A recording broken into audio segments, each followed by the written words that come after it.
Доброе утро, Санкт-Петербург. Как дела? Хорошо.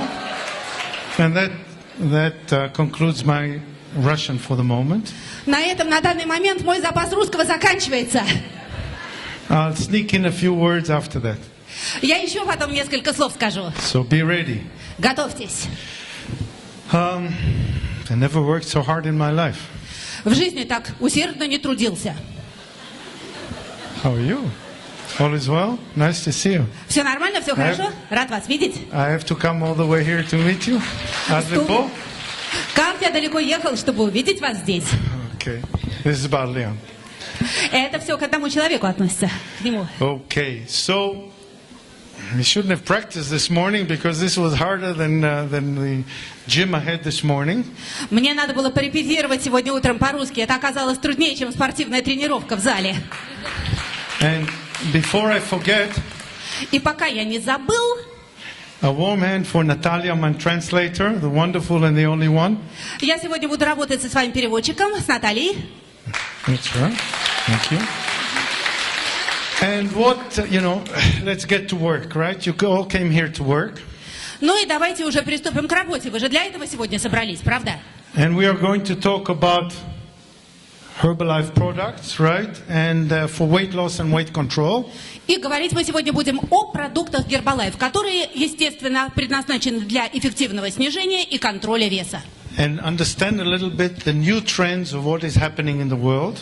Нам с вами нужно разобраться сегодня, какие существуют в мире новые тенденции, что в мире происходит в этом плане. And maybe see how Herbalife is influencing the world. Давайте посмотрим, как Herbalife влияет на жизнь мира.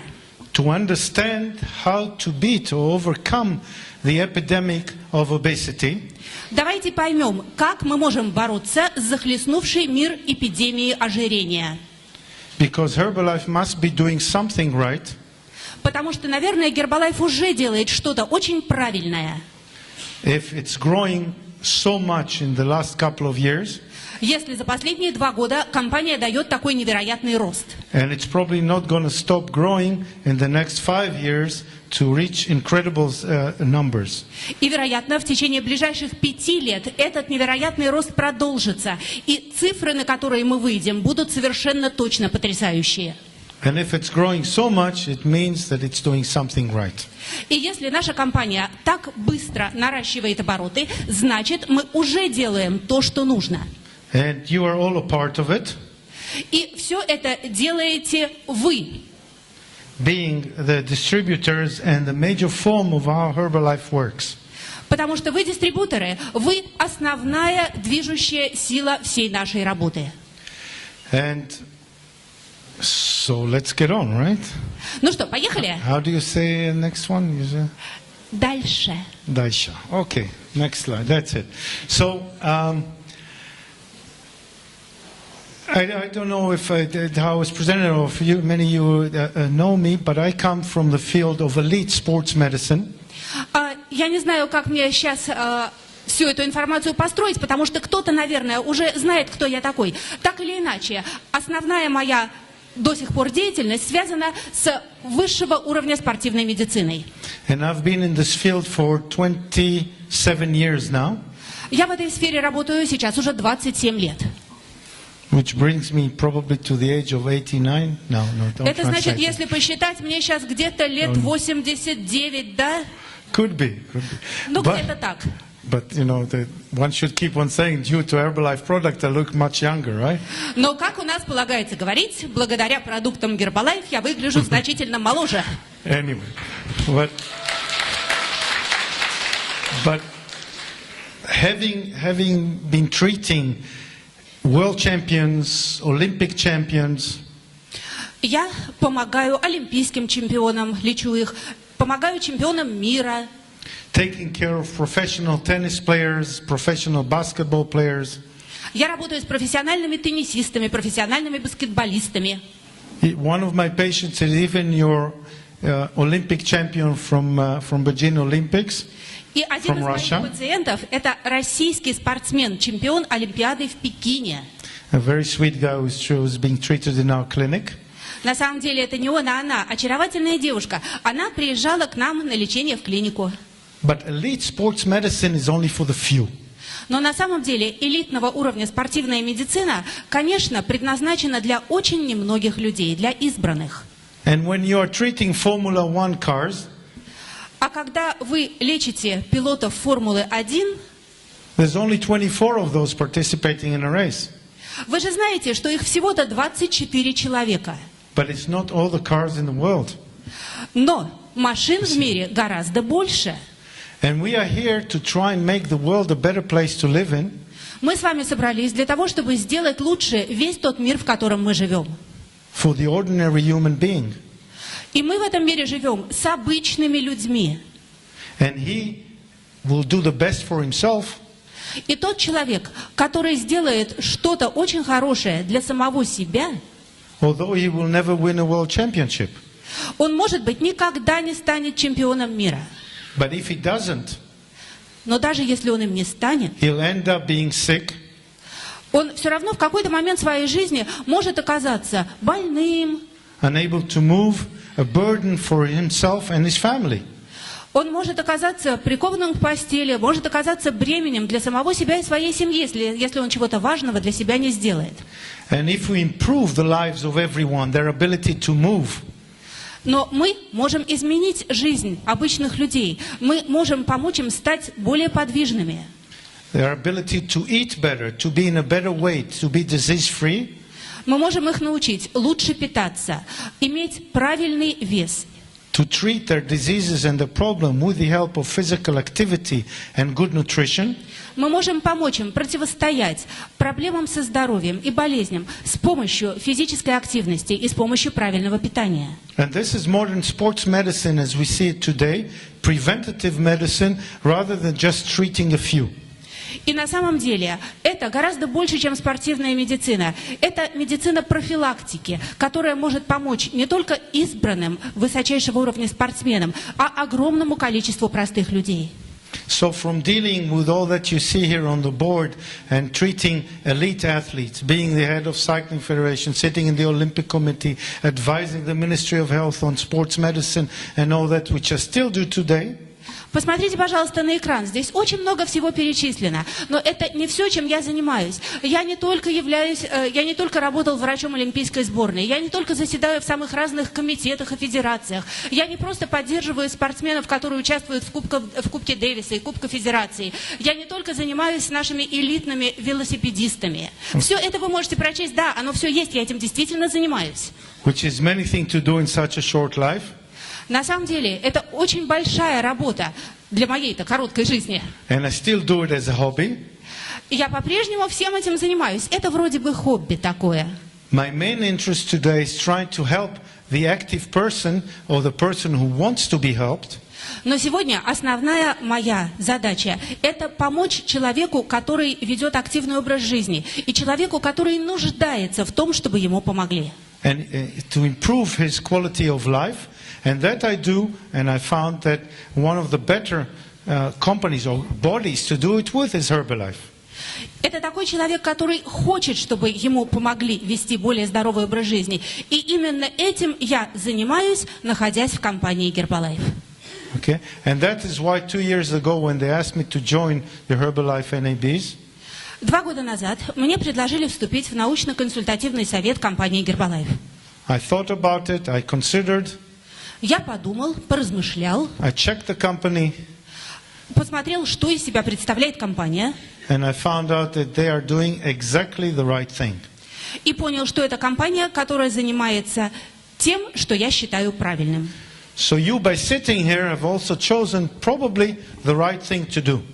Я думаю, что и вы все, сидящие в этом зале, тоже выбрали для себя то, что считаете правильным. And I'm saying those things in the beginning rather than saying it in the end. Вы знаете, я специально все это говорю в начале, хотя мог бы сказать и в конце. By doing the best you can and by doing well, Если вы делаете максимум того, на что способны, и делаете это хорошо, you are probably helping more people than I can. то, скорее всего, вы сможете помочь большему количеству людей, чем смогу это сделать я один. So This is from the medical point of view. Ну вот, это было про медицину. And I think if everyone here helps 5 people, just the people in this room will probably help more people than I can. But I can go along, you know, I'm a lot on television and the newspapers and conferences all over the country and the world. Ну что ж, давайте вообразим, что каждый из вас может помочь, ну, скажем, 5 людям. И все вместе вы поможете уже гораздо большему количеству людей, чем те, кому могу помочь я. Но вы знаете, я тоже без дела не сижу. Я выступаю по телевидению. Мои статьи печатаются в газетах. Я участвую в различных конференциях во всех странах мира. And if I help you to do your job better, и если я могу помочь вам выполнять вашу работу лучше, еще лучше, this will be my greatest success. то я буду считать, что добился успеха. So, итак, after a little bit of philosophy, вот мы с вами пофилософствовали, and preventative medicine, упомянули о профилактической медицине. Okay, let's get on and move. The next slide is already here. Wonderful. And the world is going through an epidemic. И давайте продолжим работать, потому что вот уже мой следующий слайд, который говорит нам о том, что в мире сейчас бушует эпидемия. And you know, an epidemic is a disease which spreads very rapidly. Вы знаете, эпидемия – это болезнь, которая распространяется с огромной скоростью. And how quickly does it spread? Кстати, а с какой скоростью она распространяется? Just to tell you that in America there was an article published just last year. Знаете, в Америке в прошлом году была опубликована одна статья, that the fattest state in America, which was Mississippi, что в Америке из всех ее штатов существует самый жирный штат – это Миссисипи. 20 years ago had 20% of the population fat. 20 лет назад в штате Миссисипи ожирением страдало 20% населения. 20 years later, прошло 20 лет, the leanest state in America, which is Colorado, и был отмечен самый тощий, самый худой штат в Америке, это Колорадо. 20% of the population are fat. That's the leanest. So the fattest is now the leanest, and the fattest is much more.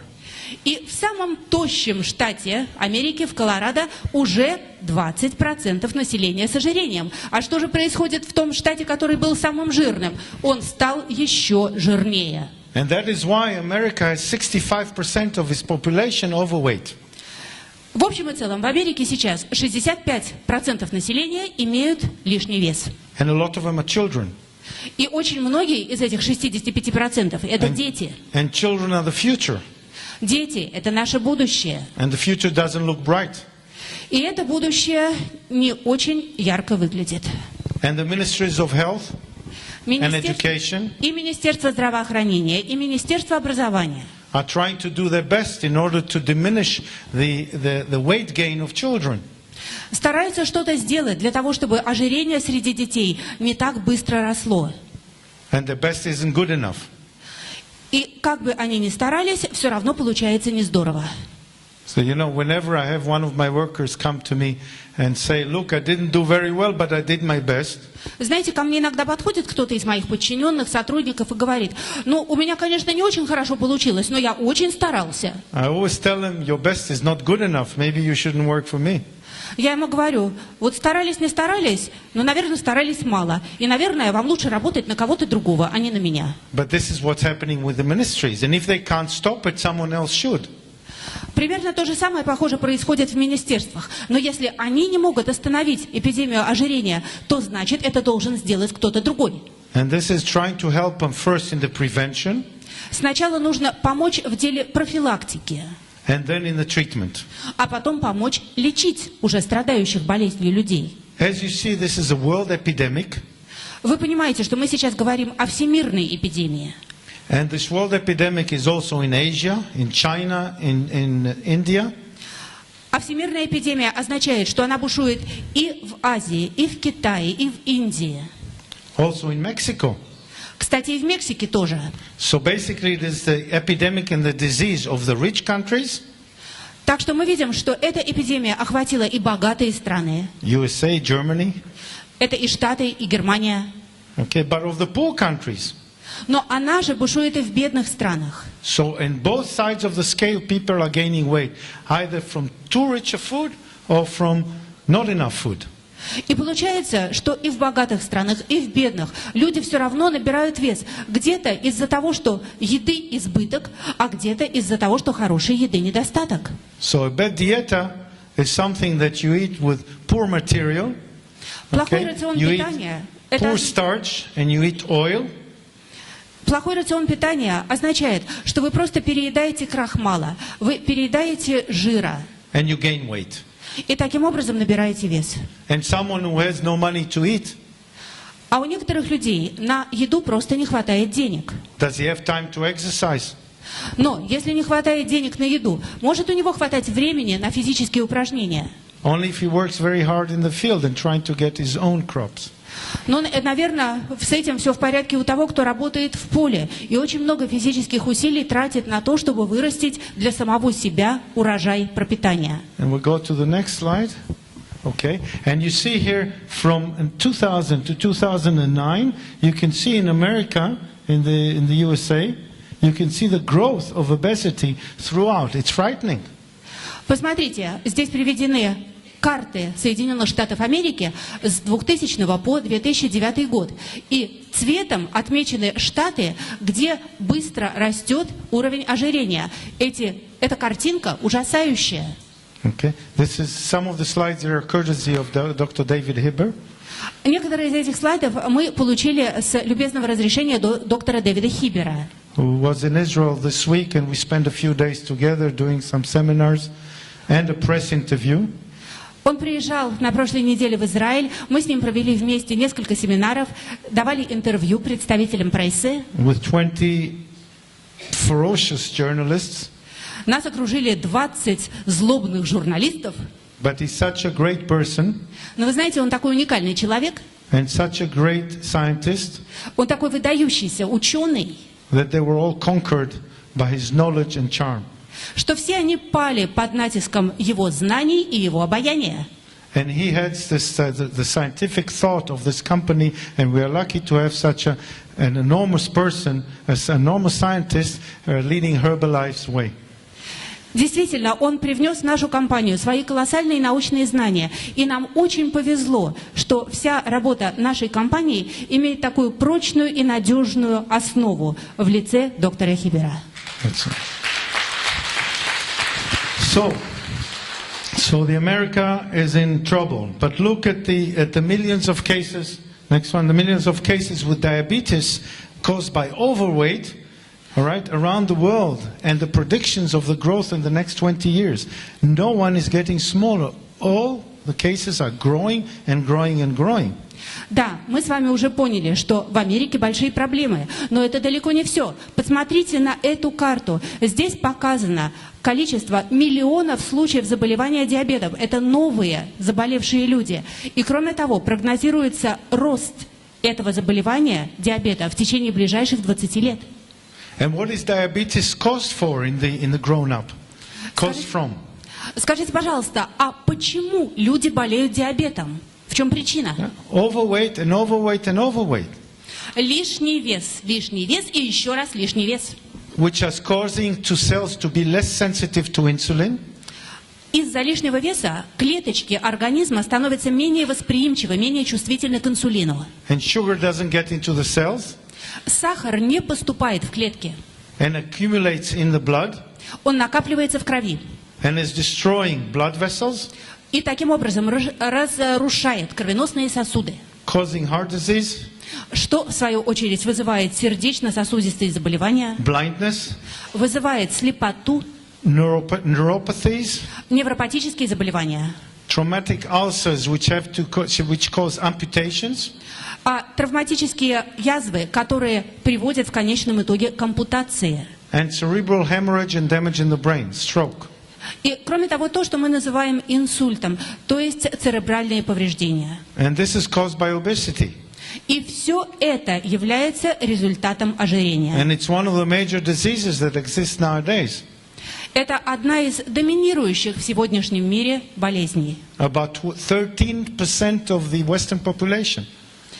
Которая уже охватило 13% всего населения западных стран. And right now there have been a couple of articles showing that adult diabetes is also affecting fat children. И вы знаете, уже появилось 2 статьи, в которых авторы пишут, что характерный для взрослых диабет уже начал поражать детей. Which is frightening. И это пугает. Okay, and the next slide is sweet, as you see. The Вот evolution of man. Вот у меня следующий слайд. Правда очаровательный, да? Okay. Эволюция человека. And one of the theories behind the fact why we are getting weight so much is that the human genome, that means the expression of the human genes, А почему же мы так странно развиваемся и так реагируем на сегодняшнюю жизнь? Дело в том, что геному человека уже примерно 100 тысяч лет. it's about 100,000 years old. Такая цифра, 100 тысяч лет, это очень давнее образование. And it changes by about 0.5% every million years. И он очень медленно меняется, всего примерно на 0,5% на каждый миллион лет. But the food supply changes every hundreds of years. Но рацион питания человека в среднем меняется примерно каждые 100 лет. So one of the genetic reasons is that the food changes more rapidly that the genes are able to adapt to it. Вот такая получается генетическая причина. Рацион питания человека меняется гораздо быстрее, чем гены человеческого организма могут к этим переменам приспособиться. And the result of that is accumulation. В результате происходит накопление, аккумуляция. You start storing food for time to come because we don't know what to do with it. Накопление чего?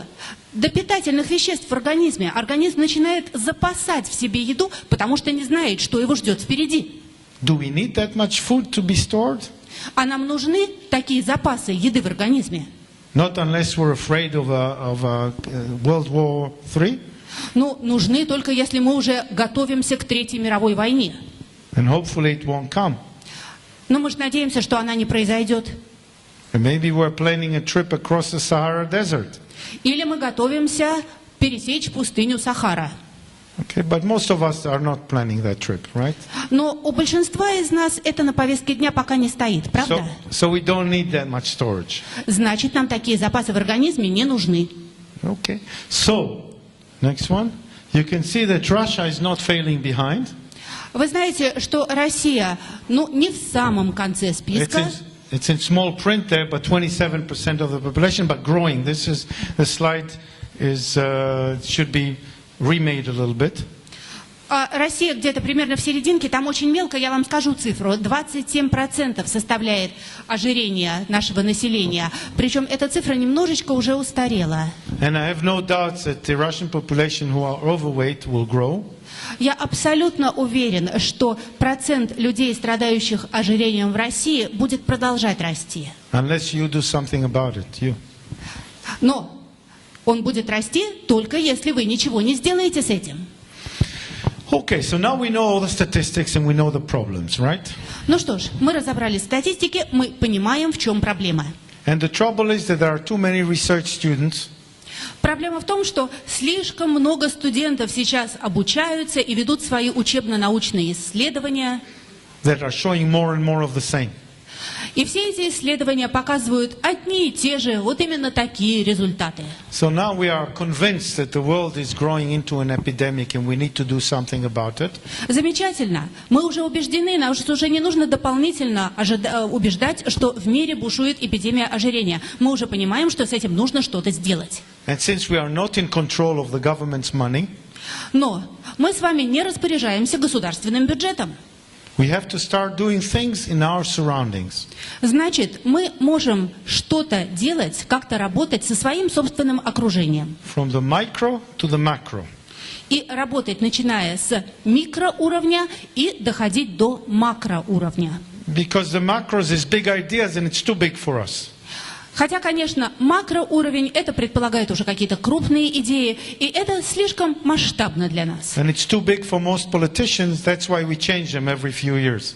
На самом деле, уровень макроработы, он и большинству политиков кажется слишком трудный. Именно поэтому практически во всех странах мы переизбираем правительство каждые несколько лет. Okay. So good nutrition is really hard work and everyone needs it. We know all that, right? Итак, мы с вами прекрасно знаем, что правильное питание – это тяжелый труд. Но правильное питание необходимо каждому человеку. С этим все просто. And why is good nutrition such hard work? Но, а почему, собственно, правильное питание – это тяжелый труд? Dr. David Hibber's book about the 7 colors of food. Помните книжку доктора Хибера про 7 цветов продуктов питания? Has been translated into Russian. Она же есть в русском переводе. And some of you might have read it. Кто-то из вас, может быть, даже читал. And everything there is not only pure logic, it's pure science. То, что содержится в этой книжке, не только логично, это еще все и научно обосновано. But it's so hard to do. И почему-то все равно это очень трудно сделать. Because if you want to plan a good breakfast, Потому что если вы хотите запланировать для себя хороший завтрак, you have to wake up at 5 in the morning. встать для этого нужно в 5 утра. I wake up at 5 in the morning too. Я сам встаю в 5 утра. But to do sports. Но для того, чтобы позаниматься спортом. And if I had to sit down and prepare my breakfast according to the rules, Но если бы мне пришлось рано встать и приготовить себе самому завтрак по всем правилам, I wouldn't have time to do sports. у меня бы не хватило времени на утреннюю тренировку. So I have a shake. Поэтому вместо всего этого я пью Logical and коктейль. simple. Логично и просто. And to tell you the truth, I have it in my office just before I do sports. I have a mixer there. I have all the ingredients, and it's simple and easy. И если честно, у меня все, что нужно для коктейля, стоит всегда прямо в офисе. И прямо до тренировки я все приготавливаю, смешиваю. Это быстро, это удобно. Okay, and if someone can sit down and make me a good breakfast with all the colors and all the cheeses and all the milk that is needed and the fruits and the vegetables. Если, конечно, найдется кто-то, кто потратит время, приготовит мне разноцветный завтрак, в котором будут все нужные фрукты, овощи, и сыры, и молоко. For less than 300 calories. Да еще при этом будет меньше 300 калорий. I'll hire him immediately and ask him to make my breakfast. Я этого человека найму на работу, специально на должность приготовителя завтраков. But this is almost impossible. Но это почти невозможно. Because the trouble with making the right food is that it contains so many calories. Потому что в чем проблема с приготовлением правильной еды? Калорий получается слишком много. And those calories go somewhere. И эти калории куда-то же деваются, да? Not in the right places. И деваются они не туда, куда надо. And we need all the nutrients that are in this food.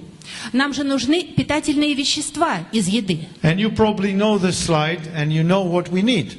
Вы, наверное, уже видели этот слайд, и вы прекрасно знаете, что человеку нужно. Okay? We need fat. Do we need fat? Yes, we need fat. Нам нужны жиры. А, кстати, нам нужны жиры? Да, нам нужны жиры. But what kind of fat? А какие? Mostly omega-3. This is the fat that is good for us. Okay? And uncomplicated and not saturated fatty acids. Нам нужны в основном жирные кислоты омега-3, потому что именно они полезны для организма. И еще нам нужны полиненасыщенные жирные кислоты. And I have people coming and saying, "Oh, but are you sure I'm getting enough fat?" И ко мне бывало приходит человек и говорит: а я получаю вообще достаточно жиров? I haven't met one person that has suffered from having too little fat. Вы знаете, я в жизни не встречала человека, чье здоровье страдало бы от того, что он недополучает жиров. I'm still waiting for that person. С нетерпением жду встречи с такой персоной. Everybody has too much fat. У всех, кого я знаю, жира слишком много. But we need some. Но некоторое количество жира человеку необходимо. And we need carbohydrates. И, конечно, нам нужны углеводы. But how much carbohydrates is enough? А сколько углеводов достаточно нам? Do we have carbohydrates for our brain or for our body? И, кстати, для чего они нужны? Для мозга или для тела? Do we have them because we are sad, because we are depressed, or Нам because we нужны- really need them? Нам нужны углеводы. Мы хотим углеводов, потому что нам грустно, потому что мы в депрессии, или нам они нужны, потому что действительно нужны. And the answer is that most of the times we have too many carbohydrates because they come in to take care of other things, not of food. Дело в том, что мы действительно получаем слишком много углеводов, и они приходят в наш организм не для того, чтобы принести пользу, они приходят по другим причинам. Because we need carbohydrates mainly for energy. В основном углеводы нам нужны как источник энергии. And if we sit most of the day in the office, how much energy do we need? Но если человек сидит целый день в офисе, то сколько энергии ему на самом деле нужно? So it's always nice to, if you have a car and you fill it up, and the car only can take 40 liters of petrol. Вот представьте себе, вам нужно заправить машину, но в бак машины помещается всего 40 литров бензина. But you insist on filling it up with 60 liters. А вам очень хочется залить в нее 60. You'll just smell your car and you'll waste a lot of money. Что будет? Машина провоняет вся бензином, денег переплатите. But in the body it'll go into storage. Но в нашем организме, если в него залить лишнее, оно там останется, оно пойдет в хранилище. And it's very difficult to get it out of there. И потом из этого хранилища его будет очень трудно извлечь. Okay, and we need, what do we need else? We need vitamins and minerals. Что нам еще нужно? Конечно, витамины и микроэлементы, или минералы еще. Because they take care of body processes. Потому что они обеспечивают все процессы, идущие в организме. And a lack of them would cause disease. А если их не хватает, человек болеет. Okay, and we certainly need a fiber. Конечно, нам нужна клетчатка. Which is just a complex form of carbohydrates. На самом деле клетчатка – это просто сложная форма углеводов. So a lot of people are taking fiber and saying, fiber is not fattening. Многие люди едят клетчатку и говорят: о, классно, от клетчатки не толстеют.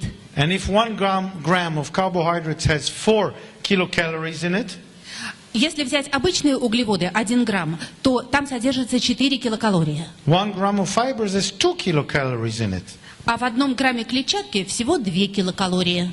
But it really helps to build the bulk of the waste products of the body. Но на самом деле прием клетчатки помогает увеличить объем того, что из организма выходит. And it helps you regulate your bowel movement. Это помогает регулировать деятельность кишечника, освобождение кишечника. And you know how bad you feel if you don't go to the toilet every day. Вы же прекрасно понимаете, как омерзительно человек себя чувствует, если ему не удается каждый день сходить в туалет. And we need proteins, and proteins are the stars. И дальше нам, конечно, нужны белки. Но на самом деле именно белки – это наш звездный продукт. And why are they the star? А почему он такая звезда? Because your body is made almost all of it from protein. Потому что почти целиком наш организм состоит именно из белков. Let's count your muscles. Давайте посчитаем, что там есть. Мускулы, Your bones, кости, your skin, кожа, your ligaments, связки. your what else? Что еще? No, come on, you tell me. Давайте, подсказывайте. The immune system, Нервная система, the blood system, кровеносная система. Everything is made out of protein. Все это состоит из белков. So we need to fill it out because the body does not store protein. Так значит, их нужно все время привносить в организм, потому что белки организм не запасает. And this has been the basis of Herbalized philosophy for so many years, 30 years now. И именно на этом так много лет, вот уже 30 лет, основана вся философия Herbalife. Okay, and since we know we need all those nutrients, and you know that everyone is unique, И каждому человеку нужны именно эти питательные вещества, хотя все мы такие разные. the principles are the same, А принципы работы организма одинаковые. but nutrition has to be tailored personally. Но рацион питания должен быть индивидуальным для каждого человека, For best success. для максимального успеха. And this is part of the things you're going to tell your clients, И именно это вы будете говорить своим клиентам. that you are basically helping them to find the nutrition which is good for them. Вы скажете, что вы поможете им найти такой рацион питания, который наилучшим образом подходит именно каждому из них, So they can maintain their goals для того, чтобы они достигали своих целей in the present and in the future. и в настоящее время, и в будущем. Because research shows that it's extremely difficult to maintain the results, the positive results that we get. Потому что исследования показывают, что очень трудно сначала достичь результатов, но еще труднее удерживать эти полученные желаемые результаты. A very large study in America that examined 15,000 women. Было проведено очень масштабное исследование в Америке. В нем участвовали 15 тысяч женщин. For 10 years, Исследование проводилось 10 лет. exercising 3 times a week, Участницы имели по 3 спортивные тренировки в неделю and keeping a close diet. и придерживались очень четко очерченной диеты. You would think that all of them would lose weight, right? Exercising and watching their diet, eating a low-calorie diet. И вы бы подумали наверняка, что все они имели идеальный вес, но еще бы 3 тренировки в неделю и очень жесткая диета. Well, it did not. Так вот, все не так. Only 2% loss over 10 years. А они за эти 10 лет добились снижения веса всего на 2%. And you are asking, well, 2% you're saying it's not bad. Вы, наверное, скажете, 2% это тоже неплохо. Especially since they didn't gain weight.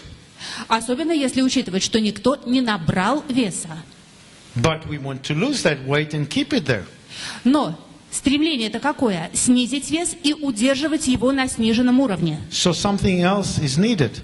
Значит, нужно что-то еще. And we know from all statistics that people can succeed in losing weight. Мы знаем по статистике, что да, многие люди могут успешно сбросить вес. Especially if you watch over them closely Особенно если за ними все время наблюдать. or in a group. Или если они делают это в группе. But how many of them manage to maintain that low weight over a year, for example? Но кому из них удастся после программы похудения удерживать этот желаемый маленький вес, ну, например, в течение года? Well, the answer is very frightening. Так вот, я вам сейчас скажу ответ, и вы испугаетесь. Less than 10%. Менее 10%.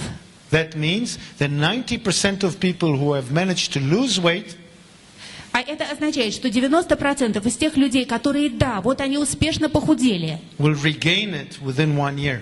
90% за следующий год этот вес наберут заново. And that's very good news for the dietitian who are giving diets, Это замечательные новости для диетологов, because they keep having the same patients again and again, потому что их пациенты будут к ним возвращаться и возвращаться. which is good for business but not good for health. Это очень хорошо для бизнеса, но это очень плохо для здоровья. Yeah. Unfortunately, К сожалению, it's not all about looks. дело не только в том, как человек выглядит. And looking healthy doesn't mean you're healthy. Если человек имеет здоровый вид, это еще не значит, что он здоров. And weight is not everything. И, кстати, дело не только в весе. A very important thing is not only the weight, but your body composition. Очень важный параметр, кроме веса, это еще и состав человеческого тела.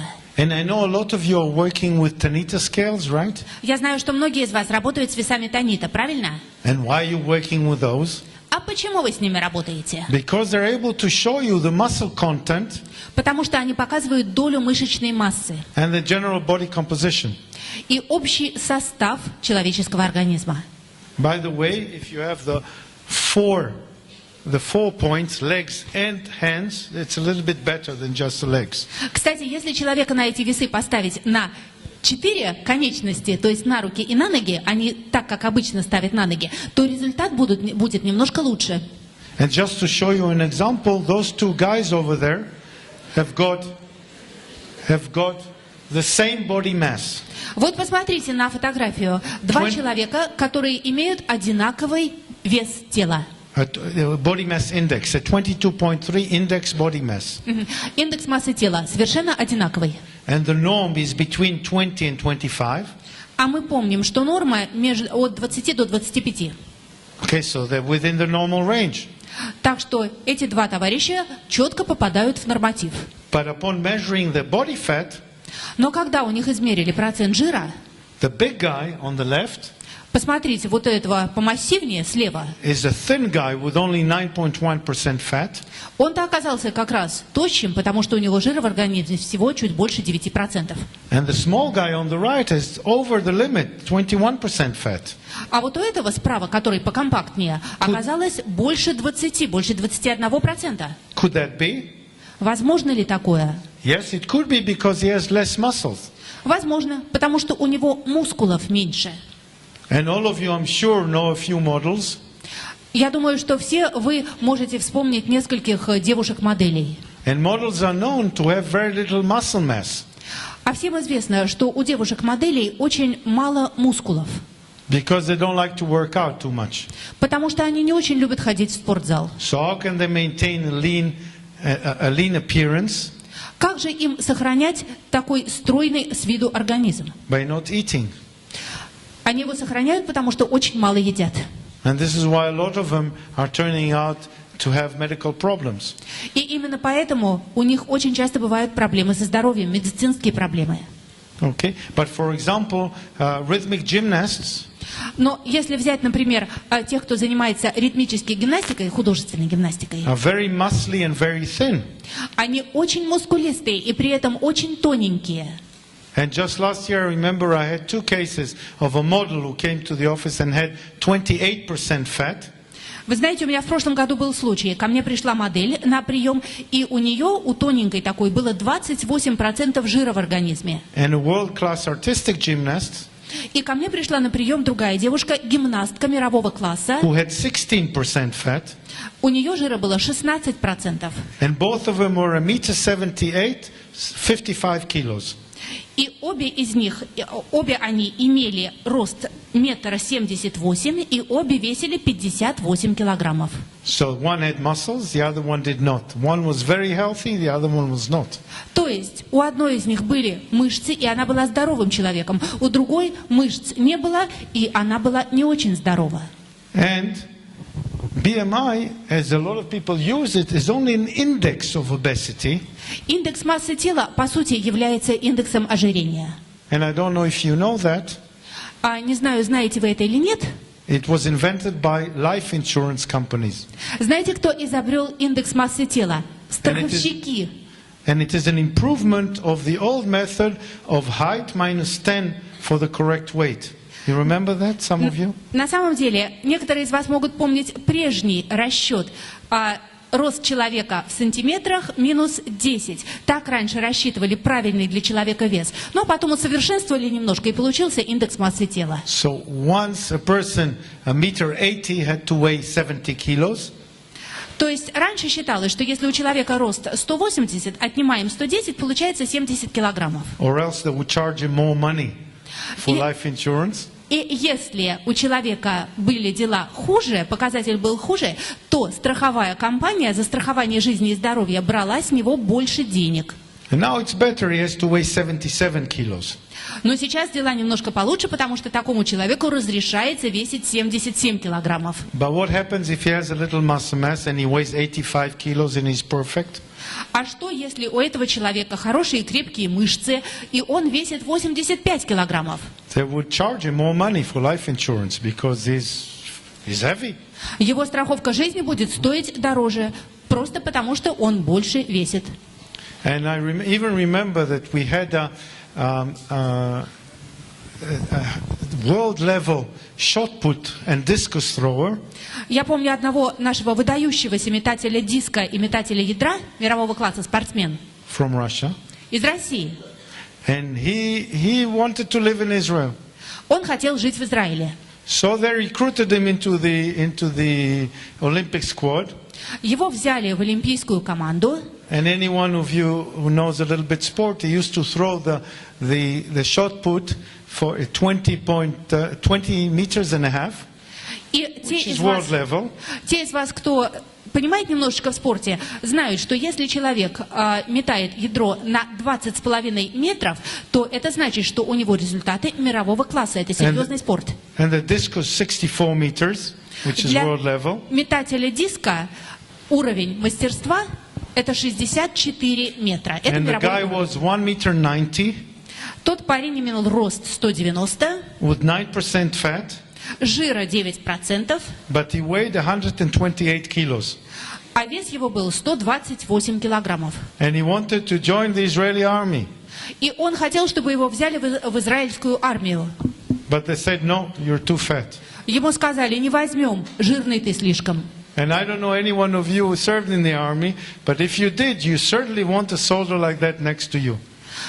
Я не знаю, служил ли кто-нибудь из вас в армии или нет, но те, кто служил, но вы можете себе представить, что такое, когда рядом с вами такое солдатище. Who can carry your gun with you, your jeep. He can carry you, and he can jump 65 centimeters in height. Он за вас может и всю вашу полную выкладку протащить, и все ваше оружие протащить, и еще на метр вместе со всем этим подпрыгнуть. Superhuman. Вот такой сверхчеловек. Okay, it's a true story, by the way. We had a long fight for him, but they didn't take him in the army in the end. Вы знаете, кстати, я не придумал этого человека. Это история из реальной жизни. Мы за него боролись с военным ведомством, но его в армию так и не взяли. And he was very disappointed. Он ужасно расстроился. And you can tell me on this picture who is in better condition. И, кстати, глядя на эту картинку на экране, вы можете мне сейчас сказать, кто из них в лучшей физической форме? I know the answer. Я-то ответ знаю. Okay. And here in the next slide you have MRIs. Так, а вот на этом замечательном слайде результаты магниторезонансной терапии, томографии. Showing the fat distribution. И они показывают распределение жира. And this fat is the most dangerous fat that we have.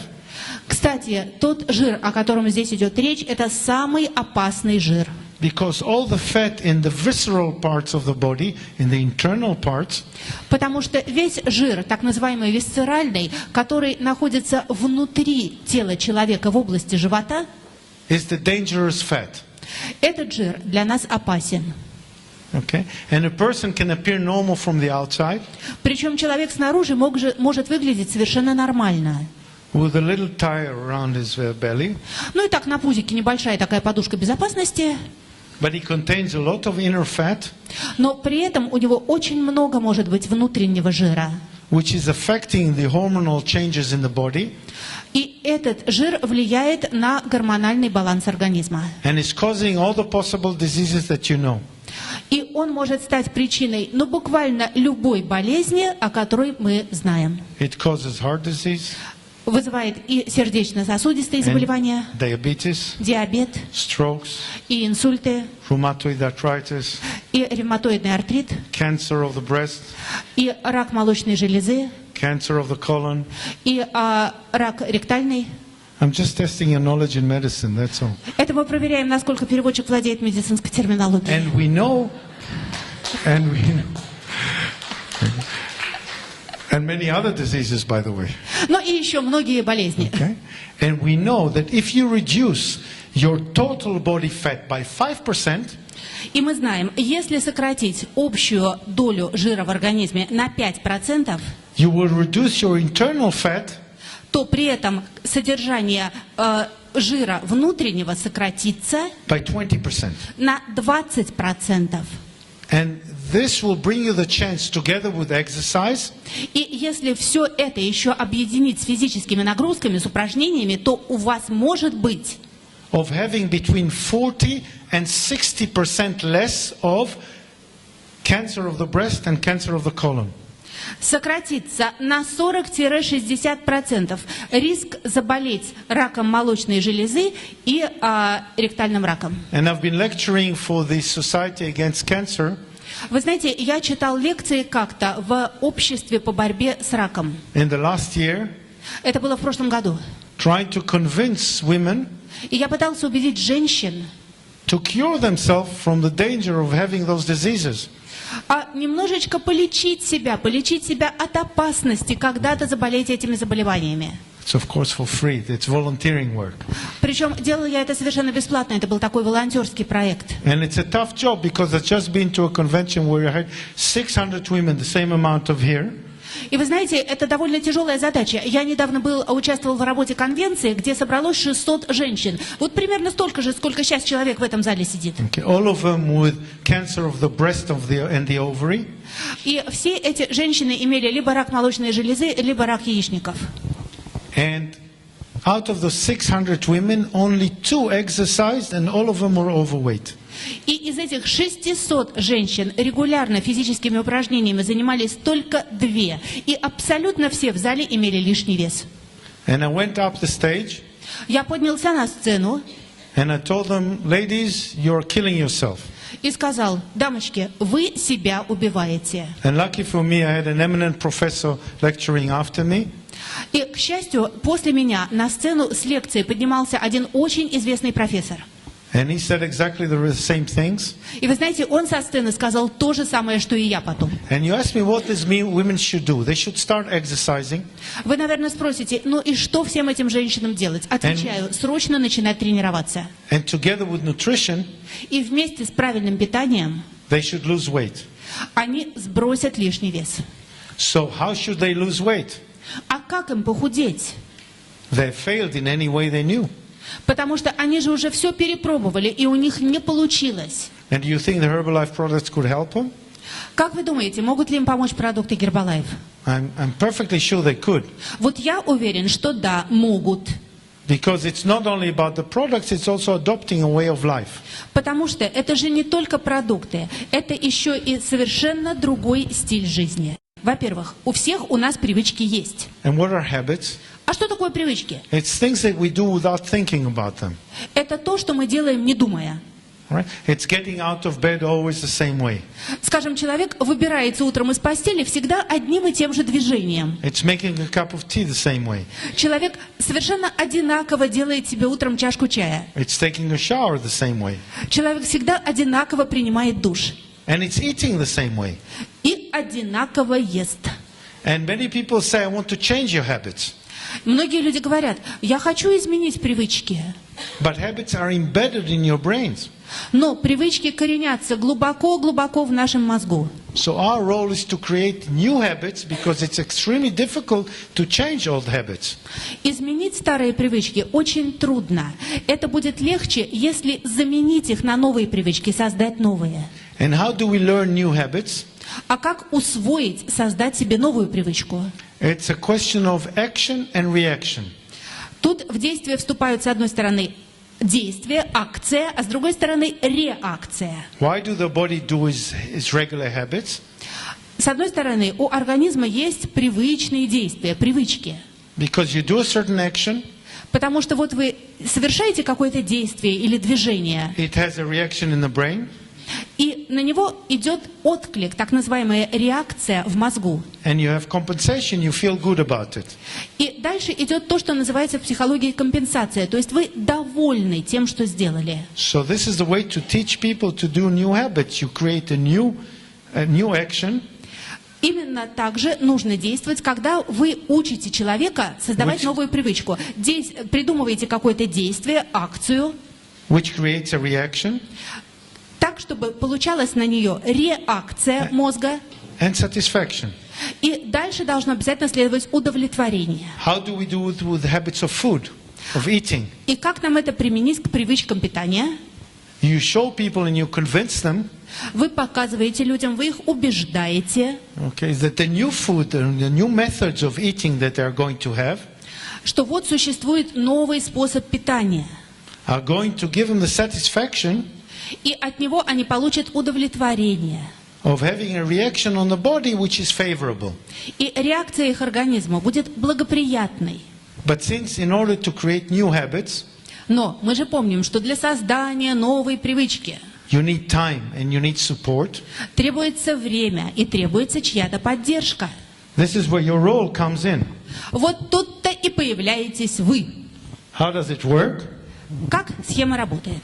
You see, you're bored. You have a habit of eating. At 10 o'clock, you are at work and you say, okay, I'm bored, I need to eat something. Or I'm tired, I need to eat something. Вот человеку либо скучно, либо грустно, и вот у него наступает 10 часов утра, он уже на работе, и либо от грусти, либо от скуки он хочет есть, либо по привычке. Okay.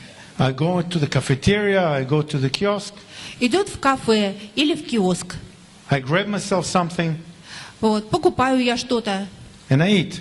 и съедаю это что-то, And then I'm satisfied. и чувствую удовлетворение. And then I feel guilty. А потом я чувствую вину. Because I was swearing this morning that today I'm going to eat sensibly. Потому что утром до всего этого я самому себе пообещала, что буду питаться разумно. But this is where the habit came in again. Но тут-то меня и настигла привычка. And if they have you next to them, А если бы рядом с этим человеком сидели вы, not literally speaking next to them because you can't afford the time, ну, может быть, не в буквальном смысле рядом сидели, потому что откуда у вас время, чтобы рядом с каждым человеком посидеть? but on the telephone, for example, Но если бы вы нависали над этим человеком по телефону, you can help them by telling them, okay, don't go to the cafeteria now. It's not your time to take a snack. вы бы сказали: не ходи в кафе, не ходи в киоск, наступило время здорового перекуса. And when the time comes, Вот. То есть время перекуса еще не наступило. А когда наступит, you tell them, take your protein bar съешь белковый батончик. and have it now instead of having something fattening. И вообще в любое время захочешь есть, съешь его, вместо того, чтобы есть какую-то жирную гадость. And it takes at least 1 month Вы знаете, на это уйдет примерно месяц. until they start forming the new habits. Примерно месяц уходит на формирование новой привычки. And this is where you guys have to be next to your clients. И именно в это время вы должны быть рядом со своими клиентами. And this is your role. It's a little bit of psychology and social psychology, but I think it's very helpful to understand this way. Это ваша роль. Тут, конечно, нужно понимать психологию. Пожалуйста, разберитесь, ее важно понимать. Where your job is. Поймите, в чем заключается ваша работа. And the better you do that, and look what says here, the same person is still, he's hungry, he's bored, he's tired. Смотрите, какая простая схема. Вот человеку скучно, грустно, у него привычки, он голоден в конце концов. You tell him, pick up the phone and call me. Вы ему скажите: вот заскучал, загрустил, проголодался, позвони мне. And then you tell him, okay, go and get your tea. Go and get your meal replacement. Вот человек вам звонит в этом состоянии, вы говорите: идите, налейте себе нашего чая. And your client is even more satisfied because he didn't eat the things he didn't want to eat. Или возьмите батончик, и ваш клиент будет действительно удовлетворен, причем вдвойне. Во-первых, он не сделал того, что не нужно делать, And he had the right things to eat. а вместо этого он съел что-то правильное. So this is the way habit changing works. Вот именно так работает замена старой привычки на новую. And this is based on thousands of research that were published in one book lately. Все это я вам говорю на основании исследования, результаты которого были опубликованы совсем недавно в виде монографии, и это исследование было проведено на материале 1000 человек. And it works in all the areas of life, in sports, И, кстати, эта схема работает не только в питании, в самых разных видах деятельности, в спорте, in relationships, в отношениях с противоположным полом, in child raising, в сборе средств and in eating, of course. и в рационе питания.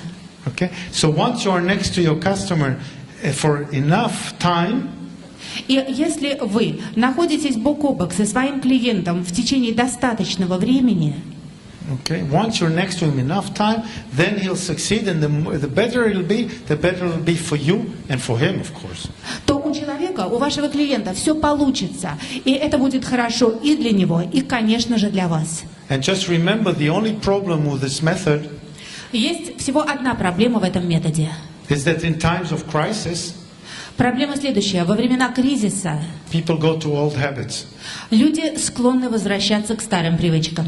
It's like people who bite their nails. Вы знаете, это как когда ногти грызут. They can try very hard not to do it, Они могут очень стараться не грызть их.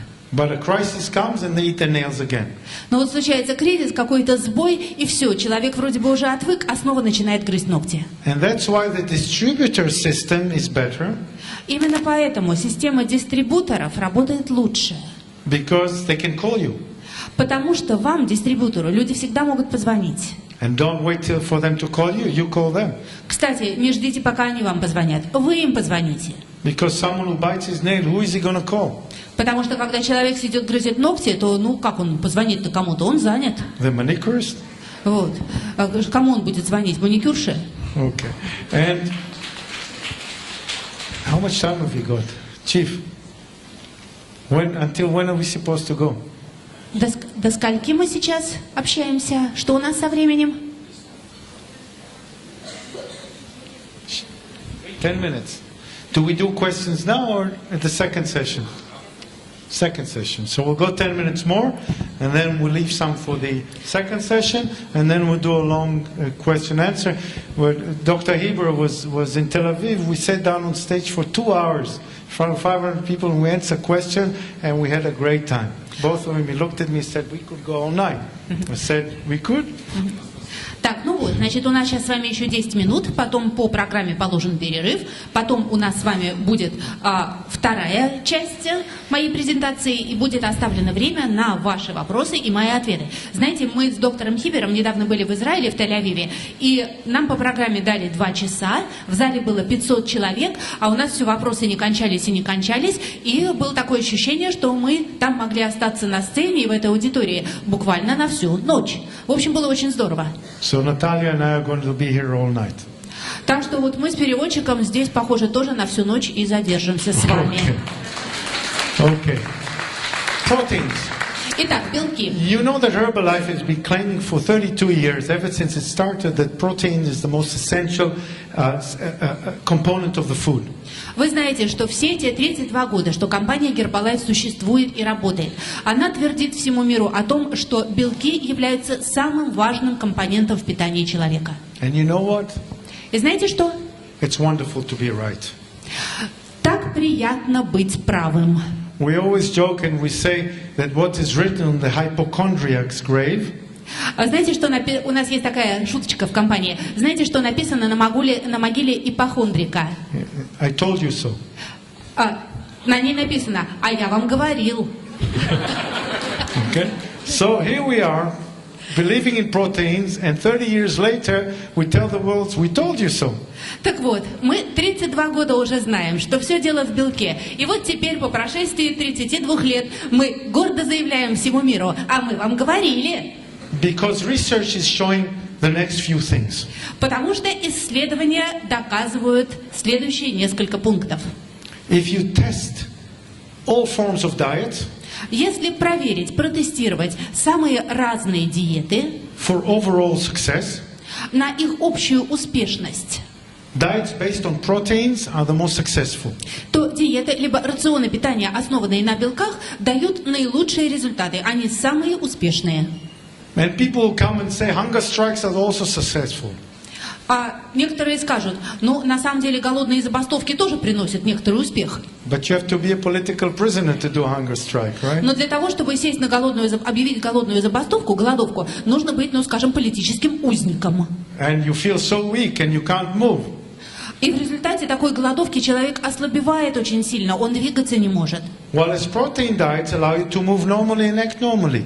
А белковый рацион позволяет человеку нормально двигаться, нормально действовать. Okay, you succeeded, you lost weight. Ну хорошо, здорово. Сели на диету успешно, сбросили лишний вес. Дальше что? What happens next? Дальше что? Okay. You want to keep that lost weight. You want to keep it down. Вы же хотите сохранить этот замечательный новый вес. And in 2011, there was an article published in the best medical journal in the world. В 2011 году была опубликована одна статья в ведущем медицинском научном журнале мира, The New England Journal of Medicine. который называется New England Journal of Medicine. And every doctor knows if he publishes there, he can rest for the rest of his life. И все врачи прекрасно знают, если вашу статью, вашу работу опубликовали в этом журнале, всю дальнейшую жизнь вы можете расслабляться. So an article was published about 8-center study in Europe. Была опубликована статья о 8-центровом клиническом исследовании, которое проводилось в Европе. 5,000 people. Участвовали 5000 человек. Who are divided into 8 groups. Их разделили на 8 групп. After they have lost 15 kilos on average. А после того, как все они в среднем сбросили по 15 килограммов, and without changing anything else, дальше, без каких-либо дальнейших изменений, got different kind of diets. Их посадили на разные диеты.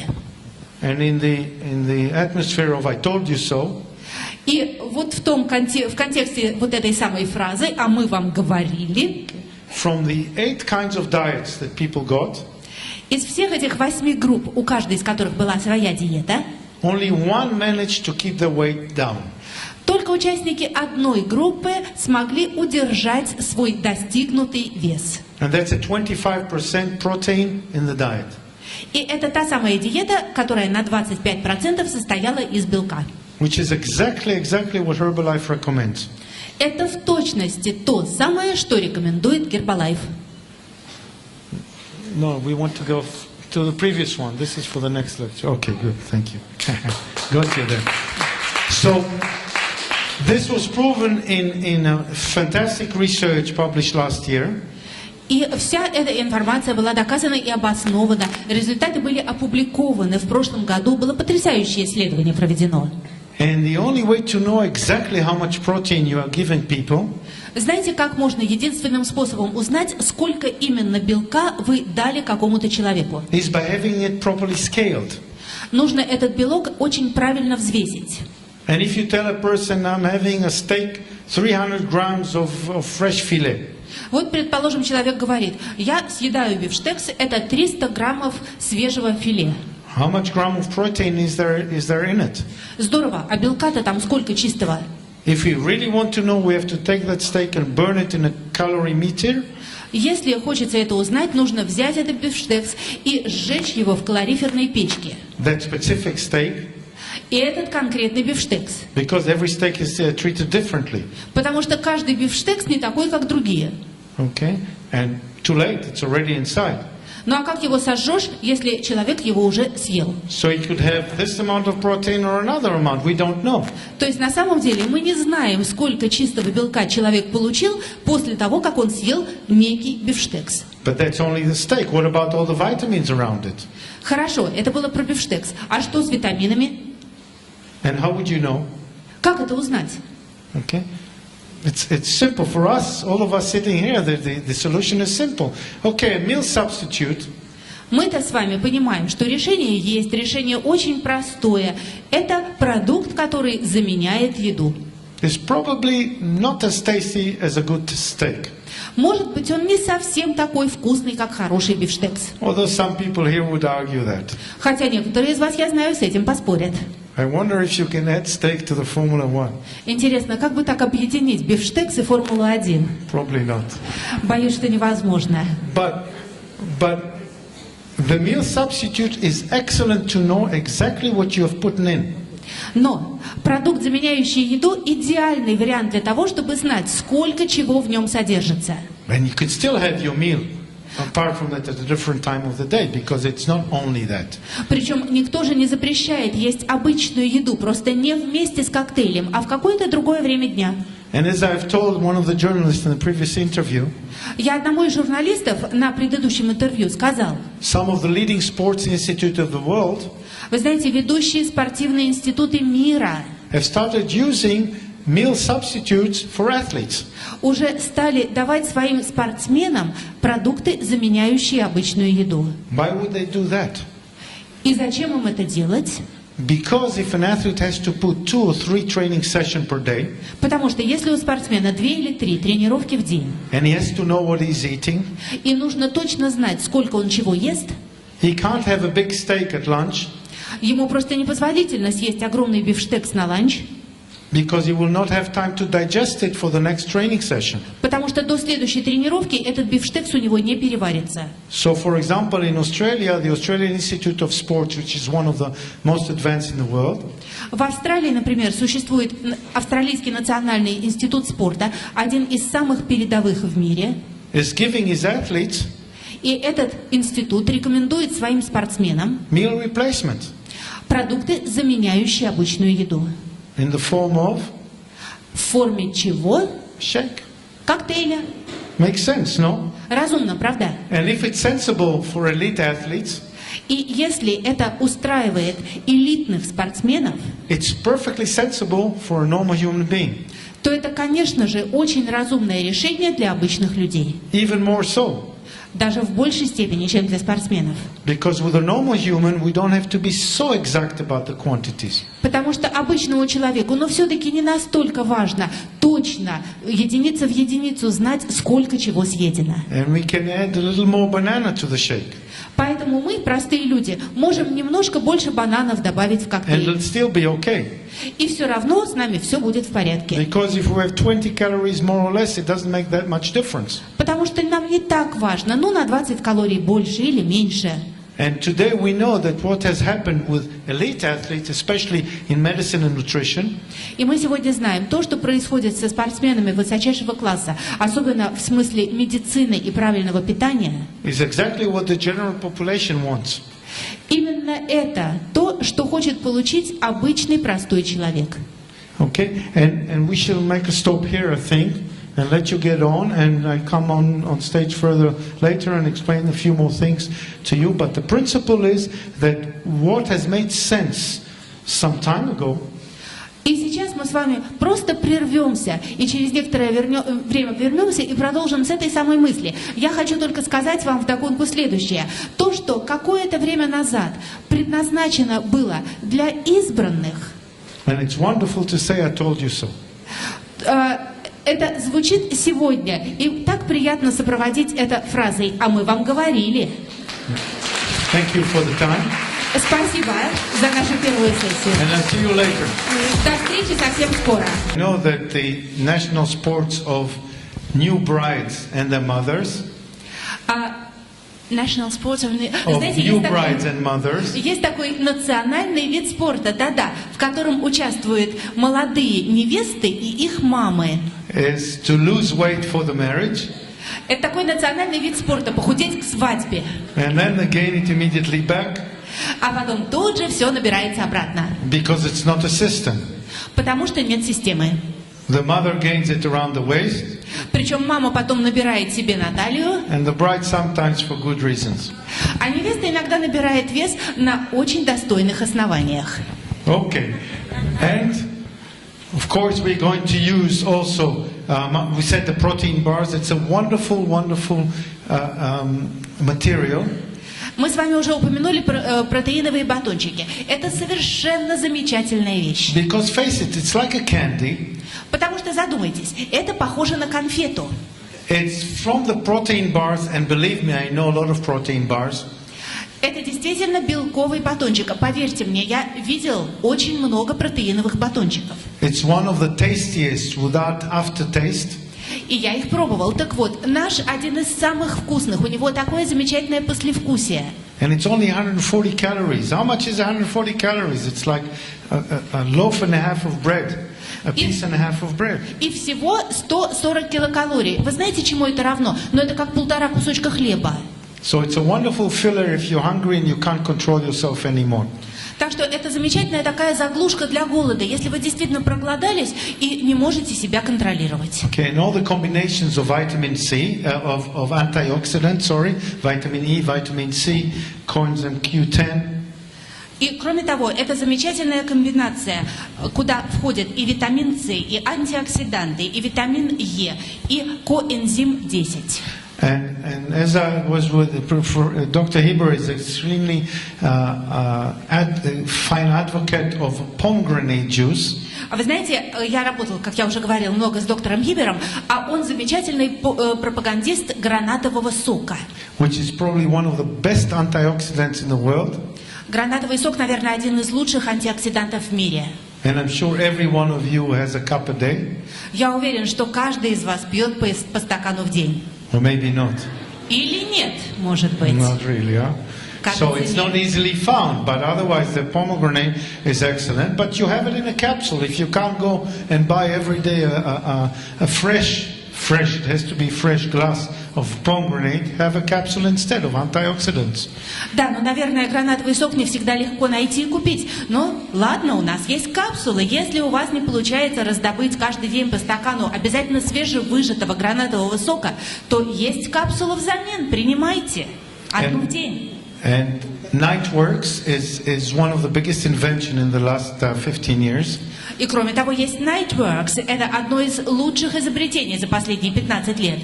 And Professor Louis Ignarro, one of the chief doctors of Herbalife, has got the Nobel Prize for it. И наш доктор, один из наших медиков в Гербалайфе, доктор Луи Игнаро, получил именно за этот продукт Нобелевскую премию. Okay. But you know that the nitrous oxide that is in the Nightworks Но вы знаете, что в продукте Nightworks содержится молекула оксида азота. is found also in beetroot, Но она же находится и в свекле, borscht. в борще. That's it. So, if you eat a lot of fresh beetroot, you drink it, Если вы едите много свеклы или пьете свекольный сок, you get some of the effect of Nightworks. у вас получается частично эффект Nightworks. But it's a problem to quantify it. Но очень трудно рассчитать количество. And I've just come back from the biggest convention of sports medicine in the world in San Francisco. Я только что вернулся с конвенции, самой крупной в мире конвенции специалистов по спортивной медицине, которая проходила в Сан-Франциско. And there were at least 3 presentations on Nightworks. Там было как минимум 3 The nitrous презентации oxide. по продукту Nightworks, по оксиду азота. Which is 15 years after Professor Louis Ignarro discovered it. И это все обсуждалось 15 лет после того, как доктор Луи Игнаро обнаружил эффект молекулы оксида азота. To show how excellent this material is and how indispensable it is to protect us. И теперь все говорят о том, насколько необходим, насколько незаменим этот материал для того, чтобы защищать человеческий организм. So again, Herbalife was a little bit ahead of time. Так что, видите, Гербалайф снова совсем немножко опередил время. And isn't it wonderful to say I told you so? И снова я с удовольствием говорю, а мы вам говорили. Yeah. So here it happens again. And of course, omega-3. Ну и, конечно же, омега-3. Okay, which is indispensable because you can put it in the correct quantity. And how much omega-3 do you need? Она незаменима, особенно потому, что ее удобно рассчитать по количеству. Кстати, а сколько нам нужно омеги-3? To help you in the process of losing weight and maintaining your health in between. Because just losing weight, we understand that it's not enough. It's to keep your health during the weight loss. Сколько ее нужно для того, чтобы человек, во-первых, худел, насколько нужно, но кроме того, мы же понимаем, что важно не только худеть, нужно в перерывах между усилиями по похудению сохранять хорошее здоровье. Так сколько надо? You need about 750 milligrams a day, which is 3 capsules of Lifeline. Нужно примерно 750 миллиграммов в день. Это 3 капсулы. And if I can sneak in a little bit of, information, secret information. И позвольте мне сюда добавить тихонечко немножко секретной информации. And I will say it very quietly. It's secret. Секретно, поэтому шепотом. Okay. Herbalife is working on a solution to put into the Formula 1, a Lifeline to put into the Formula 1 so you would have the omega-3 together with your shake. Сейчас разрабатывается возможность добавить в Формулу-1 нужное количество омеги-3, чтобы все это можно было принимать в виде коктейля. And it's a fantastic idea. Потрясающая идея. Okay. And of course, for hydration and energy, we have the lift of the energy and much more.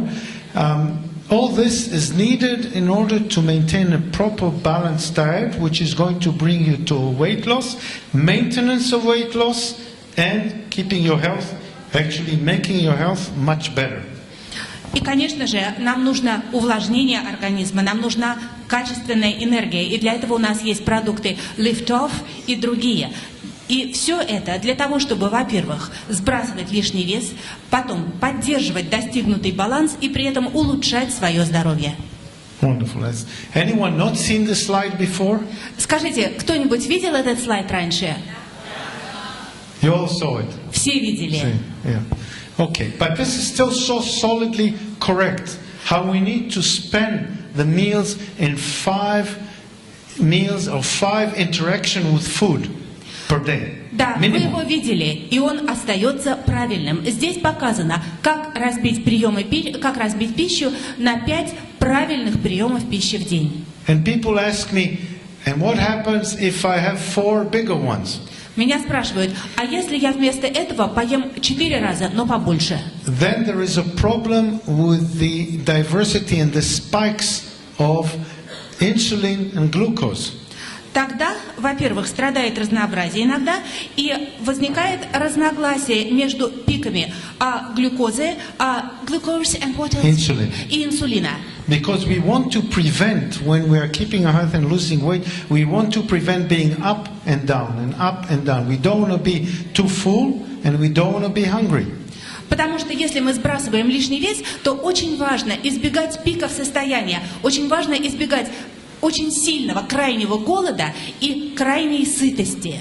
And you ask me, what happens if I have 6 smaller meals per day? That's not a bad idea. Вы спросите, а если сделать 6 приемов пищи в день, но еще более маленьких? Я вам скажу, очень неплохая идея.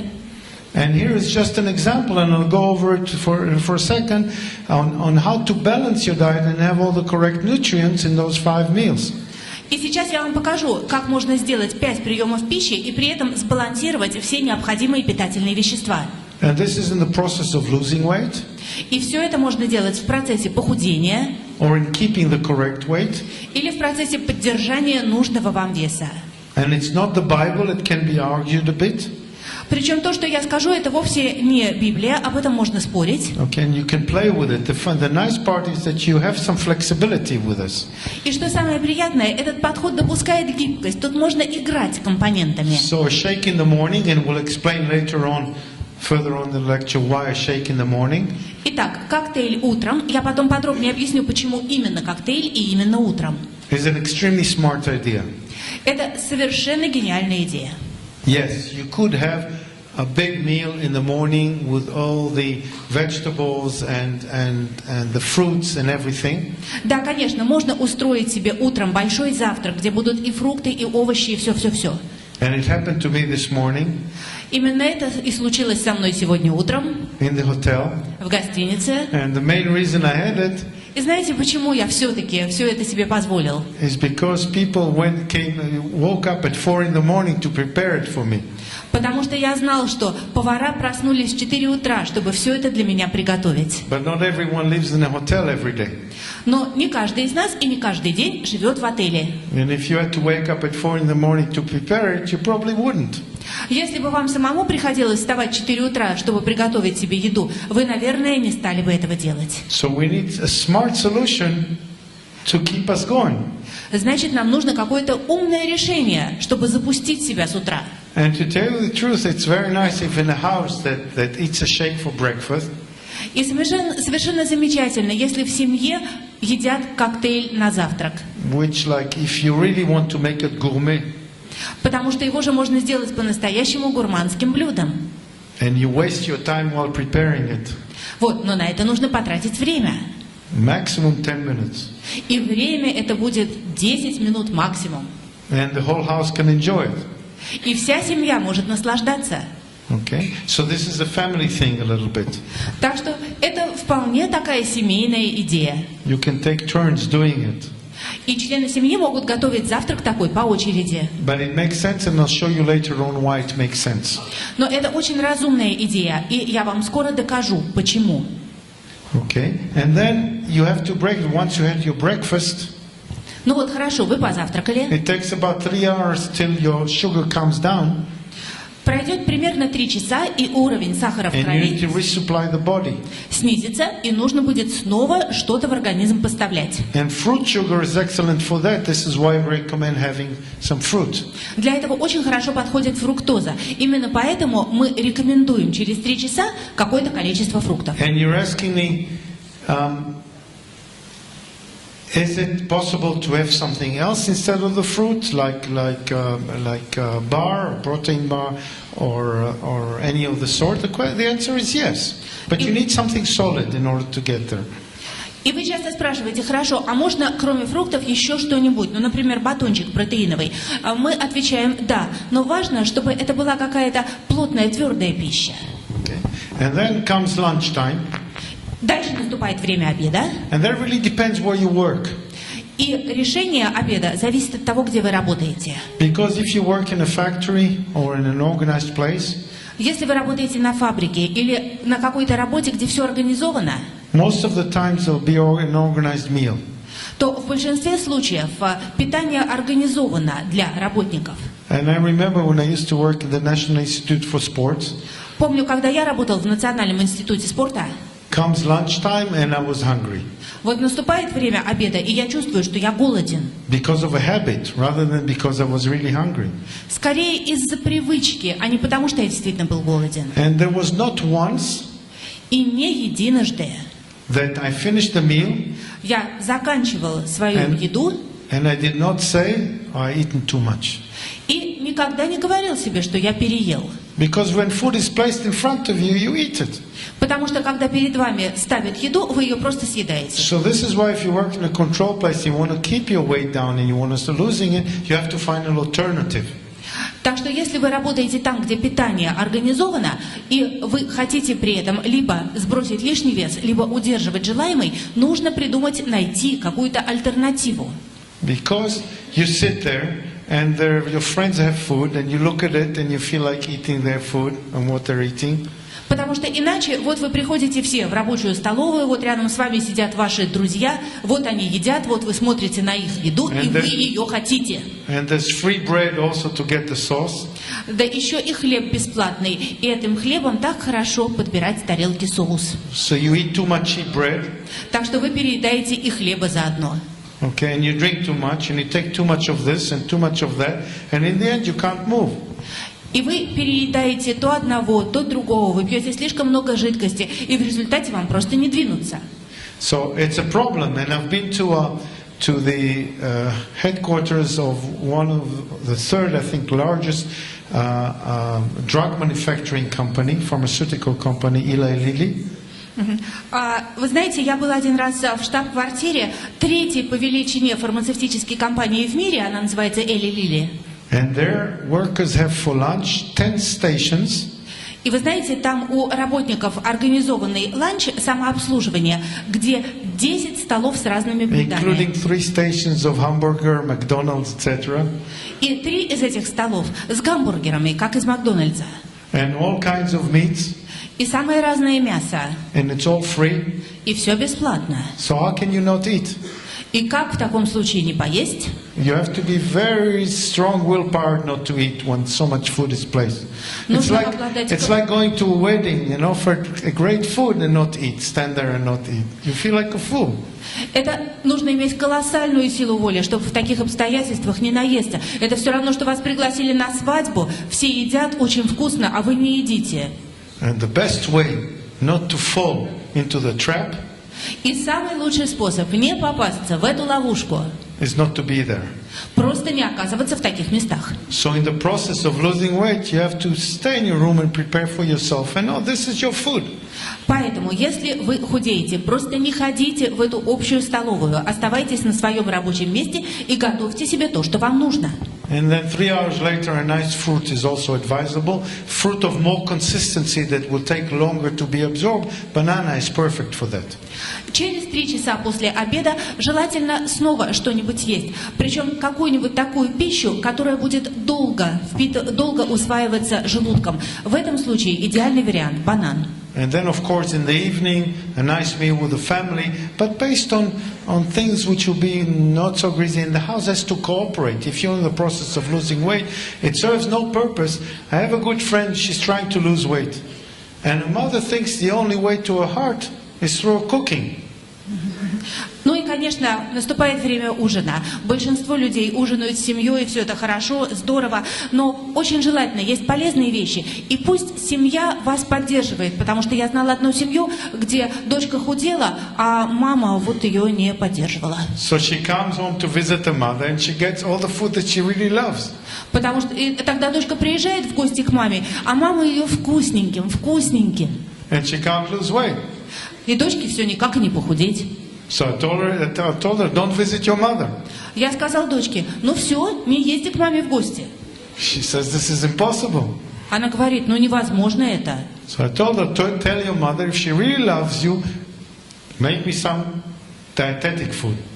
И тогда я сказал дочке: тогда ты должна сказать своей маме: мама, если ты меня по-настоящему любишь, угощай меня только диетической едой. But mothers are very difficult to convince.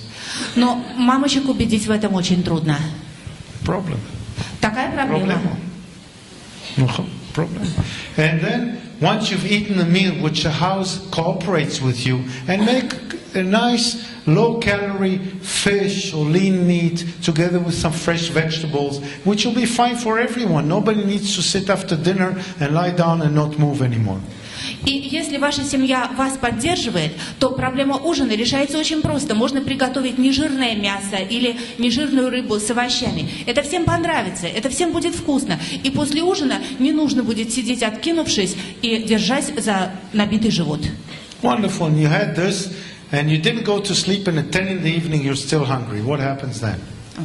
Хорошо, замечательно. Вот вы все это съели, наступает совсем поздний вечер, уже пора спать, а вы вроде как голодны. Что делать? You know the answer. Вы же знаете ответ. You can go to your fridge and eat everything in it. Можно подойти к холодильнику и съесть все, что там есть. But you can have a protein bar instead. This is a pretty good idea. Но вместо этого можно съесть белковый батончик. Отличная идея, да? So now we know the secrets of the 24 hours and we can play with it. Итак, мы знаем последовательность наших питательных действий в течение 24 часов. И теперь мы можем с этим поиграть. Okay. And the night is finished and we go back to breakfast. Вот прошла ночь, и снова наступает время завтрака. And let's talk a little about why breakfast is the most important meal of the day. Давайте немного порассуждаем о том, почему именно завтрак является самой важной едой в течение дня. How do you say breakfast in Russian? What does it mean? Как говорить по-русски «завтрак»? What does it mean? А что значит это слово? Because in English it means break the fast. Потому что Finish the fast. Finish the not по-английски eating. это означает окончание поста, буквально. And many people skip breakfast. Очень многие люди завтрак пропускают. Because the hormone changes during the night in the body. Потому что за ночь в организме изменяется гормональный баланс. Kills appetite. И действует гормон, который убивает аппетит. So people are saying, wonderful, I'm not hungry, let's not eat. И человек говорит: отлично, я не чувствую голода, и я не буду есть. And that makes it 12 hours you haven't eaten. И смотрите, получается, что вы без еды 12 часов. So what, 5 meals in 12 hours and 12 hours not eating? И что получается? Значит, 5 приемов пищи за 12 часов, и потом 12 часов без еды вообще. Your logic tells you something is wrong here. И ваша логика, конечно, скажет, что что-то тут не так. But then you tell yourself, but if I eat in the morning, I'm hungry the whole day. Но тогда вы говорите: ну вот я поем утром, и потом я буду весь день голодный. Not if you prevent the sugar from coming down and eating on a regular basis. Этого можно избежать этих спадов сахара в крови, если есть регулярно. So the healthy breakfast provides essential nutrient after your body has switched to a different metabolism. It has finished most of its sugar. Итак, смотрите, происходят изменения в скорости обмена веществ. К утру организм израсходовал все запасы сахара, ну почти. And it's starting to eat a little bit of proteins. Начинает уже поглощать протеины, белки. Proteins from muscles, which you don't want to lose. Но откуда организм берет белки? Из мускулов. А мы же не хотим там терять. And that is why in the morning many times your urine is more concentrated. Кстати, именно поэтому очень часто утром у человека моча более концентрированная. Okay? And you want to make sure that this breaks. И, конечно, нужно эту тенденцию прервать.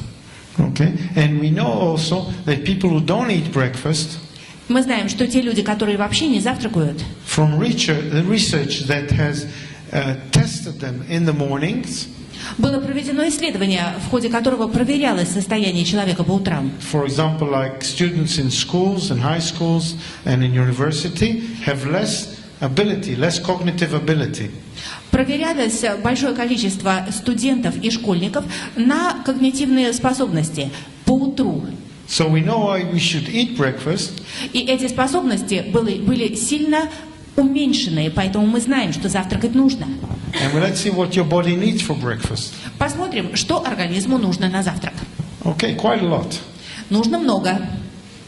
All right, and we see that we need macronutrients, which are protein, carbohydrates, fiber, and fats. Мы видим, что нам нужны макронутриенты, макропитательные вещества, белки, углеводы, клетчатка, жиры. And we need the micro, vitamins, minerals, and trace elements.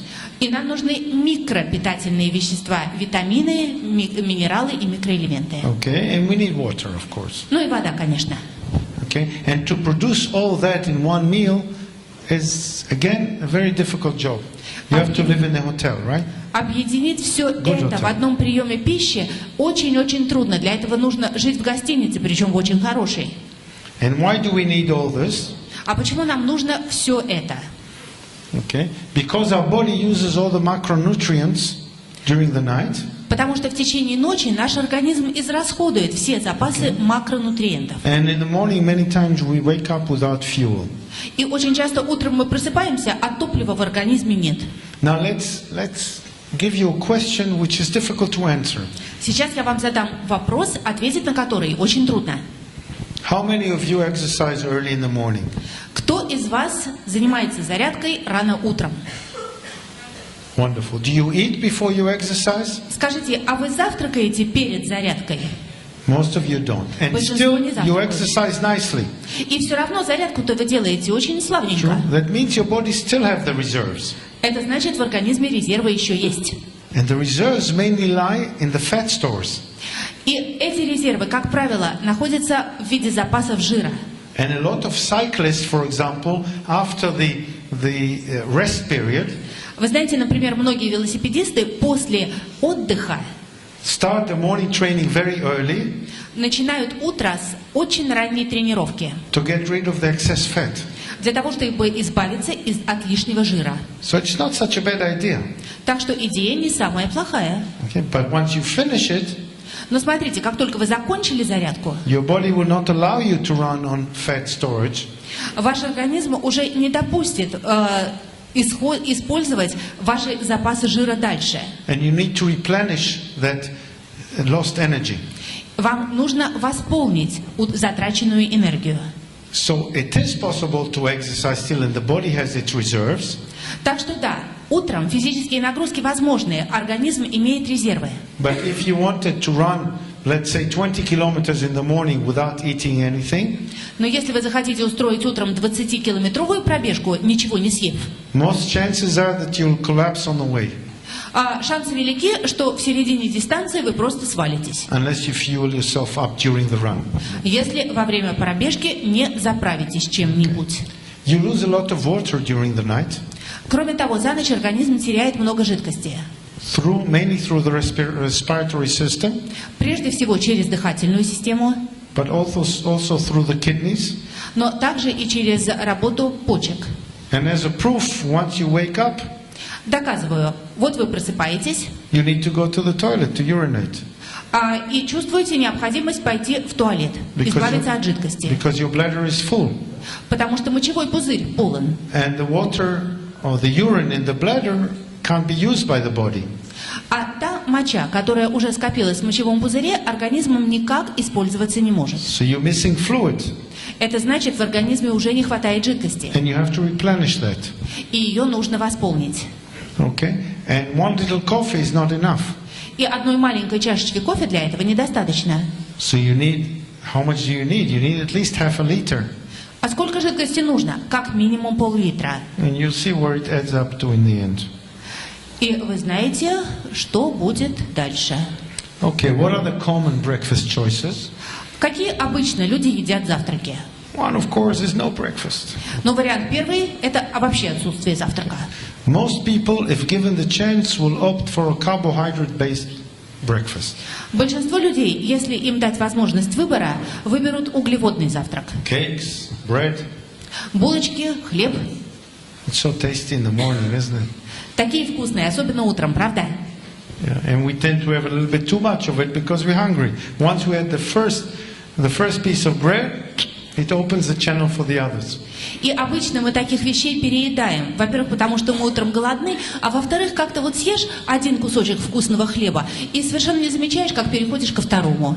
So there are two choices. Either we have time and we sit at breakfast and we end up eating far too much. То есть здесь возможны два варианта. Если у нас и есть время, мы от души сидим за завтраком и съедаем слишком много. Or we don't have time and we take something and we put everything on it. А если у нас нет времени, мы берем что-то одно, а все остальное на него сверху намазываем. But it's not balanced. И получается очень несбалансированно. Okay? And if you look at the next slide, you can see it. И вот вы видите Okay. следующий слайд.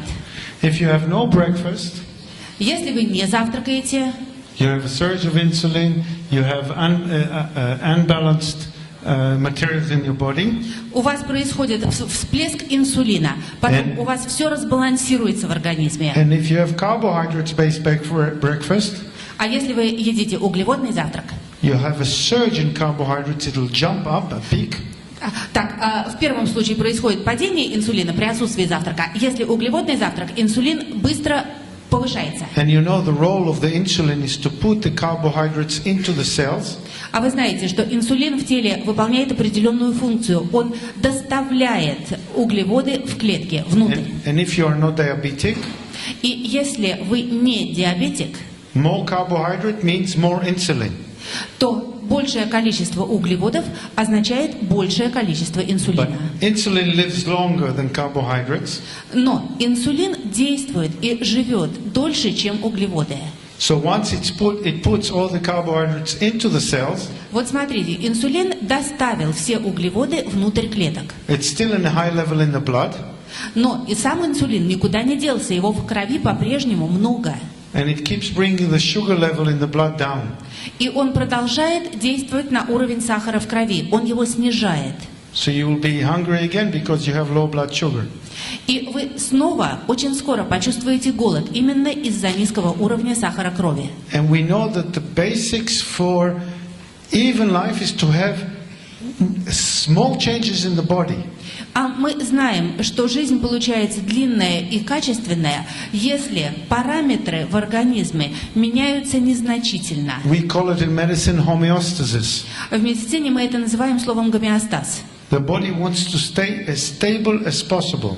Организм стремится к как можно большей стабильности. And when I test people in a stress test for cardiac changes, Когда я провожу своих пациентов через стресс-тест на изменения в сердечно-сосудистой системе, I look for changes.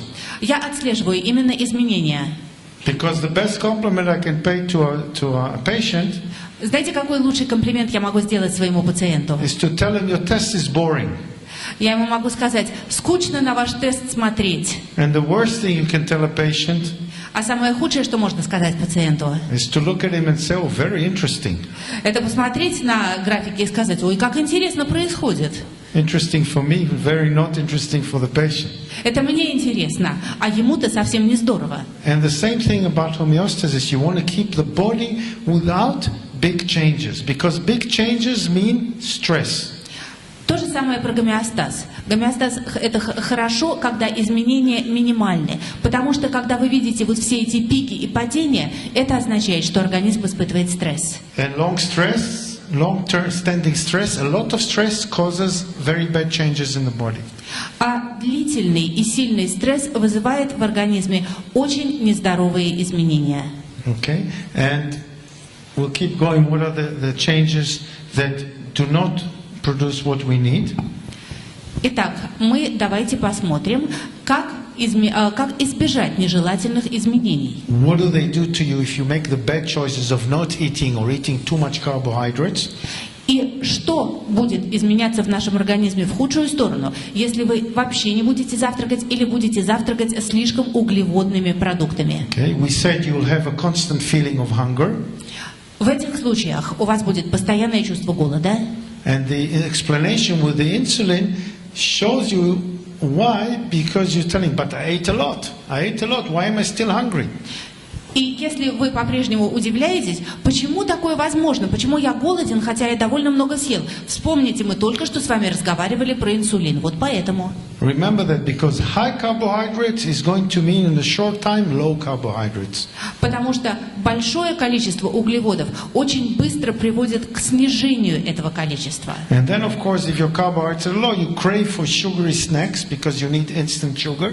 И в этой ситуации вы начинаете страстно хотеть какого-то сладкого перекуса, потому что вам нужен какой-то быстрый сахар. And sugary snacks means a lot of fat too. А сладкие перекусы означает много жира And сразу. it goes into storage. А жир идет куда? В хранилище. So again you get fat. Так что человек снова толстеет. Okay? And you have difficulties to concentrate. Кроме того, сложно сконцентрировать внимание. And then you tell yourself, but I had a lot of sugar. Why don't I have the energy? И вы удивляетесь, я столько сладкого съел, а энергии и сил совершенно нет. You had energy, but for a little short amount of time. And now you don't have it anymore. У вас была энергия, но ее хватило на очень короткое время. И все, она кончилась, ее нет. And of course it affects also your brain function and you tend to forget things. Кроме того, все это влияет на функции мозга. Вы становитесь забывчивым. And you tend to have mood swings and you tend to be irritable. That means you lose your temper very quickly. Кроме того, вас преследуют перепады настроения и особенно раздражительность. And you tend to be quite unsufferable to your partners or to work just because your mood changes, just because you're hungry. You're hungry because your sugar is low. But your sugar is low because you caused it. И вы становитесь совершенно невыносимым для своих близких, для своих коллег по работе. Вы становитесь невыносимым, потому что у вас перепады настроения. Перепады настроения у вас, потому что у вас недостаток сахара в крови. А недостаток сахара в крови у вас, потому что вы переели или не завтракали. Wonderful. And what is the difference between balanced and unbalanced nutrition? Замечательно. Так в чем же разница между сбалансированным и несбалансированным питанием? Now, this is a lot of writing, but the principle says this. Здесь очень много написано, но принцип таков. An unhealthy diet is usually based on unbalanced nutrition, processed food and poor quality food. Несбалансированная, неправильная диета, как правило, основана на обработанных продуктах питания низкого качества. And I have to apologize, this is not an excellent slide because too much is written on it. Извините, слайд действительно неудачный, потому что слишком много текста. But read it anyhow. Но я советую вам все-таки прочесть этот текст. Okay, because it shows you that all processed food can't be that good for you. Потому что здесь объясняется, что переработанные продукты питания не так уж для вас и полезны. It's excellent for the people selling it. Они очень полезны для тех, кто их продает. Okay, but it suits the normal life, the modern lifestyle. И кроме того, они вписываются в современный стиль жизни. And modern lifestyle is not always that good. А современный стиль жизни не такой уж и здоровый. Why is it that we go on vacation to a farm, to the countryside? Скажите, почему мы в отпуск уезжаем в деревню или на ферму? We wake up slowly. Потому что там можно медленно просыпаться. We go and buy fresh food. Потому что можно пойти и купить свежие продукты. Exactly the amount that we need. Причем в том количестве, в котором нам нужно. We cook a healthy breakfast. Можно приготовить здоровый завтрак. We sit down and eat it. Сесть его, съесть. And then we have a smile through the rest of the day. И потом весь день улыбаться. And we're not on holiday, we have no time to do that. Но когда мы не в отпуске, на все это нет времени. Because of modern life. Из-за современной жизни. And what do we need? We need those colors. Look at those wonderful colors. We need the green, the orange, the red, the yellow. И что нам нужно? Посмотрите, нам нужны все вот эти цвета. Давайте перечислим. Оранжевый, желтый, зеленый, красный и так далее. Because they contain all the vitamins and all the minerals that we need. Потому что во всех этих цветных продуктах содержатся все витамины и микроэлементы, которые нам нужны. And it takes time to do it. Но на это требуется время. Okay. And if you look at the optimum nutrition curve on the next one. Давайте посмотрим на кривую оптимального питания. You see what brings it up and what brings it down. Смотрите, It's a wonderful slide. Замечательный совершенно слайд. Он показывает плюсы и минусы. Okay, and the optimum nutrition lies without the big changes. Оптимальное питание – это питание без слишком больших изменений. And it's all summarized in the slide that you see what is good for the body and what is bad for the body. Здесь все абсолютно сведено в один слайд. Здесь четко можно прочесть, что для организма полезно, а что вредно. So I don't even have to recite all that. You can read it, right? Я могу даже все это не озвучивать. Вам видно, вы можете прочесть, да? Everyone read it. I'll give you 10 seconds. Даю 10 секунд. Все читают.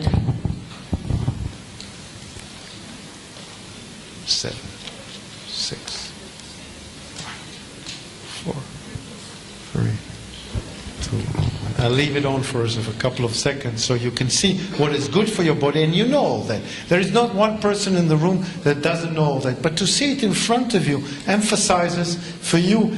If you could take the slide and show some of your clients and show them, hey, look, this is what's good for you, it's for the plus, this is what's bad, it's for the minus.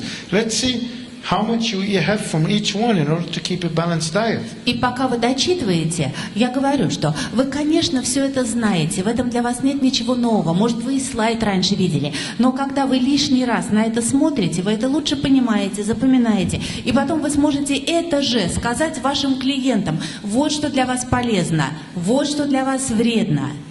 Don't we always say that all the good things in life are either immoral or fattening, right? Ведь есть такая поговорка, что все хорошее в жизни либо аморально, либо от этого толстеют. So we can have it from time to time, right? Однако иногда можно себе позволить. But balance it. Но в сбалансированном сочетании. Because if you just live without sins for the rest of your life, you probably live in a monastery. Потому что если вы всю дальнейшую жизнь собираетесь прожить без греха, то, наверное, вы собираетесь жить в монастыре.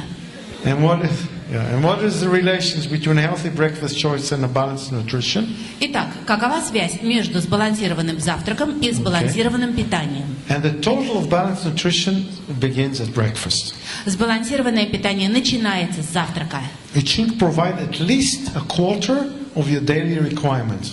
И завтрак должен обеспечивать как минимум четверть ежедневной потребности.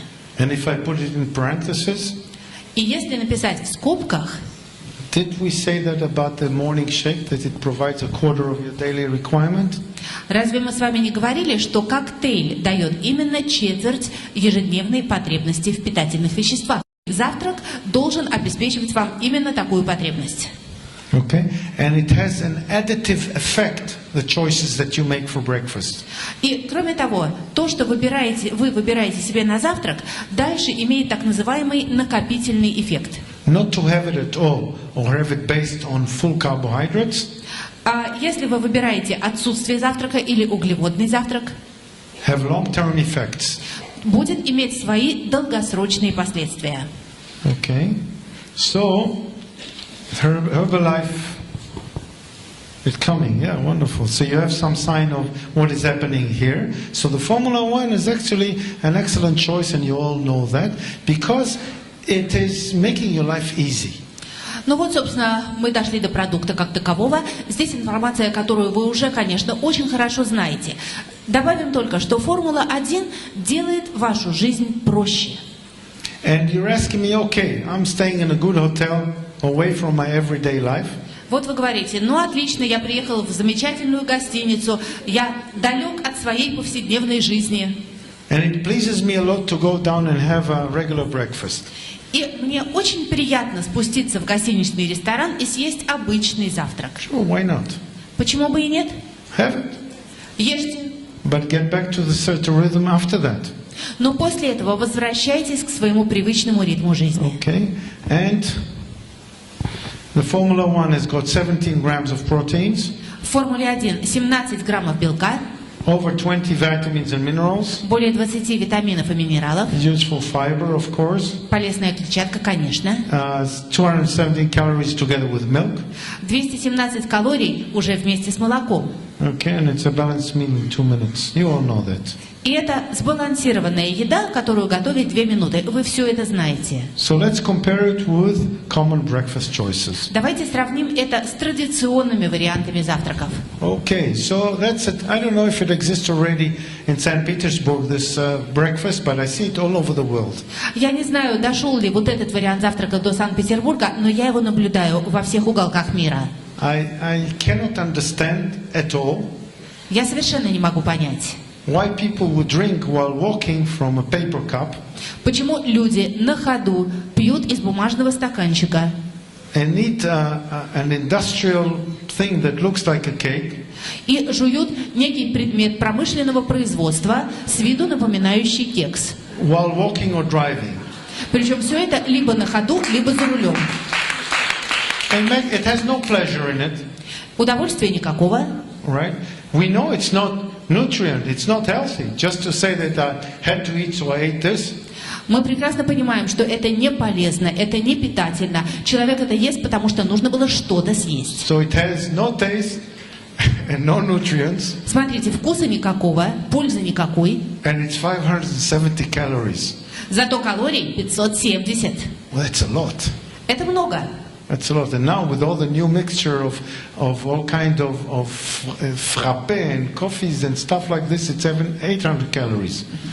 Это реально много, а если учесть, что вместо кофе еще пьют всякие варианты с добавками типа фраппе, получается под 800 калорий. And I was going to, in the conference in America, I see people they're standing for 30 minutes in line to buy this. Когда я был на конференции в Америке, я видел очереди. Люди 30 минут стоят в очереди, чтобы купить вот это. And if they have so much time to stand in line, why not sit and have a proper breakfast? Если у них столько времени, чтобы стоять за этим в очереди, почему не сесть, не съесть нормальный завтрак? Где логика? And you see people driving in the morning, the cell phone stuck here. И вот или люди за рулем утром, все скособоченные, потому что телефон между ухом и плечом. While drinking from the paper cup. При этом, значит, другой рукой бумажный стаканчик ко рту. I don't know what they drive with, their elbows. Чем они руль держат? Локтями. So the chances to have an accident is big. Yeah, they drive with a belly. You're right. Возрастает риск дорожного происшествия. Правы те, кто сказали, что руль они держат животом. And this is a common form of breakfast in the Western world. Очень распространенный сценарий завтрака в западных странах. No sense whatsoever. Но чем люди соображают? But it's funny. I told friends here that I used to go down to have my coffee and my slice. I used to go down at 6 o'clock because at 6:30 there was such a queue. I had to wait half an hour. I said, I'm not waiting half an hour for breakfast. Мне друг рассказывал, что он куда-то там спускался в 6 утра, чтобы вот все это купить на завтрак, потому что в 6:30 за этим уже выстраивалась очередь. Я ему сказал, ну нет, я так не буду. So go down to the breakfast room and have a proper breakfast, or you can have your shake. В конце концов, идите в гостиницу и съедайте большой гостиничный завтрак. Или готовьте себе коктейль. And you see what's in the Formula 1 strawberries, for example. You have strawberries here?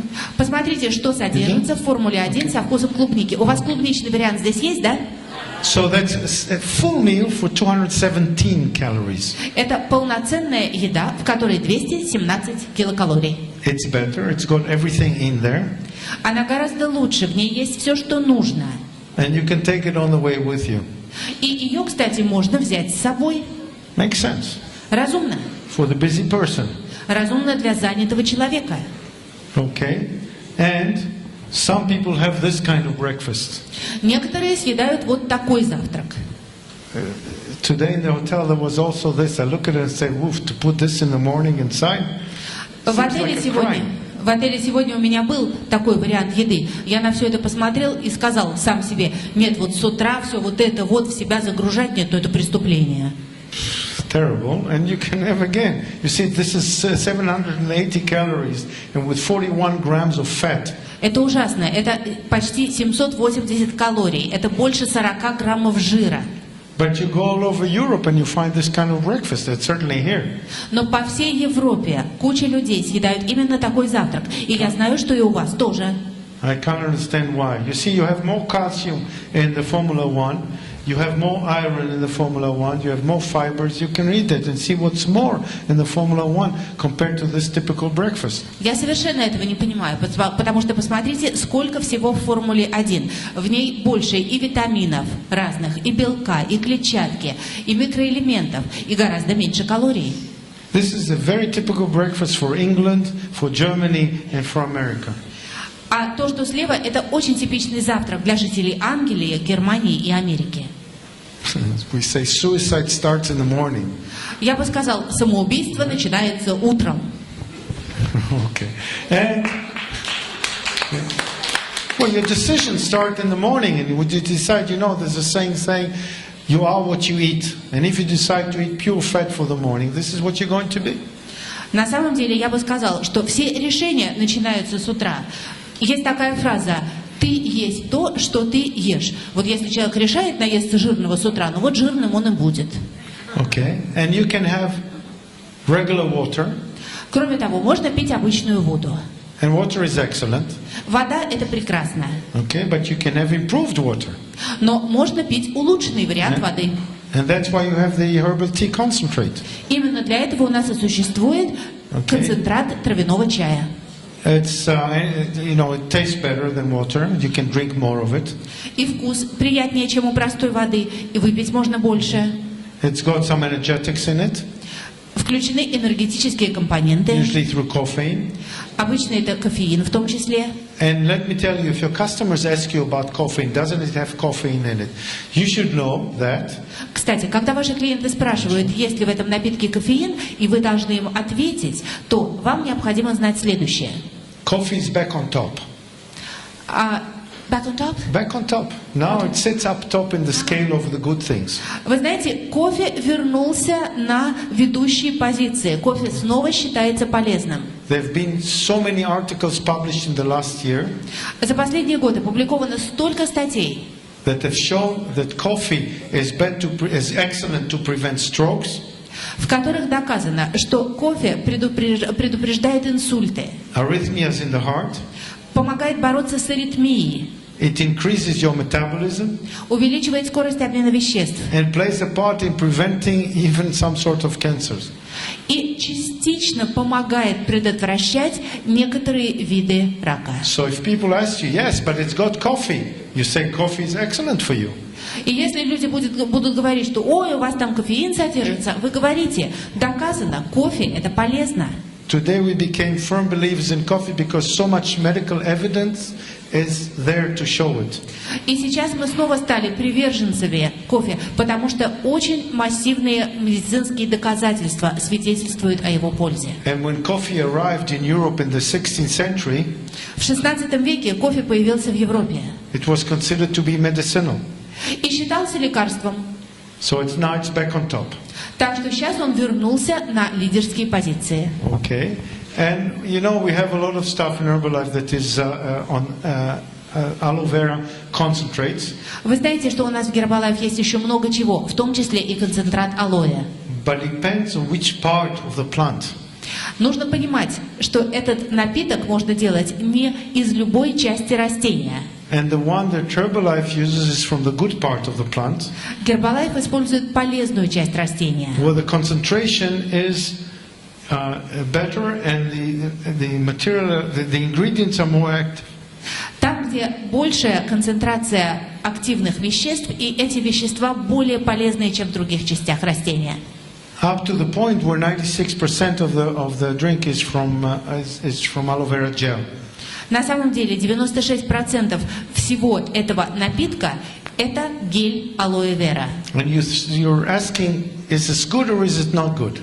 Вы спрашиваете, а это полезно или не полезно? Well, it's not a magic thing. Отвечу так. Это, конечно, не волшебный напиток, But if you get injured in the skin, но если вы повредили кожу, most of the creams you would put on to soothe it, to make it better, is aloe vera. то большинство кремов, которые борются с повреждениями кожи, основаны на алоэ. And all the companies are using it. Этот компонент используют все компании. And it's been shown that it has no internal damage or no internal danger to humans. И доказано, что алоэ вера никак не вредит никаким частям человеческого организма. So it makes sense that it also help to soothe things from the inside. А значит, разумно предположить, что можно принимать его внутрь, для того, чтобы успокоить какие-то внутренние повреждения. This is a logical course of events. И совершенно логично мы пошли по этому пути. It's another product that makes sense. Наши продукты основаны на разумной логике. And again, it's based on trial and error for everyone. If you like it, if it makes you feel good, use it. If you don't like it, you don't have to use it. И опять-таки к вопросу о здравом смысле. Попробуйте. Если вам нравится, если вам помогает, используйте этот продукт. Если не нравится, если не приносит пользы, не используйте. But it certainly would not harm your clients. Но совершенно точно ни вам, ни вашим клиентам он не повредит. And as we say in medicine, primum non nocere. И как мы говорим в медицине по латыни, First, do not harm. В первую очередь не навредить. If you know you give someone something that might help, but certainly would not harm, Если вы даете человеку какой-то продукт, который может быть поможет, может быть нет, но всяко не навредит, you're okay with it. то с вами и с ним все в порядке. And don't forget that the main purpose И не забывайте, что главная цель is to make that person have new habits, – помочь человеку создать новые привычки, okay, lose weight, похудеть and by losing internal fat, и избавиться от лишнего внутреннего жира through new habits and exercise, с помощью новых привычек и физических упражнений. that person will live so much better, Жизнь такого человека станет настолько лучше. will cost society much less, Этот человек обойдется обществу гораздо менее дорого. and that is why the major sponsors of the exercises, they will spend less money on disease. Такими спонсорами являются уже большое количество страховых компаний. Именно они поняли, что если они будут вкладываться в социальную поддержку, в спортивную поддержку, то потом они гораздо меньше денег будут тратить на покрытие медицинских страховых случаев. And on that note, on a personal, just in this room, if more companies would realize that the products of Herbalife are in the top range, И если как можно большее количество компаний поймут, что именно продукты Herbalife находятся на переднем крае этой борьбы, and instead of fighting it, would join it, и вместо того, чтобы бороться с нашими продуктами, присоединяться к нашему движению, the world will be a better place, probably. мир станет гораздо лучше, наверное. This is it. Вот у меня все. Первый вопрос. Пожалуйста, расскажите больше про Nightworks. Можно ли его употреблять днем спортсменам на соревнованиях? Okay, Nightworks and athletes. Nightworks work on everyone. Okay? The material... Да, Nightworks можно употреблять абсолютно всем. The material does not know if the person it's working on, the blood vessels, is an athlete or not. Сам Nightworks, понимаете, не знает тот человек, которому Nightworks помогает усовершенствовать свои сосуды, является он спортсменом или нет. It is a permitted material, a permitted ingredients by the WADA, by the World Anti-Doping Administration, so it would not fail in the doping test. Это вещество является разрешенным к использованию Всемирным антидопинговым комитетом, не заваливает допинг-тесты. And probably needed more than others because of the ongoing damage by the free radicals produced during exercise. И спортсменам, скорее всего, этот препарат, этот продукт нужен в гораздо большей степени, потому что именно они страдают от повреждений свободными радикалами гораздо больше во время тренировок, чем обычные люди. Up to the point that in the new Herbal 24 that you will have in 2013, probably, Вплоть до того, что в продукте новом, который называется Herbal 24, Herbal 24, который у вас, скорее всего, появится в 2013 году, it is integrated in the product for recovery during the night. это вещество встроено в продукт для восстановления в ночное время. So the answer is yes, да. Так что ответ положительный, да. Можно ли использовать протеиновый батончик при диабете, сахар 7-8%? Good question. Хороший вопрос. The answer is it depends. Отвечаю так, все зависит. Because it contains sugar, dextrose. Потому что в продукт входит сахар, а именно декстроза. Sugar has to be monitored. Значит, уровень сахара нужно мониторить. And with correct monitoring, there is no reason why not to use it. Если мониторится правильно, то причин не использовать нету. But not taken free as at will.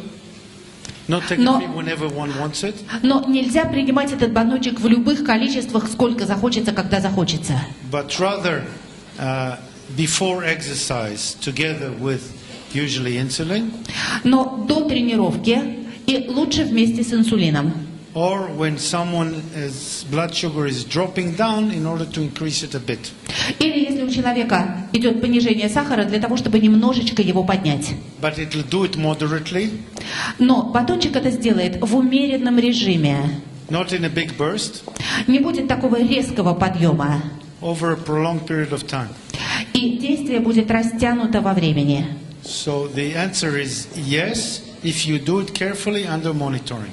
Поэтому ответ такой: да, можно, если осторожно и при мониторинге, при наблюдении. Next. Следующий вопрос. Сколько вам лет? How old are you? How old are you? Before or after tax? До налогообложения или после? 58 58 and a half. с половиной. But I feel 35. Но чувствую себя на 35. And I look 45. Но я же выгляжу на 45, правда? Окей. Вам говорили о переработанных, вы говорили о переработанных продуктах, что они очень вредны. Какие именно это продукты? Oh, it's a tough question. Processed food is anything to do with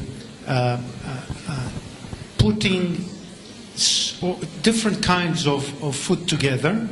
Значит, переработанные продукты, вопрос довольно сложный. Это когда, во-первых, разные виды сырья объединяются в один продукт. With added material to keep its life long. Кроме того, добавляются какие-то компоненты для продления срока годности. And added flavors and tastes. В продукт входят пищевые добавки, вкусовые, для запаха. Okay, and it's useful for many places which don't have enough fresh food. И на самом деле такие продукты полезны для тех территорий, где свежих продуктов недостаточно. But unfortunately, it's taking the place of fresh food and vegetables. Но, к сожалению, такие переработанные продукты постепенно заменяют свежие фрукты и овощи, свежие продукты.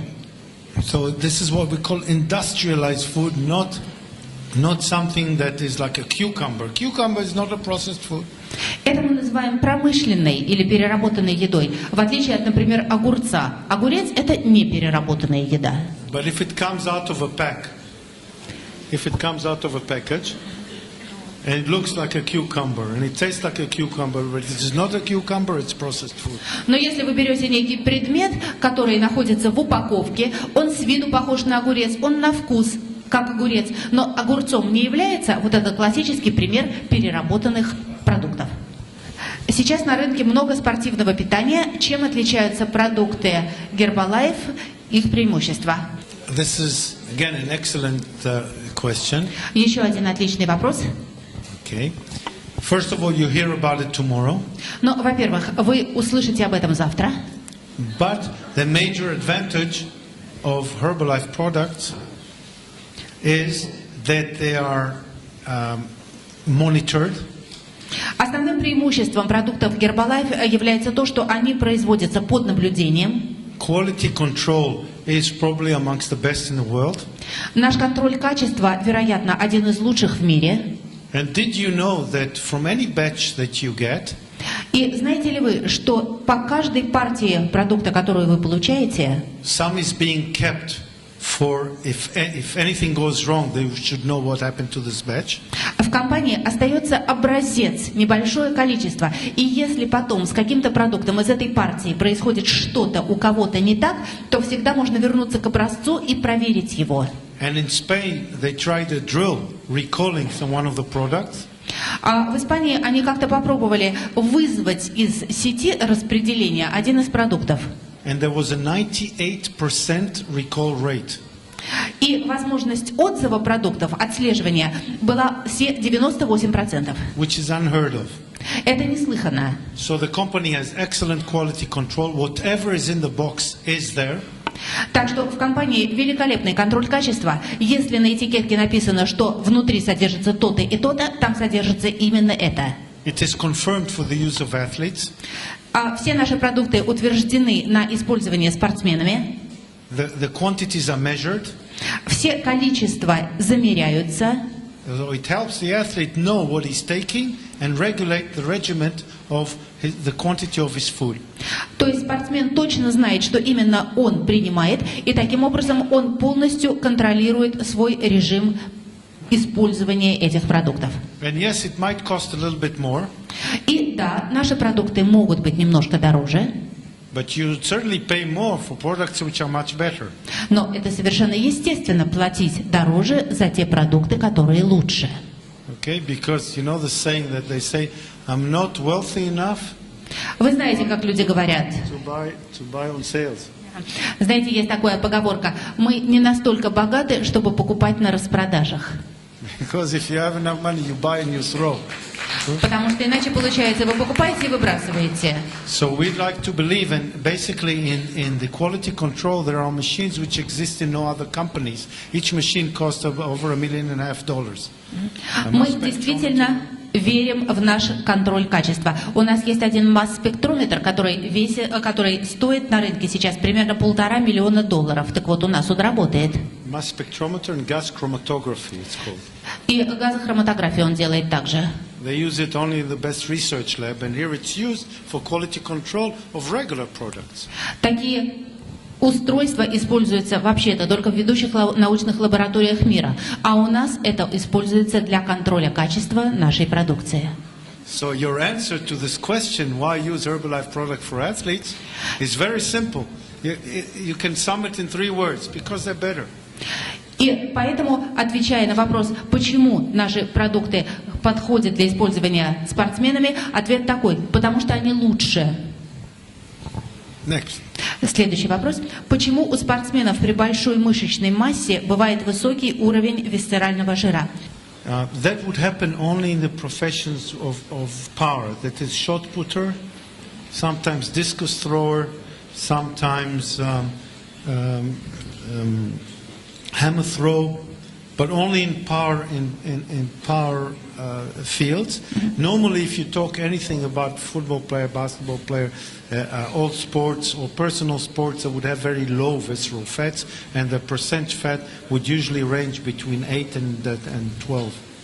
Вы знаете, то, что вы написали в своем вопросе, относится все-таки только к таким видам спорта, как, например, толкание ядра, бросание диска, молота. Если взять такие виды спорта, как футбол, баскетбол, индивидуальные виды спорта, личное первенство, то там у спортсменов не будет высокого уровня висцерального жира.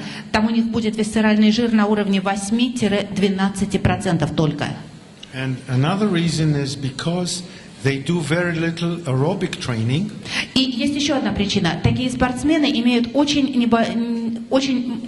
мало аэробных тренировок. And some of them eat like pigs. А некоторые еще при этом едят как поросята.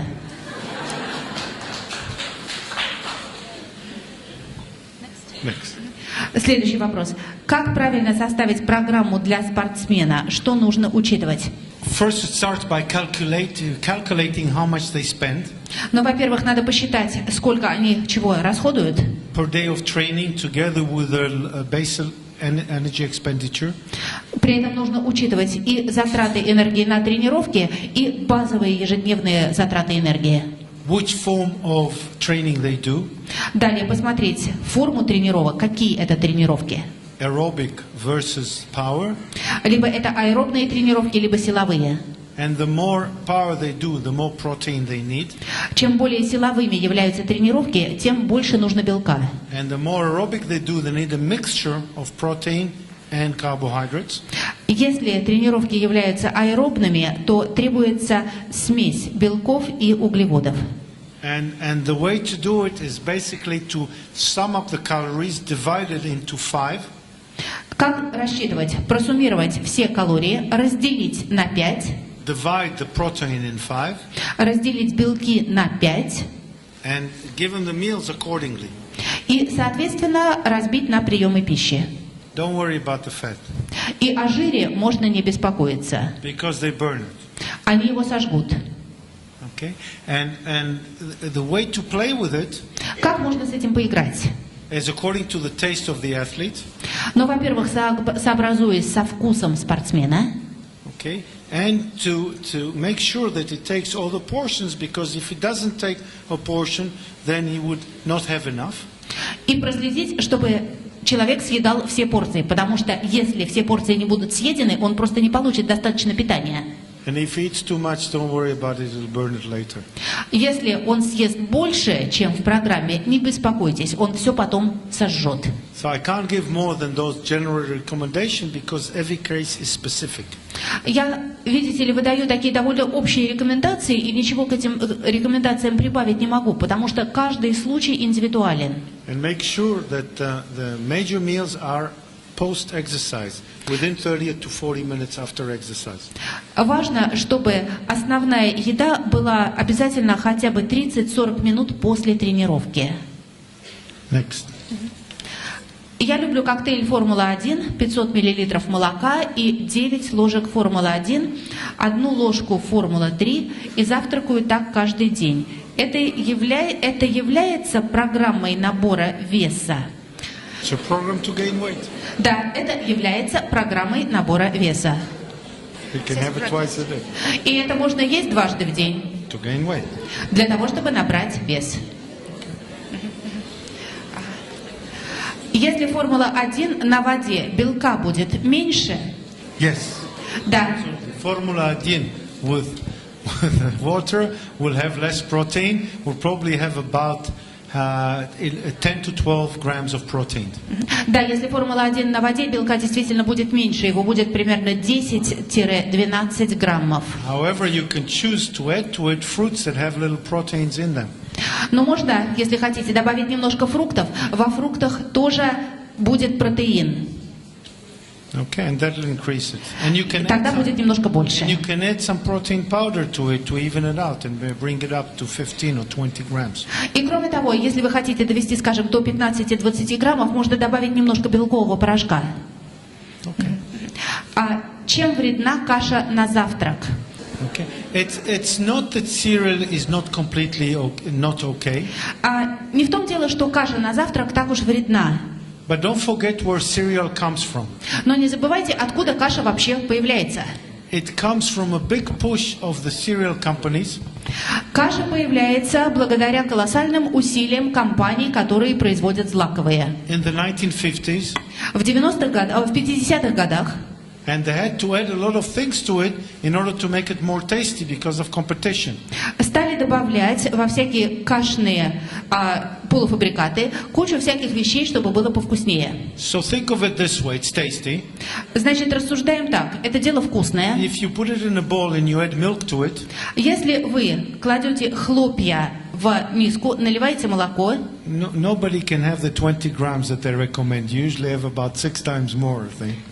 то никто такого не съест 20 граммов, как рекомендуется. Съедают, как правило, в 6 раз больше. So you'll end up having at least 400 to 500 calories А это значит, вы съедаете в результате 400 или 500 килокалорий. with little nutrients, not a lot. You have a lot of fiber, that's true. И действительно, там будет много клетчатки, но питательных веществ не очень много. But unless they add some vitamins and iron to it, you won't have anything else. Но если не добавили в исходный продукт витаминов и железа, то ничего особенного вы при этом не съедите. And even those quantities that they add are very minute. Но когда и добавляют, то добавляют-то очень немного. So for years it was pushed as a healthy breakfast. То есть многие годы нам все эти злаковые продвигали под идеей здорового завтрака. And it's not a bad idea if you take it in small amounts Идея неплохая, если есть этого немного. and you add fruits to it. Если добавлять фрукты. But then in the end you won't end up with 200 calories. You'll finish it up with 400 to 500 calories. Но все равно в результате это не будет блюдо на 200 килокалорий. Это будет 400-500 килокалорий. And of course don't forget to make it attractive to children that started adding all kind of colors to it. Ну и, конечно, не забывайте, что во все эти хлопья компании для того, чтобы привлечь детей, добавляют красители. So today I look at it much more than as a snack than as real food. Так что сегодня мне все это представляется скорее перекусом, чем нормальной едой. And for many years there were no alternatives. И в течение многих лет у нас выбора-то особого не было. Okay. And there are many examples in the world where companies push their products. I don't know if you remember that they used to say 1 apple a day keeps the doctor away. И в течение многих лет происходят такие кампании по проталкиванию того или иного продукта. Всем, наверное, известна английская поговорка «одно яблоко в день позволяет не ходить к врачу. That was pushed by the apple growing companies. Это совершенно точно пролоббировали производители яблок. Not that apple is not a good idea, Нет, яблоко, конечно, вещь хорошая, but it's not a miracle fruit. но это же не чудесное волшебное средство. And we even think today that the milk producing companies И сегодня мы думаем, что производители молока are pushing the products, were pushing the products a lot. тоже очень сильно продавливали свои продукты на рынок. Because they had a lot of surplus of milk. Потому что те, кто покупал хлопья, также покупали и больше молока. And we know today a lot of people are sensitive or allergic to lactose. Мы сегодня знаем, что очень многие люди чувствительны к лактозе или имеют на нее аллергию. So maybe it's not such a good idea. Так что, может быть, вся идея не такая уж и здоровая. And we know there is a surplus of corn in the world. Кроме того, мы знаем, что на рынках мира имеется излишек зерна. So what do you do with the corn? Too much corn. Что делать с излишком зерна? You feed the cows. Ну, можно кормить коров You feed the Mexicans. и кормить мексиканцев. So everything in Mexico is from corn, and it's fattening. It's very low level flour. Потому что в Мексике все делается из зерновых. И мука – это, в общем, очень дешевый продукт. But it's being pushed by the Americans because they have too much corn.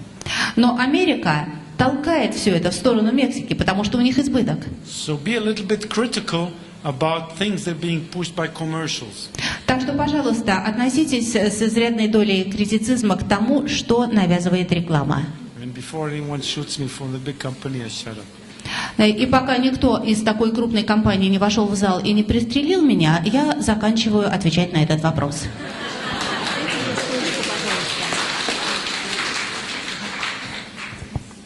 А почему в первые дни завтрака, господа, пишите разборчиво, а почему в первые дни завтрака клиенты очень быстро опять хотят кушать, не через 3 часа, а раньше?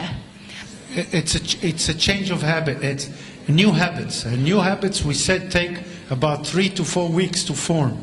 Это те самые новые привычки, которые на формирование свое требуют 3-4 недель. If he was used to have much more, Если человек привык есть гораздо больше, especially fats, особенно жиров, of course he would feel a bit hungry after that. конечно, после такого завтрака он будет чувствовать себя немножко голодным. But his body gets used to it, and then in the end he only gains and makes a profit. So it takes a little bit of time, but most good things take a little bit of time. Через некоторое время человек привыкает, организму начинает всего хватать, и человеку уже хорошо. Но опять-таки на это требуется некоторое дополнительное время. It takes at least 1 to 3 months, between 1 and 3 months, to get used to an exercise program. Скажем, для того, чтобы привыкнуть к новой программе спортивных тренировок, требуется от 1 до 3 месяцев. So a little bit of patience and things will work around, and that'll be sufficient. Так что немножко терпения, все наладится, и человеку будет всего хватать. Вы рассказали про кофе. Расскажите про пользу пальмового масла. Зачем оно в наших батончиках? I have to be honest and say, I don't know. Отвечу честно, не знаю. I'm pretty sure, but I have to find that out. I don't want to say things offhand, but I'm pretty sure they found out that palm oil has got some benefits, but I'm sorry, I can't say the answer or not. Я бы не хотел выдавать какие-либо непроверенные заявления. Я абсолютно уверен, что скорее всего потому, что в пальмовом масле обнаружили какие-то полезные ингредиенты. Но я сейчас не знаю, какие. Человек, который знает все, скорее всего, врет. Так, почему говорят, что белка 17 грамм в формуле 1, а на банке написано 9 грамм? 9 grams without the milk. 9 граммов – это без молока. Okay. Add the milk and you'll get to 17. Добавьте молоко, будет 17.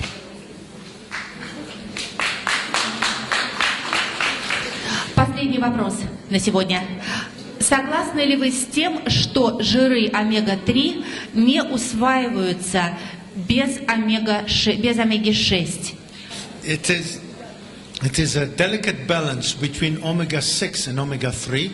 На самом деле требуется очень точное и тонкое равновесие между омегой-3 и омегой-6. However, the omega-6, which is found in even a little bit higher quantity than needed, will prevent the absorption of omega-3.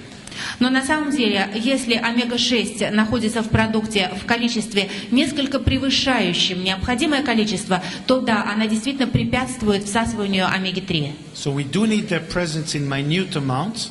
То есть действительно нужно присутствие омеги-6 в очень малых количествах. But they are there anyhow. Но они так или иначе действительно есть. The interaction between omega-3, omega-6 and omega-9 is not for the benefit of omega-3. And only omega-3 is the one that gives us the benefits. На самом деле взаимодействие между омегой-3, 6 и 9, оно не в пользу омега-3, а именно омега-3 является полезным для нас компонентом. Если кушать клетчатку сверх нормы, так как она относится к углеводам, может ли она привести к набору веса? Yes. Да, может. Yes, it will generate also a lot of bowel movement, but it will generate weight gain. Yes, this is a common things of people asking and saying, but I eat fiber, it's okay, why do I gain weight? Because it's carbohydrates. Да, действительно, да. Во-первых, она усиливает перистальтику кишечника, во-вторых, она действительно приводит к набору веса. Вот человек ест безумное количество клетчатки, а потом приходит и удивляется, я же клетчатку ем, почему я толстею? Так вот поэтому углеводы. And on that note, I have people come up to me and they're way overweight. Вот такие люди ко мне приходят, причем с серьезным лишним весом. And they say, Doc, I'm eating only healthy food. И говорят, доктор, я только полезные продукты ем. And I look at them and say, a lot of healthy food. И я им говорю, да, но вы едите очень много полезных продуктов. Remember that.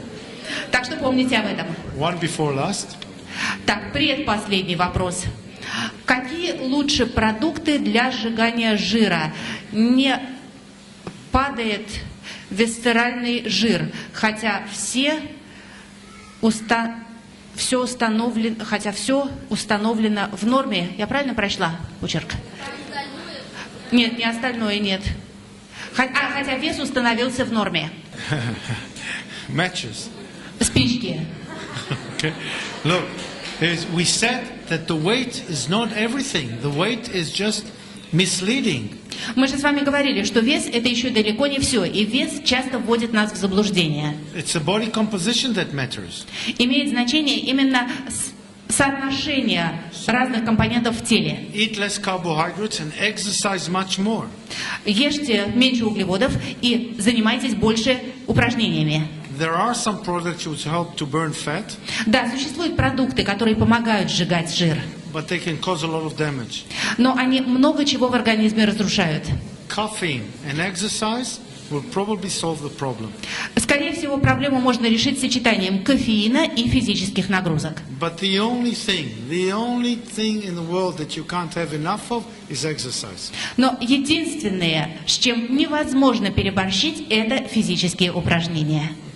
If you have too much health, it might kill you. Exercise, no. Если у вас слишком много здоровья, да, оно может вас убить. Но слишком много упражнений еще никого не убивали. Какова последовательность правильного завтрака? Алоэ, чай, формула-1 или по-другому? I would start with a tea. Но я бы начал с чая. Okay, as fluids are very important in the morning, but you'll get also the fluids from the Formula 1, don't forget. Потому что все-таки утром очень важна жидкость. Но понимаете, что жидкость вы всяко получите из формулы-1. So if I had to choose the sequence, if you want to take all three, then tea, Formula 1 and aloe. Если бы я выбирал последовательность, я бы выбрал такую: чай, формула-1 и алоэ. This is the logical sequence that follows me. However, you know, just Formula 1 is enough to start with, and you can have some tea and aloe afterwards. На самом деле, это логика, которая мне наиболее симпатична, но вы можете начать, скажем, с формулы 1 и потом добавить чай и алоэ. I prefer, the most important part is the Formula One. If you have all the others too, you might be too satiated. You might have to have too much in your stomach, and then you'll have less of Formula One. На самом деле, самый важный компонент – это Формула-1. И ее лучше принимать есть первый. Потому что если вы сначала напьетесь алоэ и чаю, то вы будете уже в значительной степени сытым. И поэтому Формулы-1 вам захочется скушать меньше. All the nutrients are in the Formula One. А все питательные вещества, они находятся именно в Формуле-1. Don't be pigs, don't have it all. Поэтому не надо свинячить, не надо стремиться слопать все. One other thing is that Formula One you probably have about 300 milliliters. Давайте посчитаем. Формула-1 это где-то 30 миллилитров. Yeah. 300, да. 300 milliliters. 300 миллилитров. 300 to 400, right? Но 300-400. If you add a glass of tea and the aloe vera, you might end up with 1 liter in your stomach, which is way too much, and it prevents absorption. You want Formula One to be absorbed, first have it, then wait a little bit. Okay? Смотрите. Because you want the nutrients there to be absorbed, and it's best done on a small quantity in the stomach. Смотрите, Формула-1 300-400 миллилитров. Потом у вас будет чай, потом алоэ. В конечном итоге окажется, что все это 1 литр. Это много. Когда в желудке слишком много, это препятствует усвоению. Идеальный вариант – выпить коктейль Формула-1 и некоторое время подождать, чтобы оно все-таки повпитывалось в желудок. Потом уже все остальное. The rate of evacuation of liquid from the stomach is maximum 1 liter per hour. Потому что скорость выведения жидкости из желудка, максимальная скорость выведения, это 1 литр в час. So if you want to have a fast evacuation, have 300 to 400 milliliters of Formula One. Let it sit there for 20 minutes and then you can have the rest. И если вы хотите обеспечить своему желудку такую максимальную скорость выведения жидкости, то ваши 300-400 мл Формулы-1 должны все-таки посидеть в желудке минут 30, а потом уже все остальное. And with this, ladies and gentlemen, we conclude this evening session. May you all have a nice night. И на этом, дамы и господа, мы закрываем нашу вечернюю часть сегодняшней встречи. Спасибо. До встречи завтра. До свидания. And I'm touched by your affection. Меня трогает ваша теплота. But with so many people trying to force their way, Но вы знаете, тут столько народу пробивалось к сцене. if one of you gets injured, it's not worth it. Знаете, если хоть кого-нибудь... So we'll do it in an organized way with a nice cue, as it should be. Если хоть кого-нибудь одного помнут, то стоит ли оно того? Давайте мы после сессии нашей рабочей выстроимся в аккуратную очередь и все подпишем. Thank you. And now we'll go into sports nutrition. Спасибо большое. А сейчас спортивное питание. Anybody wants to hear about that? Интересно это хоть кому-то здесь?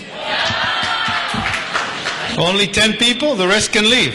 Ну хорошо, 10 человекам интересно, остальные могут выйти. You can sleep somewhere else. Спать можете в другом месте. But we'll try and make it interesting for you and let you know what's it all about. Я постараюсь, чтобы вам сейчас было интересно, чтобы вы поняли, что же это такое. And I see my picture on the wall there with all some of the credentials. Вот мой, так сказать, портрет на стене почета. Некоторые мои заслуги здесь перечислены. And if you go through it, it's too long for me. Если все это зачитывать, то, по-моему, будет слишком долго. And it's only about a quarter of the list. А это всего четверть того, что есть на самом деле. I think it makes me a little bit qualified to talk about sports, athletes and sports nutrition. Мне кажется, то, что вы видите здесь на экране, все-таки дает мне немножечко прав рассуждать о спортивной медицине и о спортивном питании. And I've done that for over 26 years. Занимаюсь я этим уже больше 26 лет. And things have changed. За это время кое-что изменилось. But the principles have not. Но принципы остались те же. Sports nutrition is important for people who are doing exercise. Спортивное питание важно для тех, кто занимается физподготовкой. Whether on an amateur level or at elite. Неважно, это элитный спортсмен или любитель. But just remember, Но помните, that if you eat like a top athlete, что если вы питаетесь как большой серьезный спортсмен, but you don't have the genetics and the ability, но при этом у вас нету настоящих спортивных генов и спортивных способностей, как у него, it will not win you the Olympic medals. то олимпийскую медаль вам такое питание не принесет. So to be at the top, you have to have the predisposition for it. Для того, чтобы добиться высших спортивных достижений, к этому нужно иметь расположение, способности. Okay, you have to train extremely hard Нужно очень много тренироваться in all sports domain. во всех сферах спорта. That means even if you're a chess master, you have to train very hard. Даже если вы мастер спорта по шахматам, все равно нужно очень сильно физически тренироваться. If you're a football player, if you're in track and field, Неважно, играете вы в футбол или занимаетесь легкой атлетикой. you have to train very hard, but training is not enough. Тренировки должны быть очень серьезными, но одних тренировок недостаточно. You have to help your body be ready for the training, Вы должны помочь своему организму подготовиться к тренировкам. help your body make the training efficient and high quality, Помочь своему телу сделать так, чтобы тренировки были эффективными и очень качественными. help your body recover from the training and competition, Потом нужно помочь своему организму восстановиться и после тренировок, и после соревнований. and a lot of that is being done with proper exercise before, during and after. Для всего этого нужны, конечно, правильные тренировки и до, и во время, и после соревнований. And with the help of good nutrition. И все это время человек нуждается в правильном питании. And still the most important part in sport success И все равно самой важной составной частью успеха в спорте lies between the shoulders and the sky. является то самое место, которое находится между вашими плечами и There. небом. There, in the head, right? Да, все на самом деле в голове. Okay, but the head alone without the body cannot do it. Но одна голова без остального организма тоже немногого добьется. And the body without the head cannot do it either. И тело без головы тоже немного на что способно. So let us see what gives the body a little bit of more ability to train, to advance, and to reach success and... Yeah? Давайте посмотрим, что же именно помогает нашему организму лучше тренироваться, лучше совершенствоваться, достигать лучших успехов. And the success can be anybody's success. That is, the success is anybody's level. If someone has a certain level and he wants to be at a higher level, he reaches that level, it's success. А что такое вообще успех? Успех для каждого человека – это подъем на новый уровень. Вот сейчас было так-то, вы что-то сделали, и результат стал лучше. И это уже успех. Okay? Everybody has a dream how successful he wants to be. У каждого есть мечта. Каждый в мечтах воображает успех, которого себе хочет. For today is the French finals open in tennis. Вот, например, сейчас только что был финал сыгран на Ролан-Гарросе. 4 o'clock our time. В России в это время было 4 часа утра. In the middle of the lecture. Вот, представляете, да? В самой середине лекции об этом говорить. And Novak Djokovic is playing Nadal. И Новак Джокович играл, с одной стороны. And since Novak Djokovic was one of my patients, А вы знаете, Новак Джокович одно время был моим пациентом. he told me that his dream since the age of 15 was to be number one in the world. И он мне когда-то говорил, что с 15 лет у него была главная в жизни мечта – стать лучшим теннисистом мира. So he has his dream. He worked hard for it and he got there. И вот он реализовал свою мечту. Он очень много трудился, чтобы она сбылась. And what motivates him onward? А что его мотивирует так много трудиться? He wants to be remembered as a great number one, not just as someone who reached number one and stopped there. Он хочет остаться в памяти всех болельщиков, как тот человек, который не просто разово вышел на первую позицию в рейтинге, а который действительно был великим теннисистом под номером 1. You had a great player in Russia in tennis, У вас в России тоже есть великий игрок в теннис, who was also number one in the world. который тоже когда-то был первым в мире. His name is Marat Safin. Его зовут Марат Сафин. But he didn't want to be number one. He said number 2 is good enough because for number 1 you have to work too hard. Но он не стремился быть первым в рейтинге. Его вполне устраивал второй номер. Он говорил, для того, чтобы быть первым, нужно слишком много вкалывать. And since I knew him quite well, Я его достаточно хорошо знал. he said, if you're number 1, you have no time for the pleasures of life. Он говорил, если вы на первой строчке, то у вас ни на какие другие удовольствия в жизни вообще времени не остается. So that was his ambition. Вот его честолюбие было на таком уровне. And just the other day I had a young kid of 12. А совсем недавно я общался с совсем молодым подростком, 12 лет, And I asked him, what do you want to be? и спросил его, а ты кем хочешь быть? He said, I want to be number 3 in the world. Он сказал, я хочу быть номером 3 в мире. So everyone has his own dream. Someone wants to be a little bit better than he is now. If that's enough for him, that's good enough. Поэтому у каждого мечта своя. Для кого-то мечта – это стать в будущем чуть-чуть лучше, чем он есть сейчас. И это нормально. And as you're all sitting here, you know about specific goals.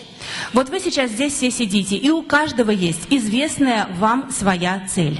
Some of you want to lose 10 kilos, Кто-то хочет похудеть на 10 килограммов. and that's sports nutrition for them. И для этого тоже есть спортивное питание. Some of you want to maintain their weight. Кто-то хочет поддерживать свой нынешний вес. Some of you want to gain weight. Кто-то хочет увеличить свой вес. And some of you have reached a certain stage where they say, okay, I want to improve further on and I need some support for that. А кто-то из вас сидит и думает, хорошо, я уже многого достиг, и теперь мне нужна поддержка, чтобы это достигнутое сохранить. And a lot of people are going to come to you. К вам будет приходить большое количество людей. And since they know you deal in nutrition and supplements and organization of food, И они будут приходить к вам, уже зная, что вы занимаетесь правильным питанием, пищевыми добавками, вы занимаетесь организацией питания. they are going to ask you, how do I do it? И вас они спросят, ну хорошо, и как мне действовать? So I hope with some of the tools I'm going to give you today, you'll be able to answer them a little bit better. И вот сегодня я вооружу вас тем самым инструментарием, который поможет вам лучше отвечать этим людям на их вопросы. Everything is going to be logical here, Сегодня у нас все будет очень логично. based on simple facts but true facts, Все, что я расскажу, будет основано на простых, но проверенных фактах. on how to use the products that you already have, Как использовать те продукты, которые у вас уже есть, without telling stories or tales. не рассказывая никаких небылиц при этом. And it's not rocket science, but it still demands a little bit of mastering of the knowledge. Это, конечно, не авиакосмическое приборостроение, не так все сложно, но какие-то знания приобрести для этого необходимо. So what is sports nutrition? Итак, что же такое спортивное питание? Okay, it's food for the active person. Это питание для активных людей. And why do we say active person versus someone who's not active? А почему мы так противопоставляем активных граждан и неактивных? Okay. Every person sitting in this room have a certain what we call a basic metabolic rate, basal metabolic rate. У каждого из вас совершенно точно есть то, что мы называем базовым уровнем метаболизма или базовым уровнем обмена веществ. And this is the amount of energy that person needs to sustain his body without doing anything. Это тот уровень энергии, который необходим человеку для поддержания жизнедеятельности организма в той ситуации, когда он вообще ничего не делает. Just sitting. Вот просто сидит и все. Thinking doesn't count. Мышление не считается. Unless, of course, you have, a psychiatric disease, that takes a lot of energy. За исключением тех случаев, если у человека какое-то психиатрическое расстройство. В таких случаях уходит на мозговую деятельность очень много энергии. But this is a room full of normal people. Но тут у нас целый зал нормальных людей. In spite of what other people think of you. Несмотря на то, что остальные люди о нас думают. You just have a lot of energy. Просто у вас много энергии. And that's positive energy. It's good for life. И эта энергия позитивная. Она хороша для нашей жизни. Would you rather be agents that sit all day with a face like this? Вам что, хочется вот так вот сидеть таким несчастным? So if you have to choose between being happy and alive and being sad and depressed, it's better to be happy and alive. Если уж выбирать между, с одной стороны, счастливым и живым, а с другой стороны, грустным и в депрессии, то, конечно же, мы все хотим быть счастливыми и очень живыми. And as one contemporary philosopher here present once said, И вы знаете, один из ныне живущих философов сказал следующее. it's best to be rich and happy. Лучше быть здоровым и богатым, счастливым и богатым. Okay, nothing else beats it. Лучше этого действительно ничего нет. And anyone who thinks different can leave the room. Если кто-то считает иначе, можно выйти из зала. Okay, so we have talked about... Guys, you're very quiet today. I don't know what you had for breakfast, but I think this is... Граждане, какие-то вы сегодня приторможенные. Я не очень понимаю, что вы на завтрак такое You съели. have to change the hotel. I don't know. Что-то мне надо изменить. I was just telling you what your... Переезжайте в другой отель. Yeah, what? No, just telling them what their ambition in life should be, to be rich, happy and healthy. And Я вам рассказываю, к чему вам нужно стремиться, что все мы хотим быть здоровыми, счастливыми и богатыми. И что? Okay. Better. All right. So we have... That's better. That's better. Okay. Уже лучше, уже лучше. Now, so we have the basal metabolic rate. On top of it, people who are not active will only have maybe 100, 200, maybe 300 calories more that they spend from everyday life. Ну хорошо, берем наш базовый уровень, базовую скорость обмена веществ.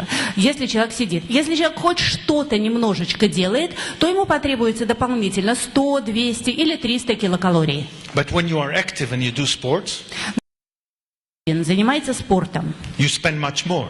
то энергии расходуется гораздо больше. And that's on top of regular life. И это все как бы поверх обычного уровня жизни. So 1 hour of walking is about 300 kilocalories. Скажем, 1 час ходьбы – это примерно 300 килокалорий. And 1 hour of running is double that. А если 1 час бега, то умножьте на 2. And 1 hour of cycling is about the same, 600, 700 calories. 1 час велосипеда – это 600-700 килокалорий, примерно так же, как бег. And 1 hour of going to the gym, doing weight training and doing spinning is about 500 to 800 calories. А если взять спортзал и тренировки с силовыми машинами, то это 500-800 килокалорий в час. And the active person spends much more than the non-active person. Человек активный тратит энергии гораздо больше, чем неактивный. So he has to have a different kind of nourishment. He has to have a different kind of food that will regain him what he has spent. Значит, и питание ему нужно другое. Его питание должно помогать организму восполнять затраченную энергию.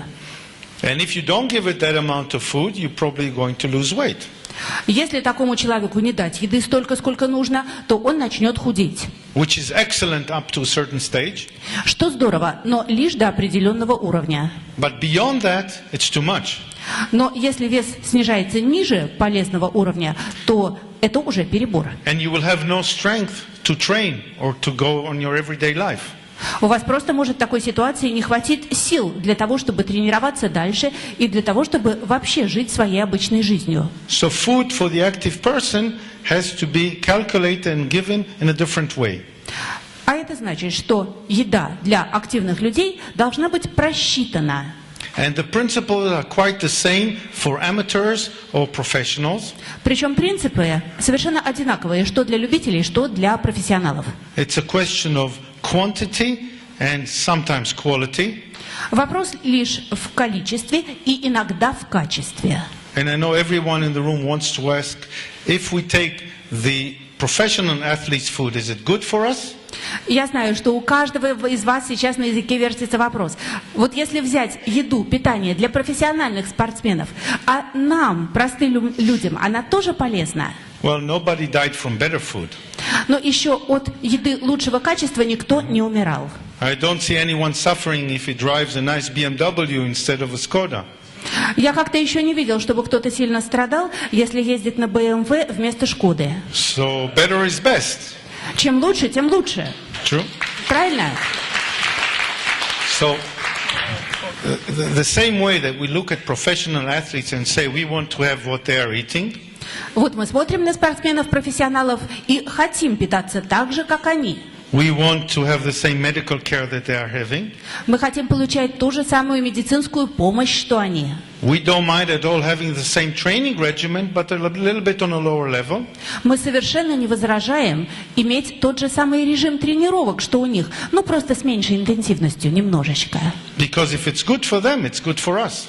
Ведь то, что хорошо для них, конечно же, хорошо и для нас. So as long as you understand this principle, you understand that the model is really people who exercise a lot and watch what they eat. Поэтому принцип вам уже, конечно, понятен. Да, спортсмены – это те люди, которые тренируются очень много и питаются очень правильно. And the only thing that prevents us from being like them И единственное, что мешает нам достичь таких же результатов, как у них, is that thing that comes between two training sessions when we call it work.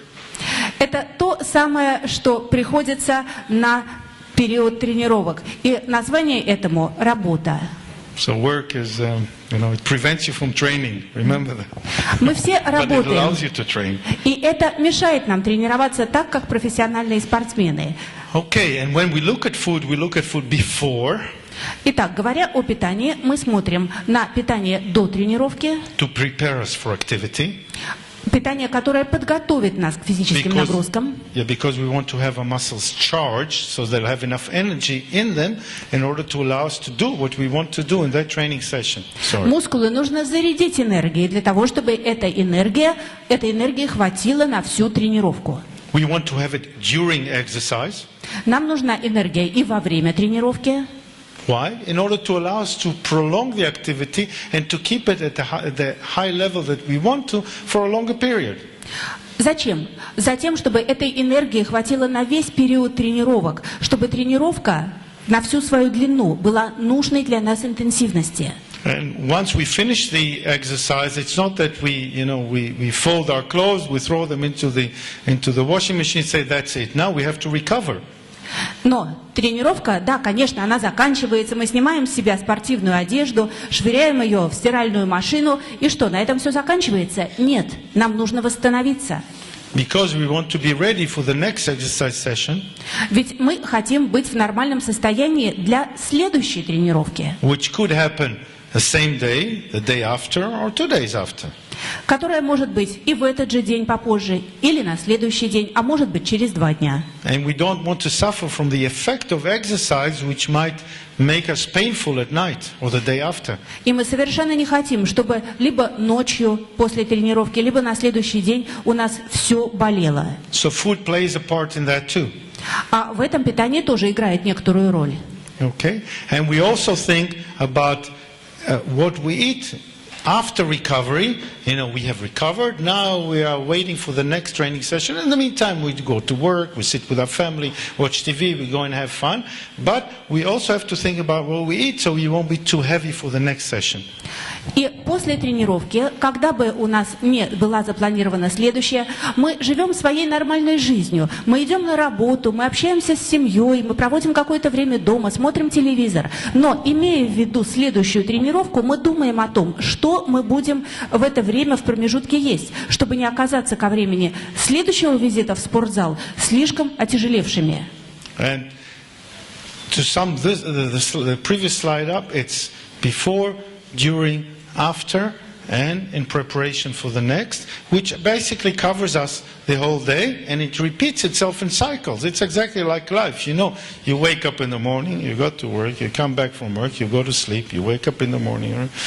It keeps going all the time, until one day, И на самом деле все это имеет свою цикличность. Это так же, как цикличность самой жизни. Время до тренировки, во время тренировки, после тренировки. И потом некоторый период вроде как отдыха, но на самом деле это уже подготовка к следующей тренировке. Точно так же, как циклична вся наша повседневная жизнь. And on a humorous note, и если позволите небольшую шутку, you have to live every day as if it's the last day of your life. Каждый день нужно жить так, как если бы это был последний день вашей жизни. And one day it will happen. И однажды он таки действительно окажется последним. You better be ready, huh? Лучше быть готовым. Okay. So, a little bit of the principles of sports nutrition, we are talking about energy supply.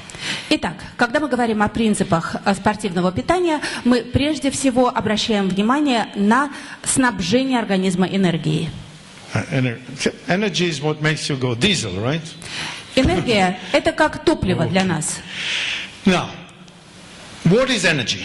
Energy is a small molecule called ATP. Что же такое энергия? Энергия на самом деле – это маленькая молекула, которая называется сокращенно АТФ. And it stands for adenosine 3, like in Russian, phosphate. Если расшифровать, то это звучит так – аденозин-трифосфат. Okay? This molecule is charged with energy. Эта молекула буквально заряжена энергией. And the minute it lets go of one phosphate, И в тот момент, когда от нее отлетает один фосфатик, there's a lot of energy being released, which creates the muscle to shorten. происходит выброс огромного количества энергии, благодаря которому мускул сокращается. So it makes you move. Именно поэтому мы с вами двигаемся. And it gives energy to the cells in the brain, Точно так же поставляется энергия в мозг. which command also the muscles in the body. А ведь именно мозг отдает команды нашим мускулам. So when I do this, Когда я делаю вот это, a lot of ATPs have been released. очень много АТФ высвобождается в моем организме. And we want to make sure there are enough of ATP. Значит, нужно сделать так, чтобы этих АТФ было достаточно. Okay? Just think of it as a small little molecule Представьте себе это зрительно. Вот такие маленькие молекулы, that has a lot of lightning inside, которые внутри, ну скажем, светятся and it releases burst of energy like this. Boop. и вспыхивают, как будто молнии, высвобождая энергию. But there is a limited amount of it. Но эта энергия имеет свои пределы. But we can produce it all the time. Но мы можем эту энергию все время воспроизводить. Okay? And what makes the production of ATP? А что обеспечивает производство АТФ? Carbohydrates, Углеводы okay, and oxygen. и кислород. Okay, this is a wonderful combination. Oxygen is for free. Замечательное сочетание, кстати. Кислород нам дается даром, Carbohydrates cost money. но за углеводы приходится платить. But you have it in Herbalife, right? Ну, вам-то есть чем платить, правда, в Гербалайф? And the combination of carbohydrates and oxygen together Сочетание углеводов и кислорода gives you a cycle in the body, a biochemical cycle in the body, обеспечивает в организме биохимический цикл, which produces ATP. в ходе которого и образуется АТФ. How many ATPs do you have from every molecule of sugar that is connected to oxygen? А сколько молекул АТФ организм получает от одной молекулы сахара, когда она соединяется с кислородом? The net sum is 36 molecules of ATP. Ответ – 36 молекул АТФ. And this is called aerobic oxygenation, aerobic glycolization, means the dissembling of glucose. И на самом деле это называется аэробный гликолиз, то есть распад молекулы глюкозы. And this is why it's so important to have the oxygen in the air, and this is the purpose of having glucose. Именно поэтому очень важно, чтобы в воздухе было достаточно кислорода, и именно поэтому в организме должно быть достаточно глюкозы. Now, glucose is found in the body in small amounts. Глюкоза в организме есть, но в небольших количествах. In the muscle, Она находится в мускулах, just a little bit, но совсем немножко. and in the liver, a lot more. И в печени, где ее гораздо больше. If you were to do a constant exercise Если вы будете постоянно тренироваться of medium intensity, со средней интенсивностью, the amount of glucose in the body would allow you to do it for about 4 hours. то количество глюкозы, которое в организме уже есть, позволит вам продолжать свою That's all. тренировку примерно 4 часа. И все. That's all. So you have to produce it more. Дальше нужно производить дополнительное количество глюкозы. Now the body has the ability В организме есть возможность to produce energy even if oxygen is not present. производить, вырабатывать энергию даже в отсутствии кислорода. Because the body says, I'm not going to stay without energy. Потому что организм как бы говорит, я не собираюсь оставаться вообще без энергии. If the brain gives the command, move, Если мозг дает телу команду двигаться, move you shall with or without oxygen. то двигаться придется, что с кислородом, что без. It's much more efficient with oxygen С кислородом движение гораздо более эффективно. because we said with oxygen we have 36 ATPs. Помните, мы говорили, что в присутствии кислорода мы вырабатываем из одной молекулы глюкозы 36 АТФ. And without oxygen, we can disassemble the glucose for only 2 molecules of ATP. Но в отсутствии кислорода расщепление молекул глюкозы тоже возможно, но молекул АТФ получается всего 2. And this is called anaerobic metabolism. И это называется анаэробным метаболизмом. And of course it can last much less because it's inefficient. Конечно, все это гораздо менее эффективно.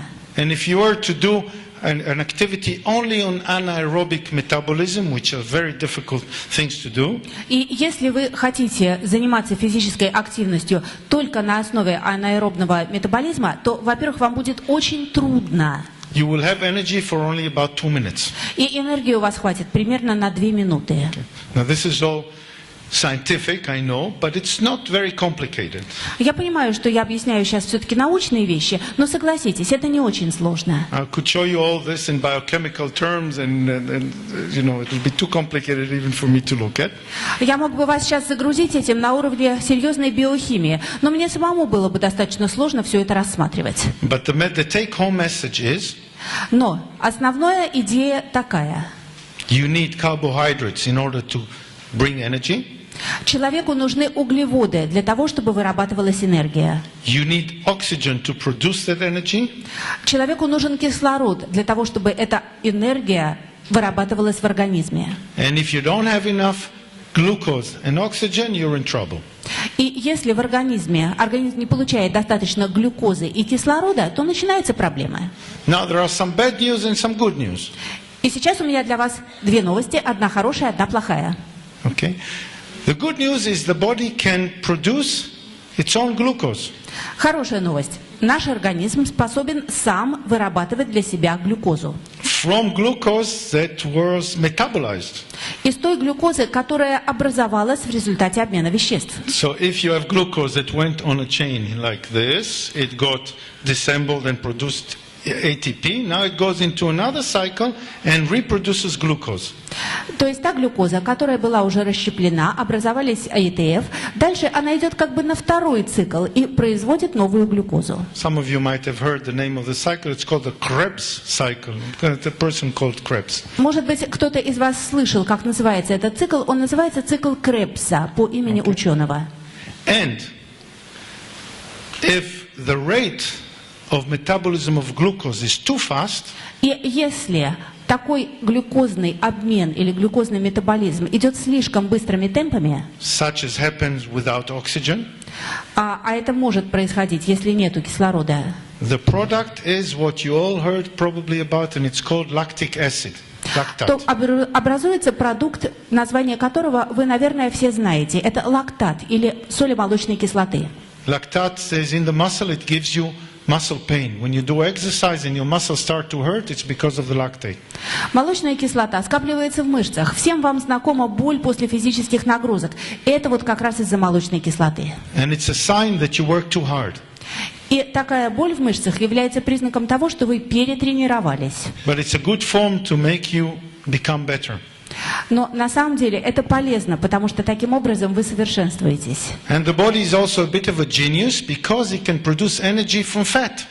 Кроме того, наше тело устроено гениально. Знаете почему? Потому что оно способно вырабатывать энергию из жира. Now that's a wonderful idea. Замечательная идея. If we can burn fat and produce energy, Если бы можно было сжигать свой жир и вырабатывать из него энергию. and by the way, from every molecule of fat you can produce 148 molecules of ATP. А кстати, из всего одной молекулы жира можно сделать нашему организму 148 молекул АТФ. And if you burn fat, И если you сжигать жир, become slimmer. вы становитесь стройнее. Now that's a good idea, isn't it? Отличная идея, правда? So, yeah, a lot of you would like to do that, and maybe that's the ideal of how to get slimmer through exercise. И, наверное, многие из вас именно этого желали бы своему организму. Вот так вот худеть с помощью физических упражнений. Yeah, we produce energy through burning fat. The more we burn fat, the better it is for us. Мы производим энергию за счет сжигания жира в организме. И чем больше жира мы сожжем, тем лучше для нас. But it takes a very long time. Но на это нужно очень много времени. And you have to burn, the rate of burning of fat is very slow.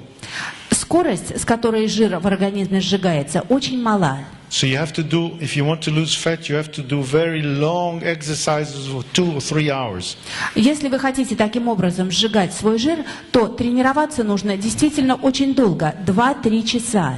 And that's why we said yesterday that if you want to lose fat, you have to think of first using diet, and then what you eat, and then exercise to maintain it. Because through exercise you have to spend the whole day exercising. Именно поэтому, помните, мы вчера с вами говорили, если вам необходимо избавиться от лишнего веса, то прежде всего думайте о диете, о питании. А упражнения, физические нагрузки используйте для того, чтобы поддержать нужный вам вес, когда вы уже похудеете. Иначе просто весь день придется тренироваться. And when you do exercise and you have no other source of energy, not enough carbohydrates, И если вы тренируетесь, не поставляя в организм энергию из каких-то источников, не едите углеводы, например, you start burning muscle. то сжигать вы начинаете в первую очередь мышцы. And as you have seen all the long distance runners, how slim they are, how thin they are in the top part of the body. А вы видели бегунов на длинные дистанции, как они выглядят? Они очень худощавые, особенно в верхней части туловища. It's because they burn muscle for energy. Потому что их организмы сжигают именно мышцы для выработки энергии. Okay? And so we need carbohydrates from external energy. Значит, нам нужны углеводы из какого-то внешнего источника. External sources. Из внешних источников. And you will hear soon about some of the products that we have to give that energy back during exercise. И скоро мы с вами будем говорить о тех продуктах, которые и предназначены для того, чтобы восполнять энергию в организме во время тренировок. So, the food is the same. Итак, главное – это еда. Она та же самая. We need carbohydrates to supply us with energy. Нам нужны углеводы для поставки в организм энергии. But remember, people who are so afraid of not having enough energy Но все люди очень боятся, что им энергии не хватит. end up eating too much carbohydrate, И в результате переедают углеводов. and the body doesn't need it right now because you're not exercising at the moment. Скажем, сейчас энергия не нужна нашему организму. Мы сейчас не тренируемся. So those carbohydrates have another cycle in which they are turned into fat. И углеводы начинают жить своей жизнью. У них свой цикл, в результате которого они трансформируются в жир. And fat is stored in the body in specific places. И этот жир идет в запас в организме, и эти запасы находятся в конкретных местах. And if you want to know which places, Если вы хотите знать, в каких местах, look in the mirror. посмотрите в зеркало. Each one has their own places there, and for some odd reason it's specific to a person, but we know in general it sits either here, or in the legs, or here with У каждого свои любимые места размещения этих складских помещений, но, как правило, оно бывает либо на пузе, либо на бедрах, либо на плечах и так далее. And as we said, this fat is extremely important if you need it for energy, for long-term energy. И мы уже говорили, что на самом деле жир в организме очень важен, потому что он обеспечивает нас так называемой долгосрочной, долговременной энергией. But you have to give it reasons to be burned. Но нужно обеспечить ее разумное сжигание. Because our body is not the best collaborator. Наше тело с нами не очень-то стремится сотрудничать в этом смысле. And the first thing it does, it puts it into fat. Что оно делает первым делом, получив лишнюю энергию? Складирует ее в жир. And to give it back, no. И очень не хочет отдавать обратно. It's the last thing that happens. It gives it back. First, it uses all the other materials. Из жира наш организм нам отдает энергию в последнюю очередь, а сначала отдает нам ее из мускулов и из других тканей. So if you think of storing carbohydrates for training, И если вы думаете, о, как хорошо, сейчас запасусь углеводами, и будет энергия для тренировки. don't. Так Так вот не думайте так. Because it'll get stored as fat and you won't be able to use it. Потому что она запасется в виде жира, и вы не сможете ее для тренировки использовать. So carbohydrates are excellent before, just before, during, and right after. But during the whole day, eating too many carbohydrates will get you into trouble.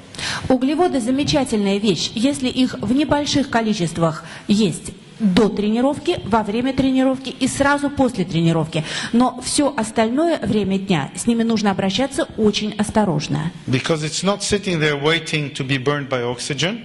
Потому что эти углеводы не сидят у вас где-то в организме в ожидании, что вот сейчас их сожгут с кислородом. It is in the body in small amount, as we said before. Мы уже говорили, они находятся уже в организме в некотором небольшом количестве. And you even use it at night, and that's why you wake up in the morning hungry for carbohydrates, because you burn them. И углеводы расходуются организмом, в том числе и ночью, они сжигаются. Вы же знаете, что утром человек часто просыпается голодным, он хочет свежих углеводов. Great. And now we have protein. Дальше у нас белок. You all know protein. Вы все знаете, что это такое. And for the exercising person, it is essential to have proteins. Для человека, который тренируется, белки совершенно необходимы. Because what is training? Ведь что такое тренировка? Training is loading the body.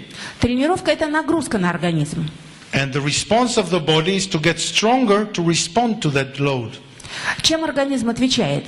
Он становится сильнее для того, чтобы справиться с этой нагрузкой. And the next day you load it again. На следующий день вы его снова нагружаете. And it builds up again. И организм снова в ответ на нагрузку становится сильнее. Sometimes you overload it. Иногда вы себя перегружаете. And then you might get sick. И тогда, возможно, у вас что-нибудь заболит. So you need rest to restore it, or a good massage or recovery. И вам потребуется отдых для восстановления или, предположим, хороший восстановительный массаж. And if you overload it too much, А если вы слишком перетренировались, you might get a syndrome which is called overtraining or overloading training. у вас может возникнуть синдром, который так и называется – синдром чрезмерных тренировок. And that's already a disease. И это, собственно, уже болезнь. Okay? So the response to training is the body getting better. If you're doing exactly the same and you don't get better, you're not training, you're just exercising. Какой нормальный, хороший результат тренировок? Заключается он в том, что организм становится сильнее, крепче. Если этого не происходит, значит, вы себя не догрузили. And what will the body use in order to get a little bit better? А что именно организм использует, чтобы становиться сильнее? You all know. Proteins. Вы все знаете, это и есть белки. Because with the protein it will build the muscles a bit stronger. Потому что именно с помощью белков наращивается и укрепляется мышечная масса. It'll build the tendon a bit stronger. Укрепляются и уплотняются связки. It will help you to deliver the oxygen better to the tissue. И кислород гораздо эффективнее разносится по тканям. And it'll also build the muscle in your heart to perform a bit better. И, кроме того, укрепляется мускулатура сердца. Yes. И благодаря этому вы становитесь более тренированным человеком. The heart responds very nicely to exercise. И, кстати, сердце очень благодарно реагирует на физические тренировки.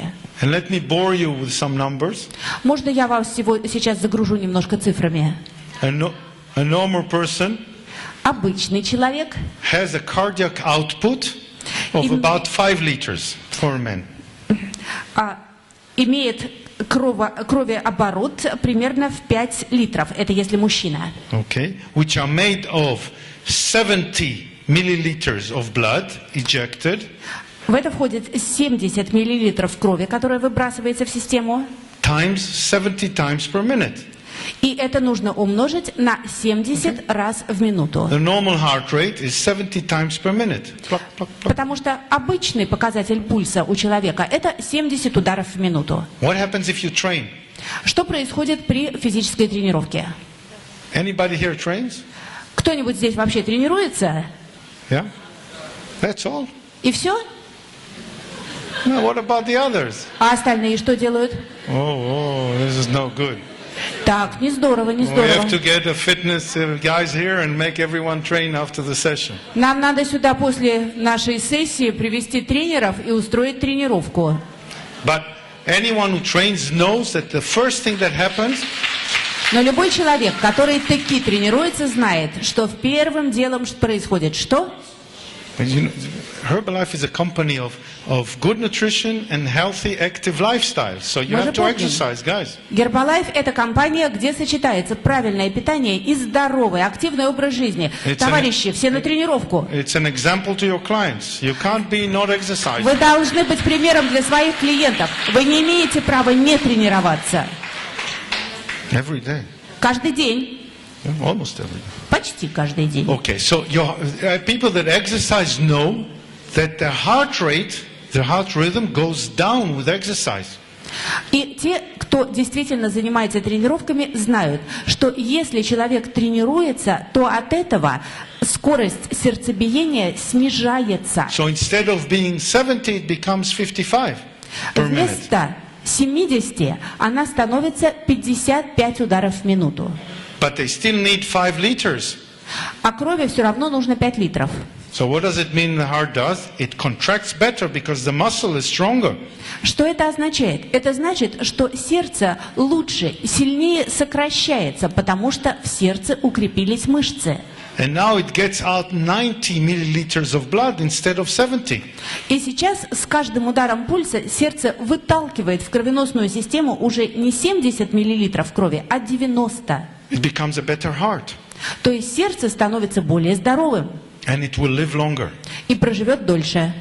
The latest research has shown that the best indication for a better heart is when the heart rate at rest goes down. Вы знаете, недавнее исследование показывает, что сердце становится здоровее в том случае, если в состоянии покоя частота пульса уменьшается. That's the best indication. Это лучший показатель здоровья сердца. And that will happen only with exercise. И это происходит только благодаря упражнениям. It's like, you know, the new cars. All the old cars used to have to do to the liter, right? They used to do like 8 kilometers per liter, or like, 12 or 14 liters per 100 kilometers, right? Давайте вспомним машины. Вот раньше старые машины, они проходили на 1 литре бензина 8 километров, то есть получалось примерно 12-14 километров на литр. 12 to 14 liters per 100 kilometers. 12-14 литров, чтобы проехать 100 километров. And now all the new engines are doing 6 liters per 100 kilometers. А сейчас современные двигатели позволяют проезжать 100 километров на 6 литрах бензина. So the engine is much better. Мотор стал гораздо лучше. The car drives better. И машина едет лучше. It costs you less money. И денег все это вам стоит меньше. On petrol.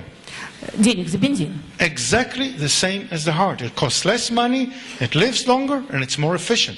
Точно так же с сердцем. Оно требует меньших расходов, живет дольше и здоровее. And this happens with the help of the proteins that you give yourself to eat that work on the heart because of training. И это происходит благодаря белкам, которые вы употребляете в качестве пищи и благодаря которым вы тренируетесь. This is all very sensible and very logical. Все это очень логично и очень точно. And I've been doing it for the last 30 years, and I'm still amazed that it's working so logically and so wonderfully. Я этим занимаюсь последние 30 лет и не устаю удивляться, как это все правильно и как это все логично. And I can talk about it all day. И говорить я об этом готов целый день. We'll stay here all day if you want. Вот весь день мы с вами здесь и проведем. Okay. And vitamins.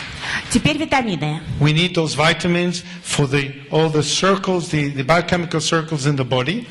Витамины нам нужны, чтобы обеспечивать биохимический цикл в организме. And of course for the skin and activity of muscles, etc., etc.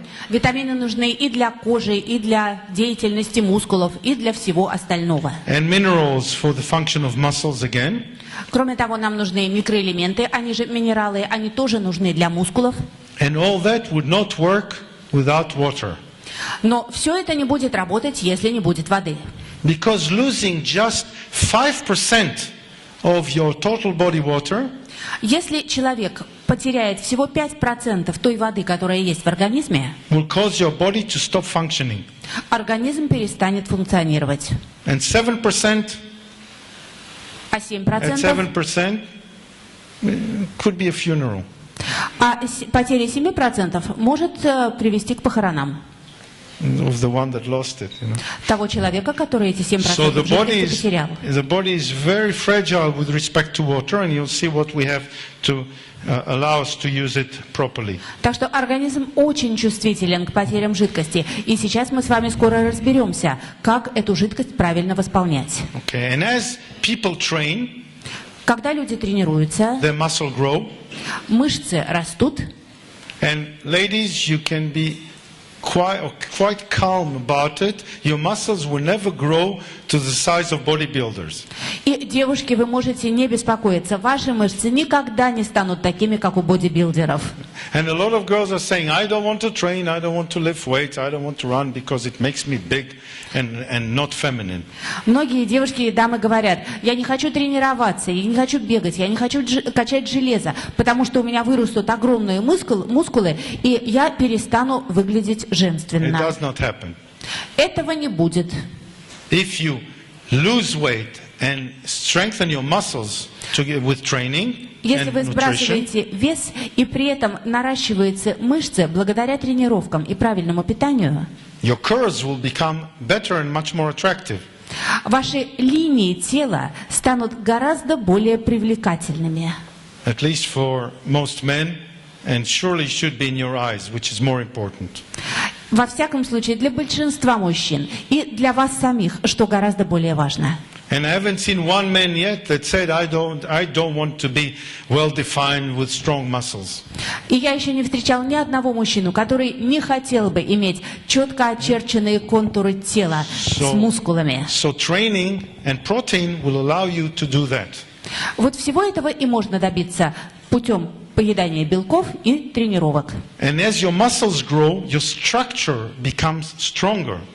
Когда у вас укрепляются и растут мышцы, становится крепче и весь каркас тела, Your bones are growing. потому что растут кости.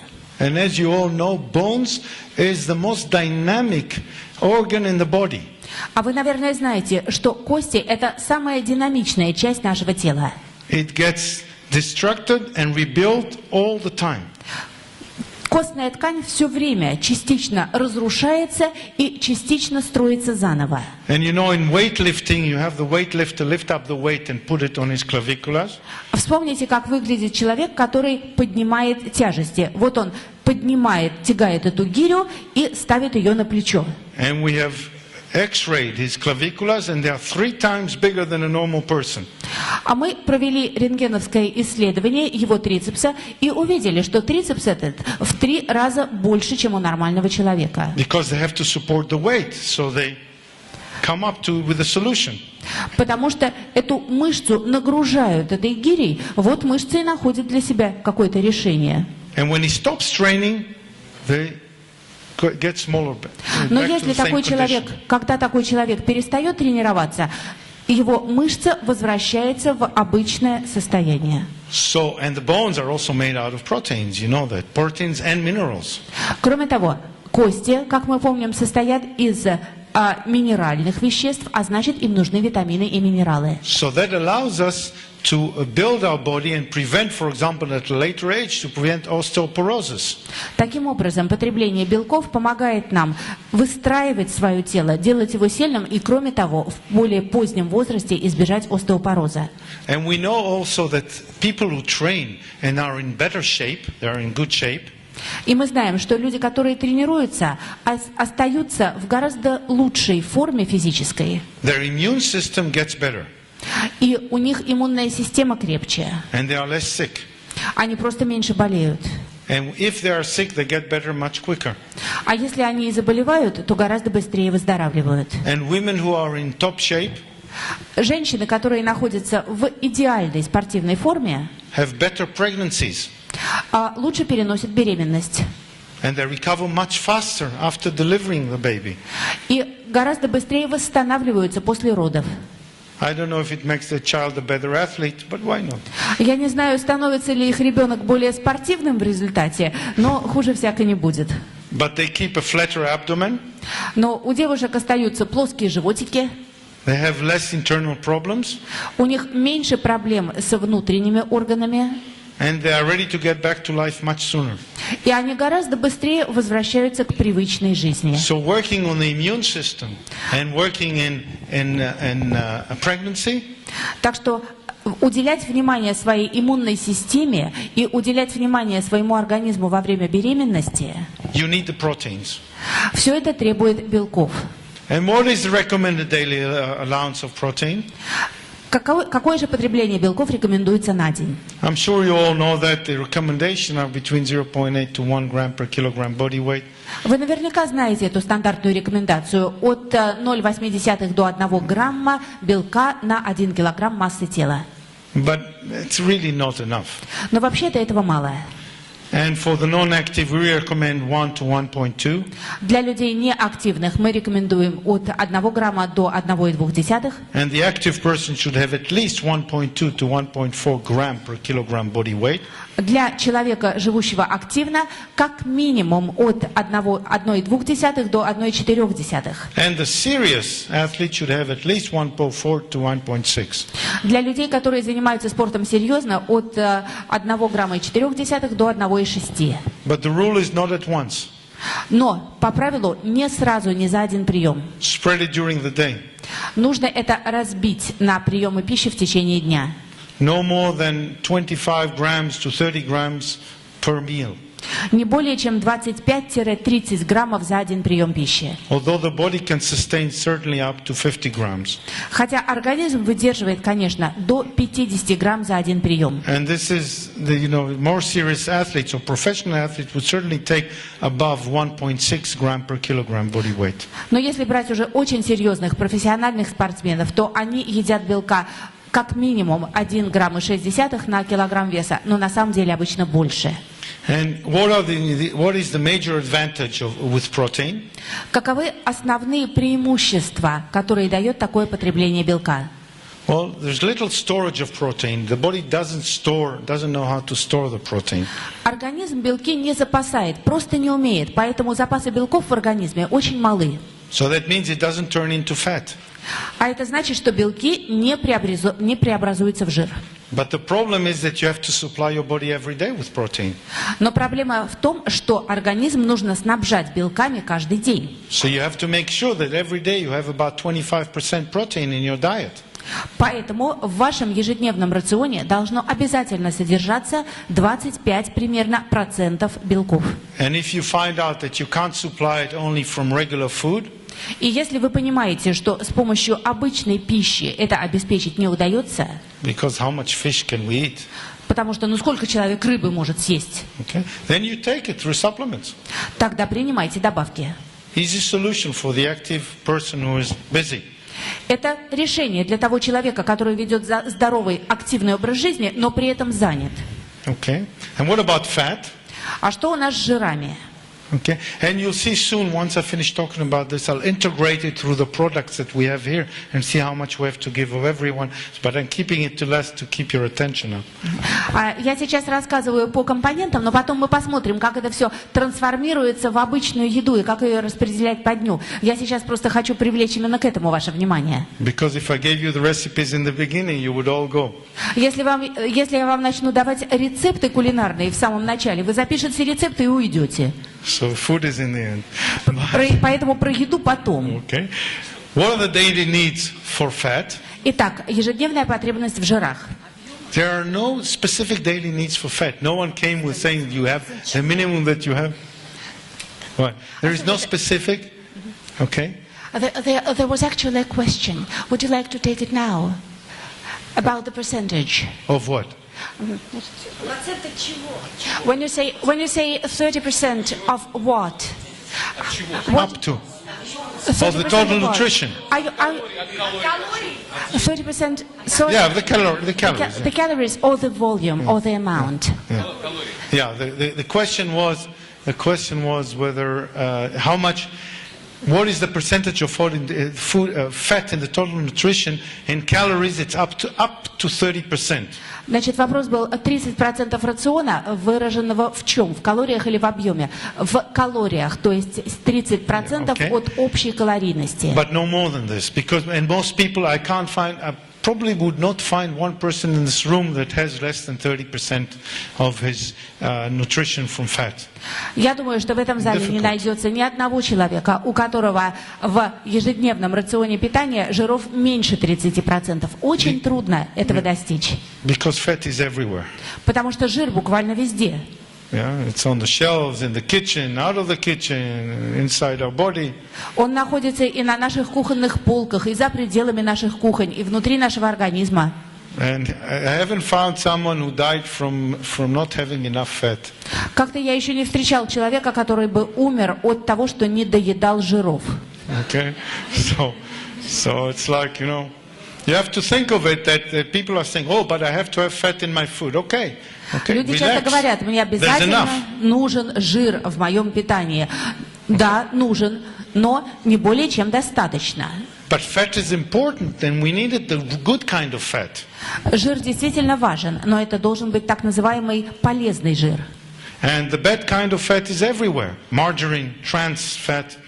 Потому что вредные жиры нас окружают со всех сторон. Например, в маргарине это трансненасыщенные жиры.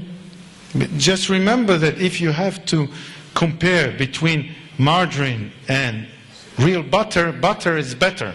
Butter is better. Если сравнивать маргарин с обычным нормальным сливочным маслом, так вот, масло гораздо полезнее. Далее, нам необходимо строить клеточные мембраны. We need it for nerve cells.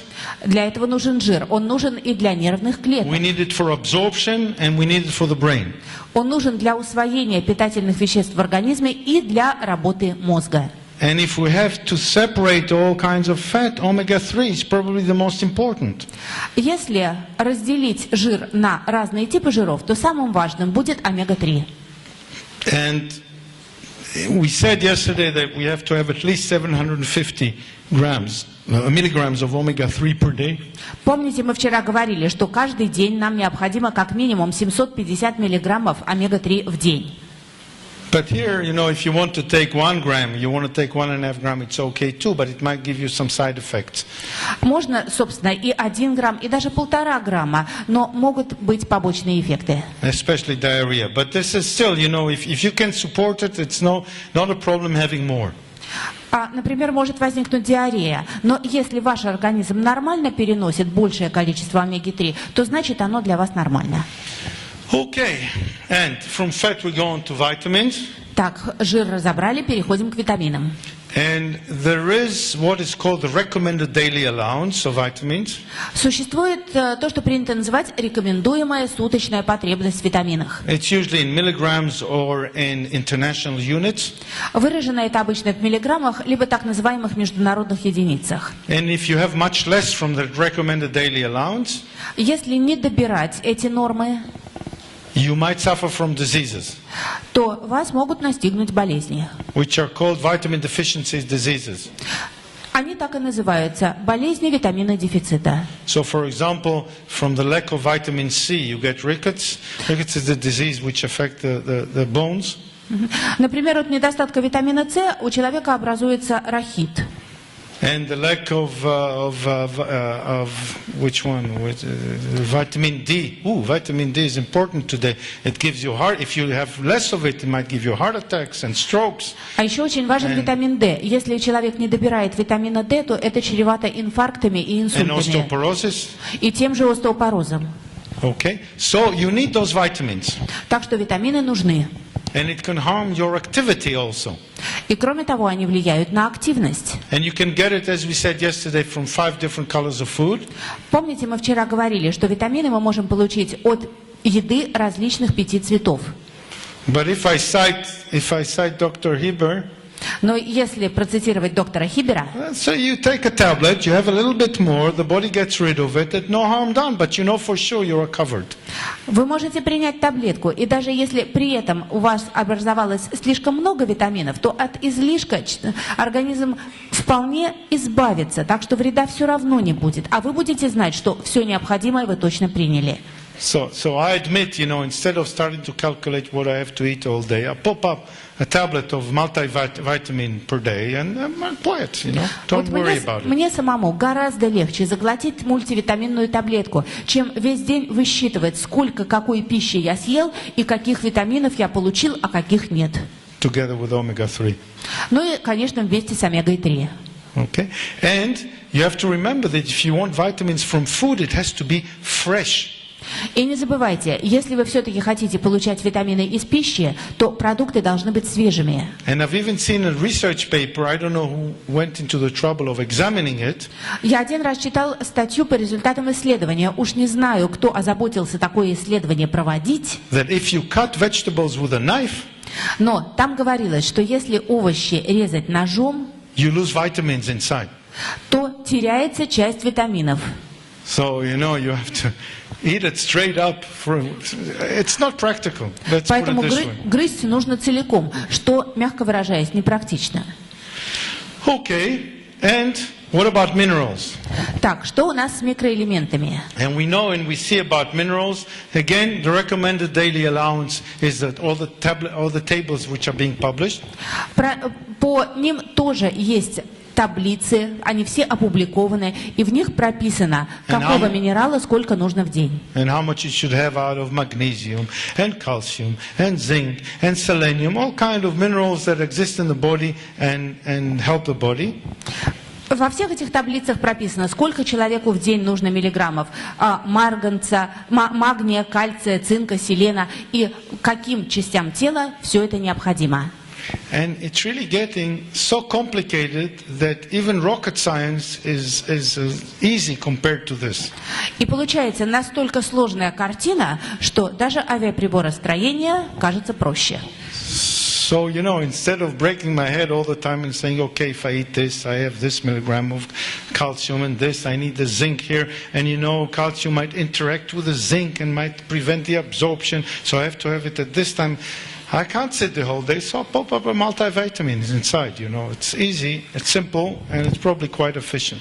И на самом деле, мне, например, совершенно не хочется высчитывать, вот здесь содержится столько-то кальция, теперь я съем вот это, потому что здесь должно содержаться вот столько-то цинка. Ой, какой ужас, ведь цинк препятствует всасыванию кальция, тогда мне нужно съесть вот это, чтобы компенсировать. Слушайте, мне всего этого не надо, мне легче таблетку проглотить. And all of you are dying to ask this question. И я понимаю, что все уже ждут, не дождутся задать мне вопрос. And I'll ask it instead of you, so you wouldn't have to write it down afterwards. Я вам лучше сам сразу на него отвечу, и можно даже не записывать. I'm an active person. I do a lot of sports. Вот смотрите, я человек активный, я действительно занимаюсь спортом, много. I've seen more on this side of the hall than on this side. Вот, я таких людей вижу как-то больше с этой стороны зала, чем с той. Okay. And I do sports. Do I need more? И вот вы сидите Right? и думаете, You wanted to я ask that, занимаюсь right? спортом, а мне нужно больше этой нормы. Well, what is in the multivitamin tablet is enough for more. Так вот, то, что содержится в нашем мультивитаминном комплексе, обеспечивает вам больше, чем достаточно. Because if you take the formula 1, Если вы едите формулу-1, got you on that one, plus the multivitamins, плюс мультивитамины, plus the protein bar, плюс белковый батончик, or the nutrition bar, or или breakfast наш bar, питательный батончик на завтрак. you have much more than 100% of what is needed. Вы обеспечиваете себе гораздо больше, чем 100% потребности. Between 150 to 200% of what you need. Вы обеспечиваете себе 150-200% от необходимого. And now you're asking, is it not dangerous to have that much amount more than we need? А вы, конечно, сейчас сидите и хотите спросить, а это не опасно настолько превышать потребность? Well, twice as much is really not that much. На самом деле в 2 раза больше это не очень много. And the extra gets washed into the toilets. А все лишнее, не беспокойтесь, уйдет в унитаз. Okay, so you're pretty safe with it. Так что вы в полной безопасности. Okay, so now we know how to do it. Так что мы с вами знаем, как нам действовать. So instead of being rocket scientists, Так что не будем превращаться в авиаприборостроителей. and sitting down with a calculator all day thinking how much we should have, Не будем сидеть весь день с калькулятором, высчитывая, сколько чего нам нужно съесть. we know that if we live our life according to the nutrients that we are taking on a regular basis, Мы знаем, что если мы все время, всю свою жизнь принимаем все необходимые питательные вещества регулярно, we have enough. то мы примем столько, сколько нам достаточно. And we won't suffer from lack of it even if we exercise a lot. И у нас не будет нехватки никаких из этих веществ, даже если мы очень много тренируемся. Okay, and what is the timing and the quantity? Next one. Так, хорошо. А какие количества и в какое время? Alrighty. So, eating before exercise is only for immediate fuel. Прием пищи до тренировки обеспечивает нам только так называемую быструю, срочную энергию. What does it mean? We want to load our system with carbohydrates. Это мы загружаем свою систему, свой организм углеводами. Okay, and we want to load it. It doesn't mean we bring in 3 trucks full of carbohydrates and fill it in. Но, когда мы говорим «загружаем», совершенно не предполагается, что мы съедаем этих углеводов 3 грузовика. Just a little is enough. Достаточно небольшого количества. Some athletes before long duration events, Некоторые спортсмены, которым предстоят какие-то очень длительные соревнования, do a diet which is called carbohydrate loading. садятся на диету, которая так и называется – углеводная загрузка. How does it work? Как же она работает? 6 days before the competition, За 6 дней до соревнований for 3 days they don't have carbohydrates at all, only protein. начинается диета, и первые 3 дня они вообще не едят углеводов, они едят только белки. This is to deplete their body out of carbohydrates. Для того, чтобы закончились запасы углеводов в самом организме. And then 3 days before the competition, for 3 days they eat only carbohydrates. А потом следующие 3 дня, уже непосредственно перед соревнованиями, они едят только углеводы. But research has shown that it's too much effort for too little results. Но исследования показали, что усилий это требует очень больших, а результат незначительный. So the best idea is to continue on with the regular diet. Поэтому выработано предложение продолжать свой обычный рацион питания. And before an exercise session, you can have fruits, А непосредственно перед тренировкой нужно съесть какое-то количество фруктов, preferably with sugar that is loaded slowly, лучше всего с сахарами, которые медленно поступают в организм. like bananas or dates. Это бананы или финики. If you want to have pasta before exercise, it has to be at least an hour and a half before. Если вы хотите поесть макаронных изделий до тренировки, то есть их нужно за час, за полтора до тренировки.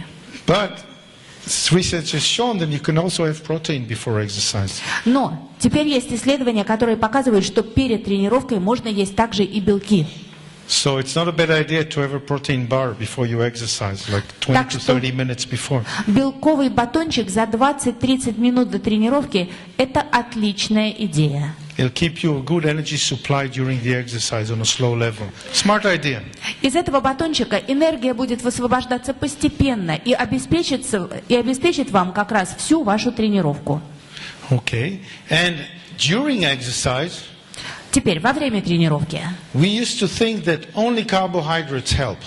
Мы раньше считали, что во время тренировки годятся только углеводы. But now we know that it's not a bad idea to add a little bit of protein during exercise. Но сейчас мы уже знаем, что также очень неплохо во время тренировки добавить себе немножко белков. So we have an excellent product in the building up during exercise, which is H3O Pro. We'll talk about it in a minute. И для этого у нас есть замечательный продукт, о котором мы очень скоро будем говорить. Он годится именно для использования во время тренировок. И называется H3O Pro. A3O Pro.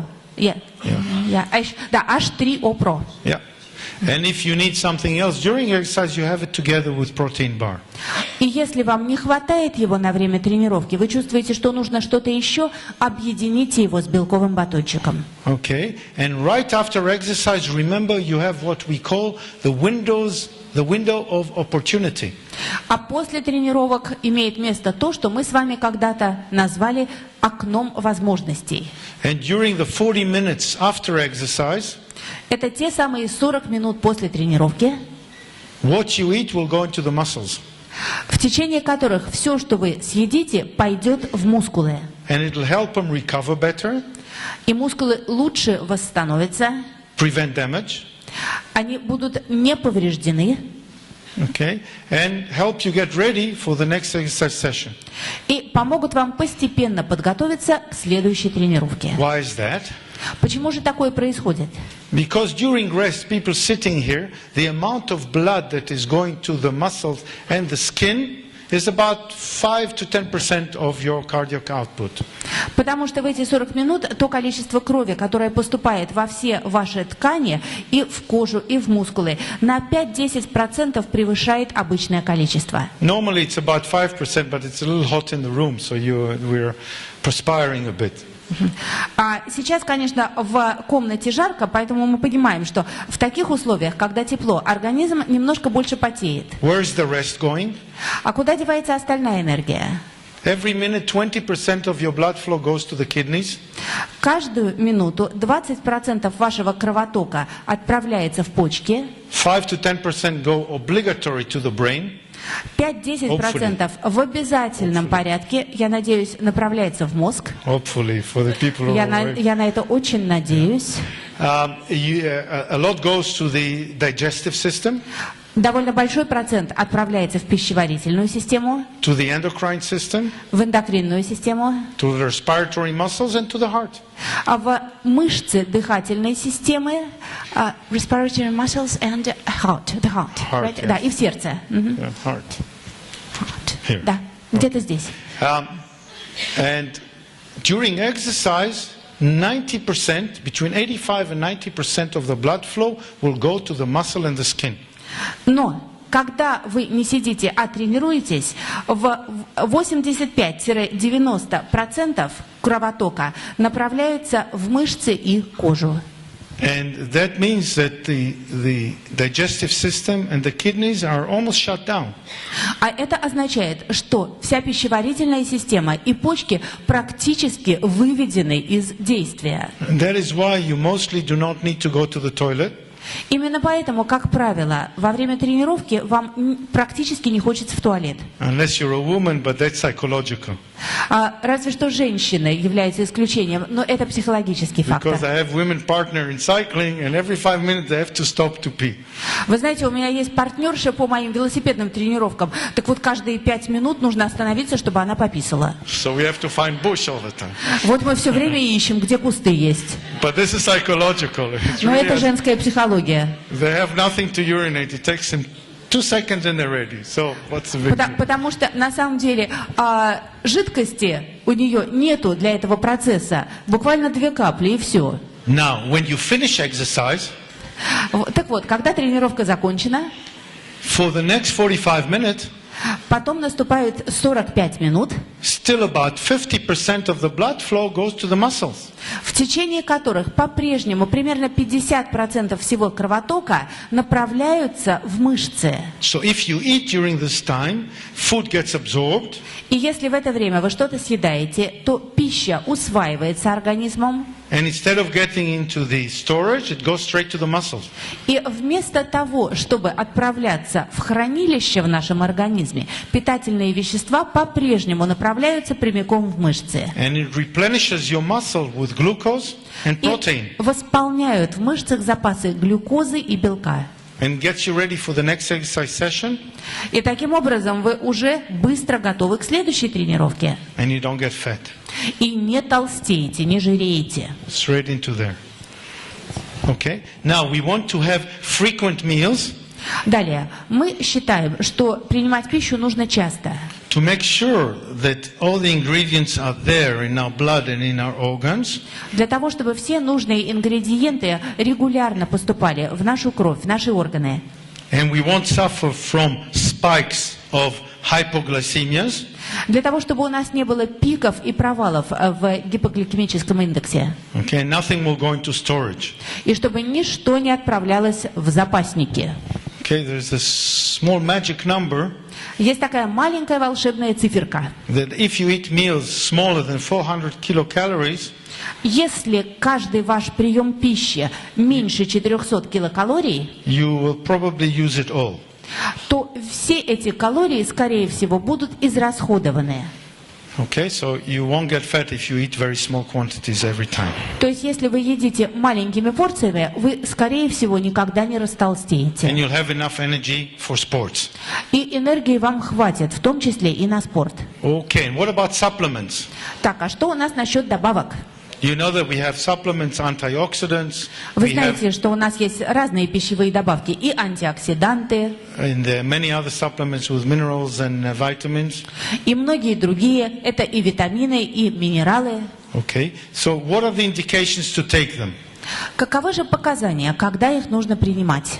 First of all, if the levels are too low in blood tests, Ну, во-первых, если анализ крови показывает очень низкий уровень микроэлементов, we have to take them so that our performance would not be impaired. значит, их нужно принимать в виде добавок, чтобы эффективность деятельности организма не снижалась. Like a low level of vitamin B12 Предположим, если у человека пониженный уровень витамина В12, will cause tiredness. It will make you to be tired, вызывает у человека усталость. and your muscles will not function well. Просто мышцы не будут хорошо работать. And a low level of calcium will impair the function of the muscles. И также низкий уровень кальция влияет на активность мышц. Она снижается. So we need to supplement those in order to get to the normal level.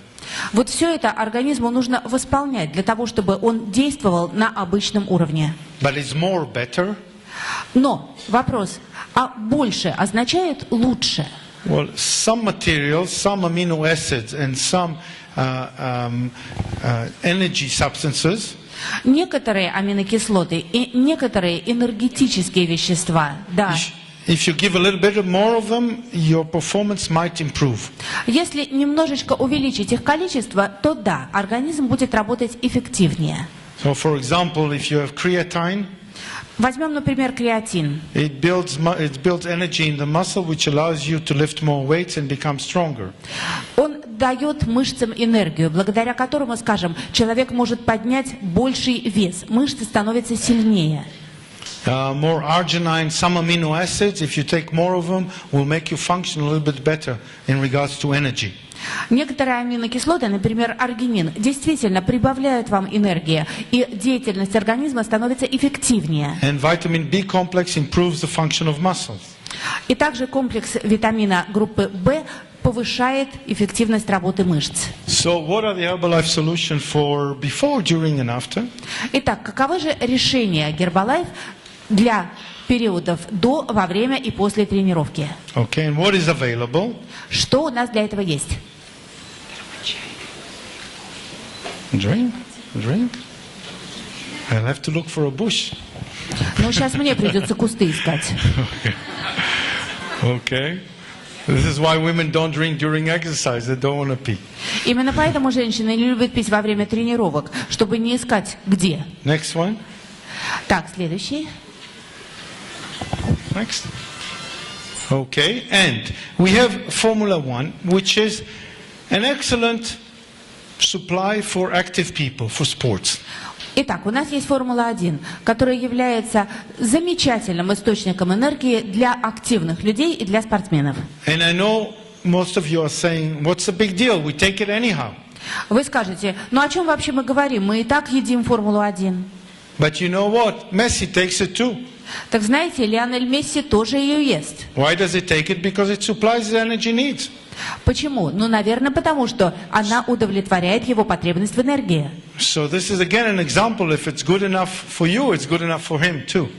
Наша прежняя мысль, если для него это хороший продукт, значит и для нас это хороший продукт. Because it's such a good meal replacement that it's actually good for sports people, professionals, and for the normal person. And we said there's a lot of comparison.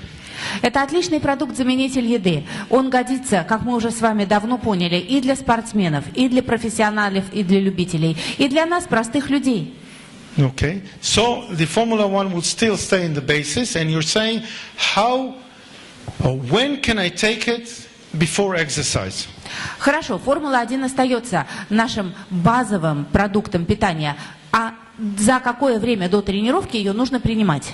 Well, because it doesn't sit heavy in the stomach, you can take it 1 hour before exercise. Формула-1 не сильно отяжеляет желудок, поэтому спокойно можно ее есть за час до тренировки. But you know what? Big surprise. Но сюрприз, You can take it after exercise. ее можно принимать и после тренировки. Because it has protein and it has carbohydrates enough to replenish your muscles right after exercise. Потому что в Формуле-1 достаточно и белка, и углеводов для того, чтобы восстановить ваши мускулы после And тренировки. people who take it in the reverse possibility, like after exercise, И те, кто принимает ее как раз в обратном порядке, так сказать, сначала тренировка, а потом Формула-1, are reporting better recovery. показывают гораздо лучшее восстановление. Okay. Formula 3, the PPP, Теперь наша Формула 3. okay, can be taken right after exercise. It's a good idea coming back from the exercise, making yourself a protein drink and taking it right after, goes straight into the muscle. Наш белковый напиток. Замечательно его принимать после тренировки, потому что, как мы с вами уже объясняли, все, что принято после тренировки, быстро идет напрямую в мышцы. And the muscle is activated with all the enzymes and the messenger RNA, and it's waiting for your protein. Мускулы активированы, они активированы притоком энзимов, и они ждут не дождутся, чтобы вы им дали Формулу 3. And I know you're dying to ask, И я уже понимаю, что вы сейчас очень хотите спросить. so I'll save you the question. Поэтому я сэкономлю ваши усилия и спрошу сам. Can I take Formula 1 after exercise together with Formula 3? А можно ли есть Формулу-1 вместе с Формулой 3 после тренировки? Absolutely. Да, конечно. Okay, absolutely. It makes so much sense. You add a little bit. If Formula 1 is about 70 grams of proteins, you add 10 grams of proteins more. And here you have the 27 grams of protein, which are excellent for the muscle post-exercise. Да, конечно. Мы же с вами говорили, что 17 граммов белка содержится в Формуле 1. Мы добавляем еще 10 в Формуле 3. Получается 27. Отличное питание для мышц. And we said before that during exercise and just before exercise, or even after exercise, you can always take the protein bar. И как мы уже говорили, и во время тренировки, и до, и даже после, очень хорошо съесть белковый батончик. But if you take the protein bar, which is 10 grams of proteins, don't mix the Formula 3 together with the Formula 1. Но если вы едите белковый батончик, а в нем 10 граммов белка, то тогда уже не делайте смесь Формулы 1 и Формулы 3. And you have here the lift-off. Ну и, конечно, у нас есть лифт-офф. Okay, when should you take the lift-off? И когда его принимать? Only if you need it, if you feel a bit low in energy before exercise. До тренировки только если вы чувствуете, что у вас какой-то энергетический спад. If you feel great during exercise, there's no reason to take it. Если вы в отличном состоянии, то нету причин его есть. Okay, and there's certainly no reason to take it after exercise when you're full of endorphins and you're full of energy after exercise. Ну и, конечно, его не нужно принимать после тренировки, если вы полны эндорфинов, если у вас приток энергии. Okay, and we have the H3O. И вот он наш H3O. And we take it during exercise, of course, but we can also take it a little bit before exercise and also to rehydrate after exercise. It's coming soon, in a couple of minutes. Основное назначение, да, во время тренировки, но можно и до тренировки, и если вы чувствуете необходимость немножечко подпитать ваши мышцы, то после тренировки тоже. And all of you know that during exercise we have a lot of free oxygen running around. И мы все знаем, что во время тренировки в нашем организме за нами охотятся свободные радикалы. We call it free radicals. Свободные радикалы находятся в нас. And this is a very unstable oxygen. А это, собственно, очень нестабильные атомы кислорода. And it goes around looking to create damage, like a little Pac-Man. Они вот какие-то, как маленькие хищники, носятся по нашему организму и смотрят, чтобы нам такое повредить. So cell activator and antioxidant complex would be pretty good for it. Also Shizandra, you have it here? И для того, чтобы с этим бороться, есть такие замечательные вещи, как клеточный активатор и антиоксиданты. И шизандра, у вас шизандра есть? Yeah, and this will prevent oxidative damage from exercise. Все это компенсирует повреждение свободными радикалами. And I've put here night works.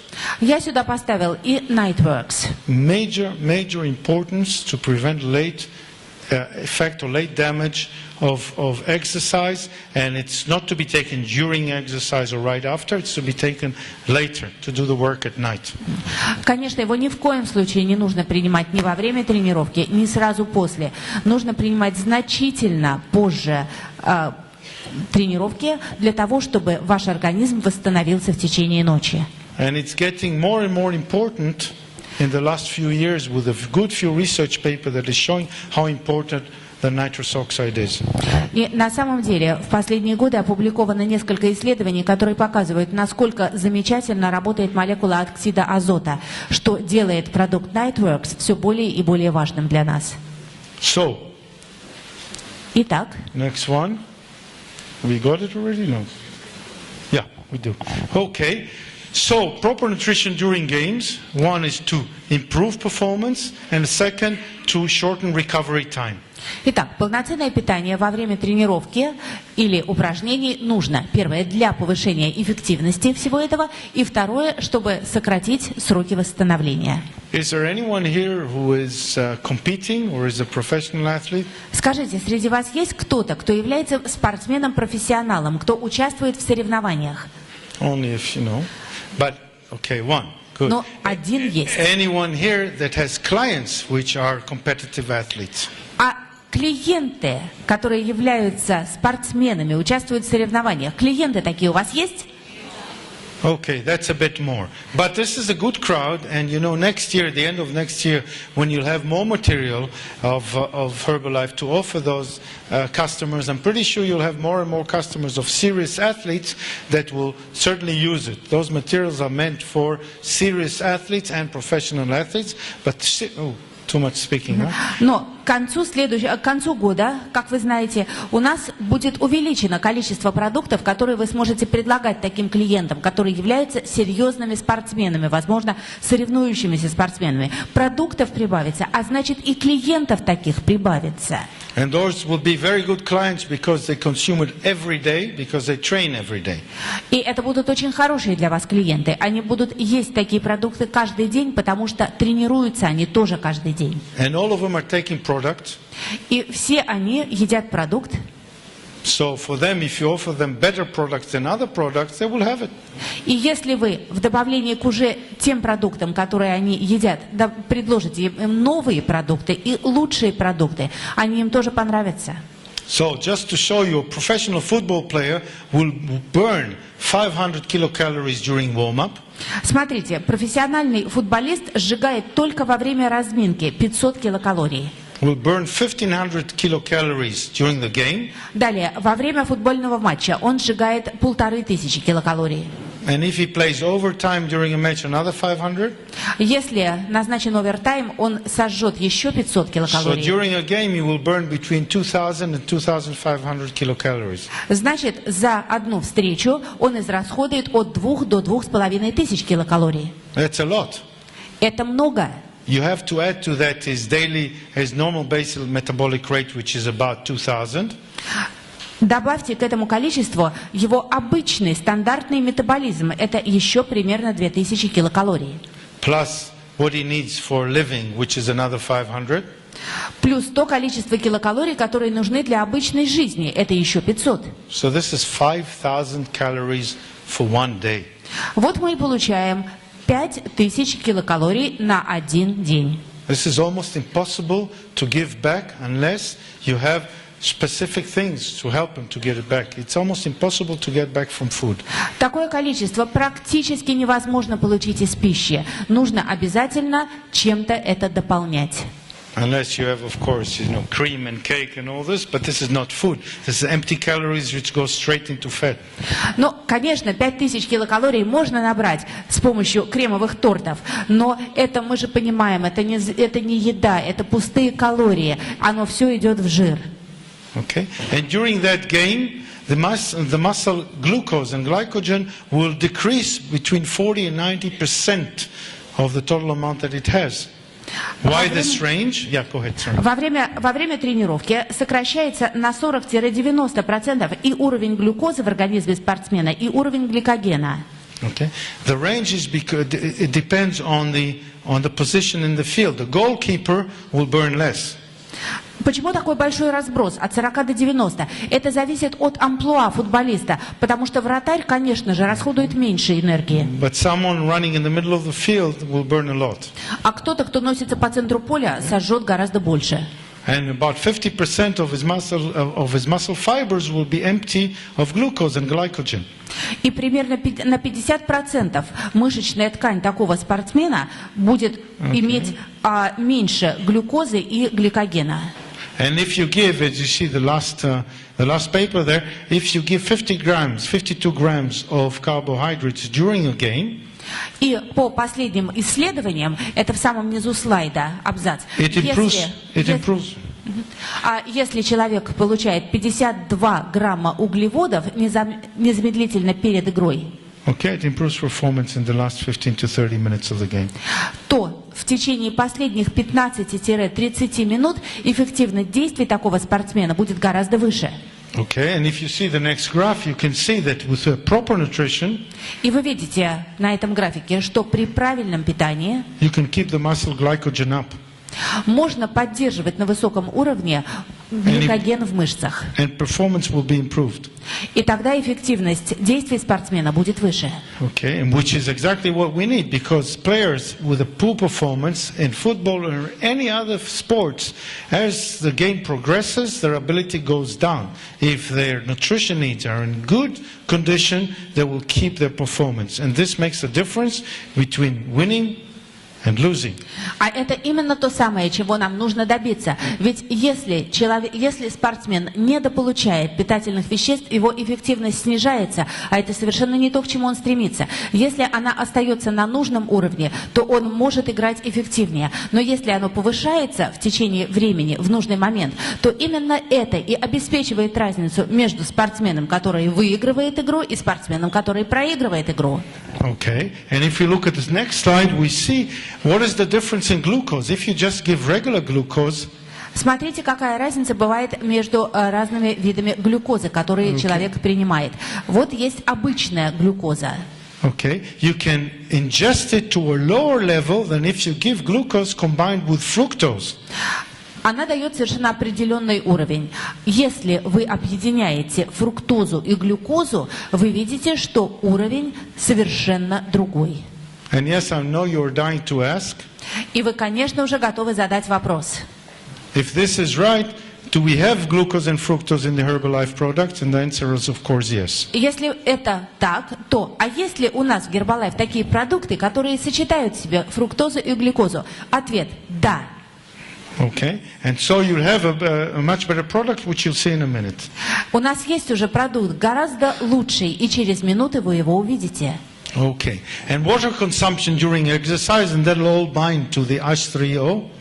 И теперь давайте поговорим о питьевом режиме во время тренировок. Что нас подводит к теме H3O? Why do we need water? Почему же нам нужна вода?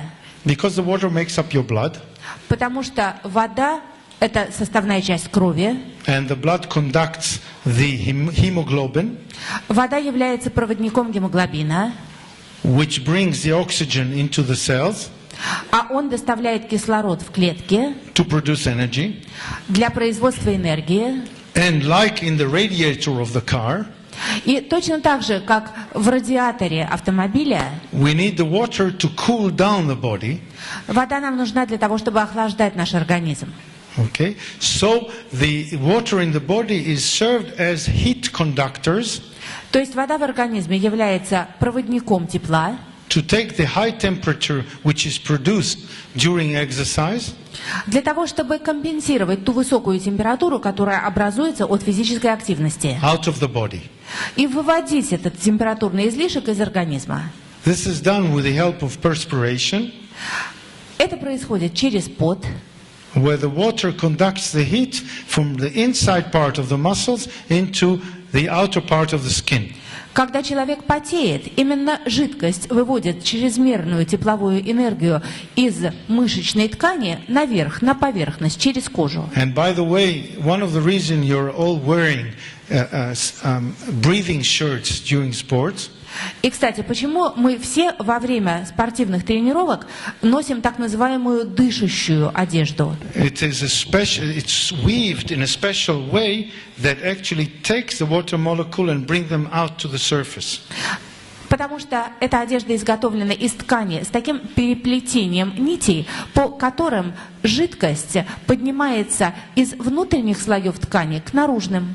And it is an ingenious invention. Совершенно гениальное изобретение. Because it has been shown that people that are running with 100% cotton shirts, потому что были исследования, которые показали, если бегун бежит в футболке на 100% из хлопка, the shirt gets absorbed with water and becomes completely wet. То футболка пропитывается потом, и человек прибегает, на нем одежда совершенно мокрая. And your internal body temperature starts rising. И из-за этого внутри температура тела все время повышается. Because you're running in 100% humidity. Потому что если вы бежите в условиях 100% влажности, and you have nowhere to give the heat to, то вам некуда отдать лишнее тепло. Okay? So it's not a good idea to run just with cotton t-shirts. You have to run with good running shirts. Поэтому, пожалуйста, не отправляйтесь на пробежку в хэбэшных футболках. Одевайте правильную спортивную одежду. Okay. And the water that is used to dissipate heat, вода, которая избавляет нас от лишнего тепла, can do so at a rate of, with good athletes, 1.5 to 2 liters per hour. избавляет нас от этого тепла с определенной скоростью. У хороших спортсменов эта скорость равна 1,5-2 литрам в час. And it goes out together with electrolytes, such as sodium and potassium. Но эта вода покидает наш организм вместе с электролитами, а именно с натрием и калием. And a loss of 2% can already harm performance of Но body water. если воды теряется, если жидкости организм теряет 2% или более, то это уже влияет на эффективность. So during effort, we have dehydration, which is water loss. Итак, во время тренировок организм страдает от дегидратации, то есть от потери воды. Electrolyte loss, which is natrium, potassium, От потери Калиум. электролитов, таких как натрий, калий and chloride. и хлориды. Okay. And the concentration of natrium in the body, of sodium in the body changes. И кроме того, изменяется концентрация натрия в организме. Because just think of it. If you are losing sodium in the transpiration, Потому что, смотрите, если в ходе потения организм теряет натрий, and you are drinking regular water, и вы пьете при этом обычную воду, the concentration of the sodium in the body is getting even lower. концентрация натрия в организме все снижается и снижается. And that can impair performance and give you muscle cramps.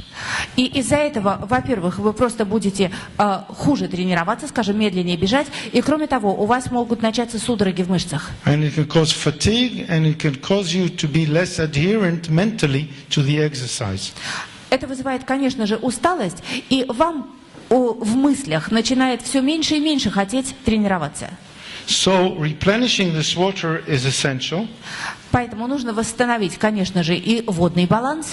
But you want to rebalance also the concentration of water and sodium.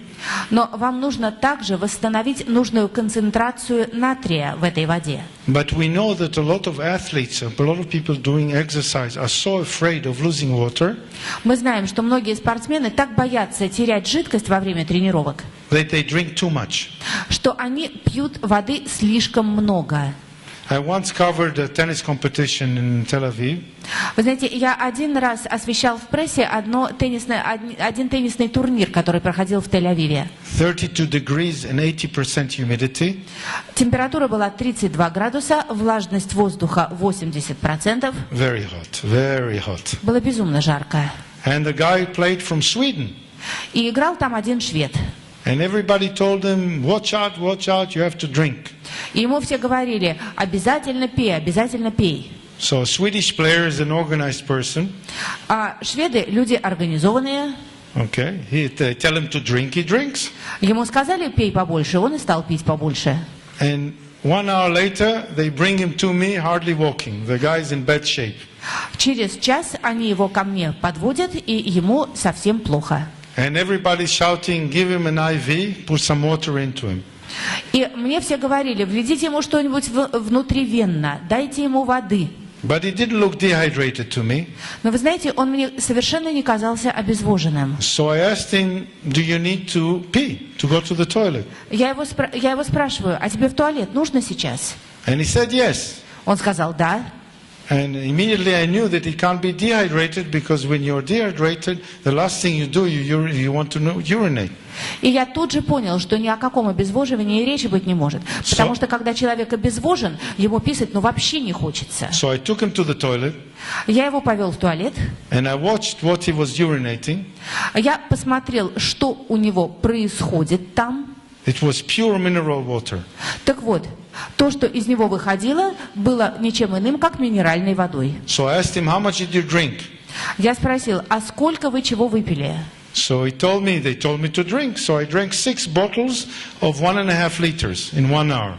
Я спросил, а что вы пили? Он сказал, мне велели пить побольше. Я за 1,5 часа выпил 6 бутылок 1,5-литровых воды. That's 9 liters. Это 9 литров. So the guy was almost drowning in water. Так что этот товарищ просто тонул. And this is called water intoxication. He lost a lot of sodium. He diluted it with water, so he was feeling extremely weak and disoriented. Это называется водной интоксикацией. Человек выпил столько воды, что концентрация натрия у него в организме стала чрезвычайно маленькой, и он чувствовал себя совершенно истощенным и очень усталым. So of course I didn't give him intravenous infusion. Так что ничего ему внутривенно вводить не стали. He stayed with me and went every 5 minutes to the toilet. Он какое-то время провел со мной, каждые 5 минут отправлялся в туалет. It was a big waste of water. В общем, вода была потрачена зря. But he got better after about 5 or 6 hours. Но через 5-6 часов его самочувствие восстановилось. So you can't drink too much, you can't drink too little, but it's important what you drink. Так что не столько важно очень много пить или мало пить, очень важно понять, что пить. And as is written here, just water is not enough. Смотрите, что красным написано. Только воды недостаточно. And this is for you. Так, вот оно для вас. Okay, so what's this drink all about? Что же это за напиток? We have been using isotonic drinks for a long time.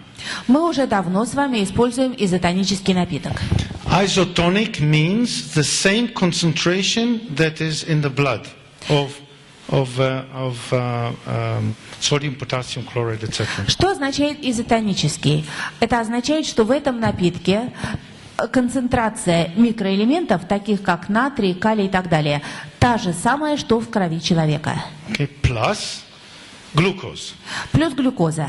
Okay, and as we've seen before, just glucose raises the blood level of sugar a fair amount. Но мы с вами уже говорили, что дополнительный прием глюкозы повышает уровень сахара в крови. Okay, but we realize it's not enough. Но мы знаем, что этого недостаточно. So this is an improved version of isotonic drinks. Так вот она, улучшенная версия нашего изотонического напитка. Which contains also electrolytes. В нем также содержатся и электролиты. To balance you out and make sure you don't suffer from imbalance. Для того, чтобы сбалансировать содержание микроэлементов в организме, чтобы оно не нарушилось. The sugar is a mixture of fructose and glucose, which gets you a higher level of glucose inside the muscles. Сочетание сахаров в этом напитке – это сочетание именно фруктозы и глюкозы. А это значит, что у вас будет больше глюкозы в мышцах. Okay. It's mixed in a way that will not get the glucose up in a pike, but in a slow manner. Причем рассчитано все так, чтобы уровень глюкозы повышался не резко, неожиданно, а очень медленно и постепенно. Okay. So you have constant energy release during the whole activity. Для того, чтобы на протяжении всей физической активности энергия высвобождалась постепенно и постоянно. It has vitamins and antioxidants in there. В напитке содержатся витамины и антиоксиданты. Very smart idea. Очень умная идея. Okay. Of course, there's been research. People are researching everything. Было исследование, но у нас на все есть исследования. And everything is great. You can have the best drink in the world. Все замечательно. Можно разработать самый лучший на свете напиток. But if it doesn't taste good, people won't drink it.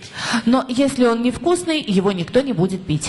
And the research has shown that it's all dependent on taste. If you want people to drink it, you have to make it tasty. And this one is tasty. Исследования показывают, если вы хотите, чтобы люди покупали и пили какой-то напиток, его нужно сделать вкусным. Так вот, наш напиток вкусный. And when I was working in football for many years, Когда я много лет работал с футболистами, I had what I used to call the football player test. я проводил так называемое испытание на футболистах. How did I know if an isotonic drink was good? Скажем, как мне можно было узнать, хорош изотонический напиток или нет? If they went a lot to drink, I knew it was good. Если его футболисты пили много и с удовольствием, я знал, что хороший. If the container was left full, that means they didn't like it. Если бутылка оставалась полной, значит, им не нравилось. It's like with good wine, you can talk a million years about the bouquet, about the color, about the things, right? If it doesn't taste good, it's not a good wine. Это как вино. Можно сколько угодно умные слова произносить про букет, про аромат, про вкус, но если людям не нравится вкус, то они его просто не будут пить. So isotonic drinks are the same. You have to make sure that everything in there is excellent, but it has to taste good too. С изотоническими напитками то же самое. Да, конечно, все компоненты должны быть очень качественными, но обязательно нужен приятный вкус. What does it mean, easy to use? Мы написали здесь «удобный в использовании». Что это значит? It's usually in the form of powder. Обычно мы делаем в виде порошка. Okay. And the powder in some of the drinks does not get absorbed completely, so you have small lumps in there. Иногда с напитками, порошками бывает так, что порошок не полностью растворяется, и остаются комочки. And you want your drink to be uniform. You want your drink to look in one color, such as this. А мы хотим, чтобы напиток не имел никаких комочков и примесей. You don't want to have little lumps in there. Чтобы в нем ничего не плавало. Okay. So this is made very easy to use. It dissolves very quickly. Наш напиток именно такой. Он очень хорошо и быстро растворяется. And of course, if you offer it to athletes, you want to make sure that it doesn't contain any forbidden substance. Но и если вы хотите предлагать этот напиток спортсменам, то важно, чтобы в нем не содержалось ничего запрещенного. And this has been given for testing by the leading laboratories, anti-doping laboratories in the world, and has been found to be clean. А мы отдали этот продукт на испытания в ведущие антидопинговые лаборатории мира, и они все дали нам добро. So you can give it to professionals and to amateurs as well. Так что можно его предлагать и спортсменам, профессионалам, и любителям. So it restores the energy in the muscles. Он восстанавливает энергию в мышцах, It gives you back the electrolytes возвращает организму during электролиты exercise. прямо во время тренировки. Of course, if you drink it, you won't get dehydrated. Конечно, если его пить, никакого обезвоживания не будет. And it contains also calcium and magnesium, which are important in the muscle function and to prevent muscle cramps. И, конечно, он дает человеку кальций и магний, которые очень важны во время тренировки и помогают избежать судорог мышц. Okay, and we know that it is a stable energy releasing Мы material, помним, что он дает стабильное высвобождение энергии, slower than glucose, медленнее, чем при глюкозе. with the additional benefits of vitamins. И кроме того, у него есть добавка в виде витаминов. Okay. With vitamin B helps for the action of muscles. Витамин В способствует активности мышц. And vitamin C and E are strong antioxidants and help the immune system a little. Витамины С и Е являются мощными антиоксидантами и помогают поддерживать иммунную систему. And in one serving, you have 25% of the daily requirements, Одна порция содержит 25% суточной потребности. which they all get absorbed. И все это усваивается организмом. Okay, where are we at? Wait. Yep. And of course the taste is important. We talked about that. Ну и, конечно, мы говорили уже, насколько важен приятный вкус. And especially in marathon running, triathlon, long cycling events, most of the athletes would complain of aftertaste from those drinks. Ну и особенно важно это для спортсменов, которые бегут марафон, бегут триатлон, участвуют в велогонках. Им всем важно, какое послевкусие остается. And this aftertaste will prevent them from drinking it again. And this one doesn't have an aftertaste. Если послевкусие или привкус неприятный, они второй раз это пить не будут. Здесь послевкусия вообще нет. You should all try it, and of course you can only try it if you do a marathon. Пожалуйста, попробуйте все этот напиток. Хотя мы с вами понимаем, его пробовать можно только если вы бежите марафон. So next year everyone here runs a marathon. Так что к следующему году, пожалуйста, все на марафон. At least in their brains. Хотя бы мысленно. Okay. And of course it comes also in sachet. Ну и напиток упакован, расфасован в саше, в Which is пакетике. easy. That means you don't have to measure it with a spoon. Что очень удобно, не нужна мерная ложка. Okay, and you take it during training, Можно пить во время тренировки, but also can replenish you after training. но и после тренировки. I would not recommend to use it as a regular drink because it contains a lot of calories. This is what it's there for. Я бы не рекомендовал его пить просто так, как обычное питье, потому что в нем все-таки довольно много калорий. Он так и рассчитан, как калорийный напиток. And I've had people who were a little bit addicted to this drink and they could not lose weight. Я знаю, что те, кто старался похудеть, привязались как-то к этому напитку, так вот, похудеть у них не получилось. And of course I checked them out and I said, look, you drink at least 1,500 calories just of H3O. This is not going to get you slimmer. А я узнал, что с ними происходит, узнал, что они его просто пьют в качестве питья и сказал, что ну как вы хотите похудеть, если вы пьете напиток, который дает вам 1500 килокалорий. So you have to take it during exercise, and usually 500 milliliters for a man for 1 hour exercise. The rule of thumb goes like this for water replenishment. И, пожалуйста, на одну тренировку часовую не больше 500 миллилитров, во всяком случае для мужчин. Тут работает правило большого пальца. Okay. Women should take 60 milliliters of water or isotonic drink per kilogram body weight per hour. Скажем, для женщин правило такое: 60 миллилитров напитка на 1 килограмм массы тела на час. So if a woman weighs about 60 kilos, Возьмем дамочку, которая весит 60 килограммов. for 1 hour of exercise she should take 360 milliliters of water. На or часовую H3O. тренировку ей нужен H3O в количестве 360 миллилитров. Of course, she can have a little bit more, it's okay too. Можно, конечно, But no немножко less. побольше, но не меньше. And men should take 70 milliliters of water per kilogram weight per hour. Мужчинам, соответственно, 70 миллилитров напитка на килограмм массы тела на час. So a man of 70 kilos would probably have to drink 500 milliliters, half a liter per hour. Значит, мужчине, который весит 70 килограммов, нужно на часовую тренировку примерно 500 миллилитров. Of course, the more vigorous the exercise, Чем the more более, drink you should need. чем более энергичная тренировка, тем, конечно, больше напитка нужно. And of course, it's we said the safety guarantee that it's approved by the authorities. So Ну и, конечно, H3O for everyone. Гарантия безопасности одобрен антидопинговым комитетом, и это решение для всех. Of course, someone who does a little bit of walking, half an hour of walking twice a week, it'll be a bit pretentious for him to take the H3O. Но если, конечно, человек тренируется не очень активно, скажем, гуляет 2 раза в неделю по 30 минут, то такой напиток для него, это все-таки немножко амбициозно. But certainly people who are performing a bit more and are doing exercise, especially more vigorously. Но он очень хорош для тех, кто тренируется более-менее активно и энергично. Okay, and how does it rank compared to the top competitors? Ну что ж, посмотрим, как этот напиток выглядит по сравнению с основными своими конкурентами. Okay, so let's look at one thing at a time.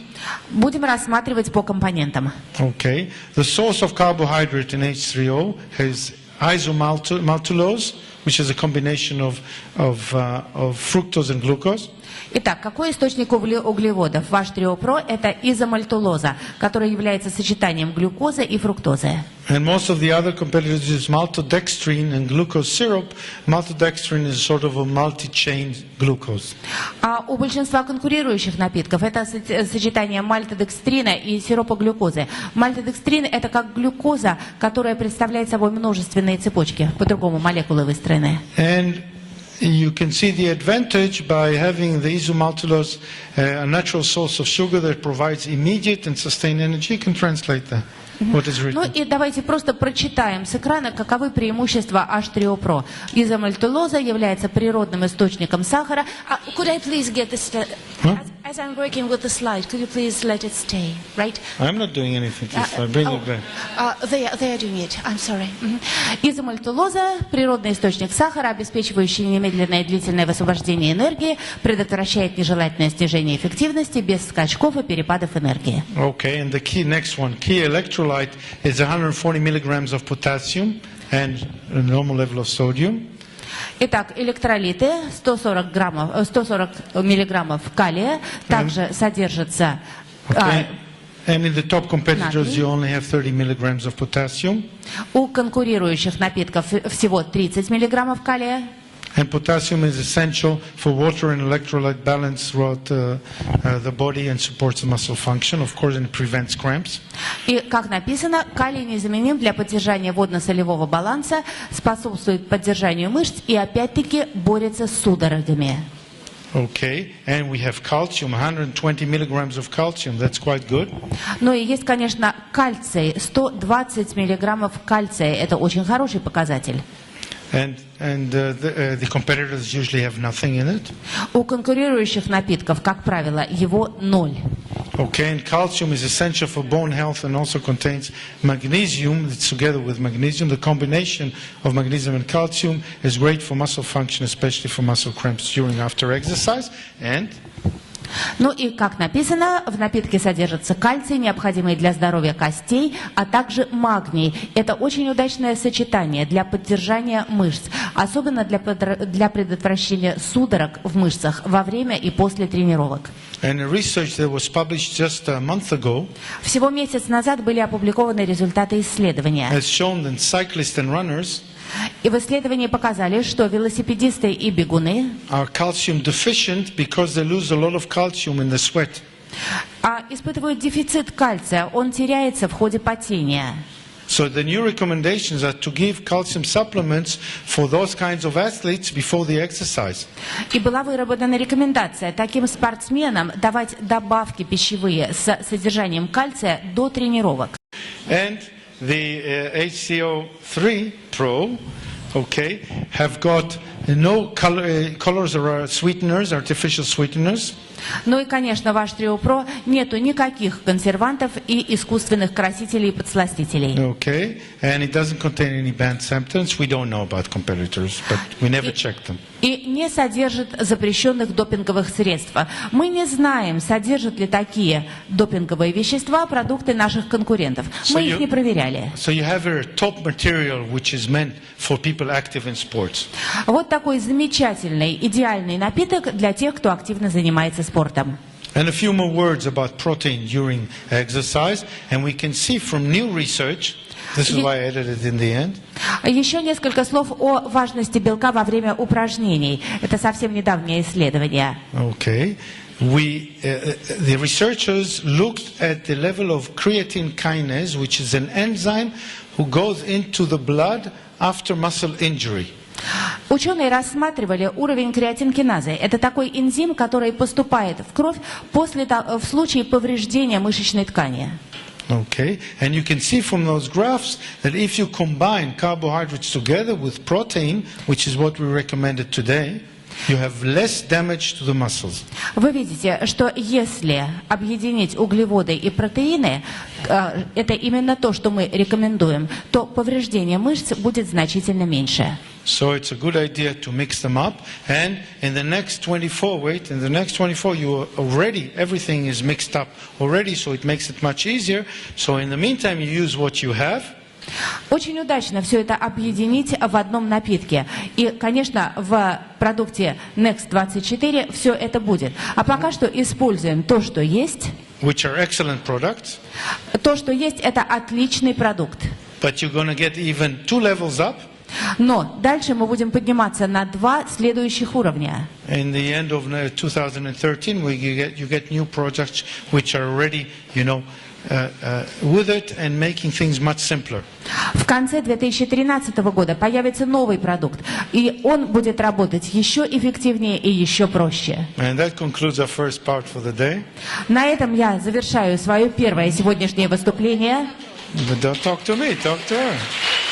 Right. And we're open for questions. Thank you very much for listening. Регулярно проходящий допинг-контроль будет абсолютно чист. Yes, the answer is yes. Ответ «да». We have certificates from the major laboratory in Cologne which shows that those Herbalife products are absolutely safe anti-doping. Да, у нас есть сертификат, который выдан ведущей антидопинговой лаборатории, которая находится в городе Кёльн. И этот сертификат показывает, подтверждает, что наши продукты абсолютно свободны от допинговых веществ. Сертифицирована ли продукция Herbalife по стандарту GMP? It's a difficult question. Сложный вопрос. Some do. Некоторые – да. So I don't know all about it. Some of them, I know some of them do, and it depends on which country and which level. So it has to be looked on more specifically. I don't have a complete answer to that. Вы знаете, у меня нету полной информации в ответ на этот вопрос. Некоторые продукты – да, это зависит от того, в какой стране продукт. Некоторые – да, некоторые пока нет. Следующий вопрос. Сколько можно бегать в день? Максимум и минимум. The minimum amount should be 30 minutes. Минимально 30 минут. The maximum amount, it depends how many hours there are in a day. Но максимально, сколько часов в дне есть, столько и бегайте. As much as you can. Максимально, сколько можете. But normally it depends on which type of sport you're doing. If you do marathon, you have your training program and you run according to that. Но на самом деле это зависит от того, каким беговым спортом вы занимаетесь. Если, скажем, вы марафонец, у вас есть регулярная программа тренировок, и вы бегаете просто по этой программе. Next. Следующий вопрос. Какие углеводы можно использовать для тренировок? Any carbohydrates. Любые. Anything that is present in food. Любые, которые содержатся в продуктах питания. Usually we'd like to use ones with before exercise or after exercise with low glycemic index. Лучше, конечно, и до тренировки, и после тренировки использовать углеводы с низким гликемическим индексом. We don't like fast glucose. Мы не любим быструю глюкозу. At all, because it doesn't serve any purpose. Потому что она совершенно бесполезна. But combined carbohydrates, Но существуют комбинированные углеводы. such as in fruits, Они содержатся во фруктах. such as in pasta, in bread, is probably preferable, В макаронах, в хлебе. Вот они-то и предпочтительнее. but not too much. Но не слишком много. Just as you need. По мере потребности. Следующий вопрос. Какова норма потребления белка для обычного человека, снижающего вес? Just wanting to lose weight. 25% of his diet. 25% дневного рациона.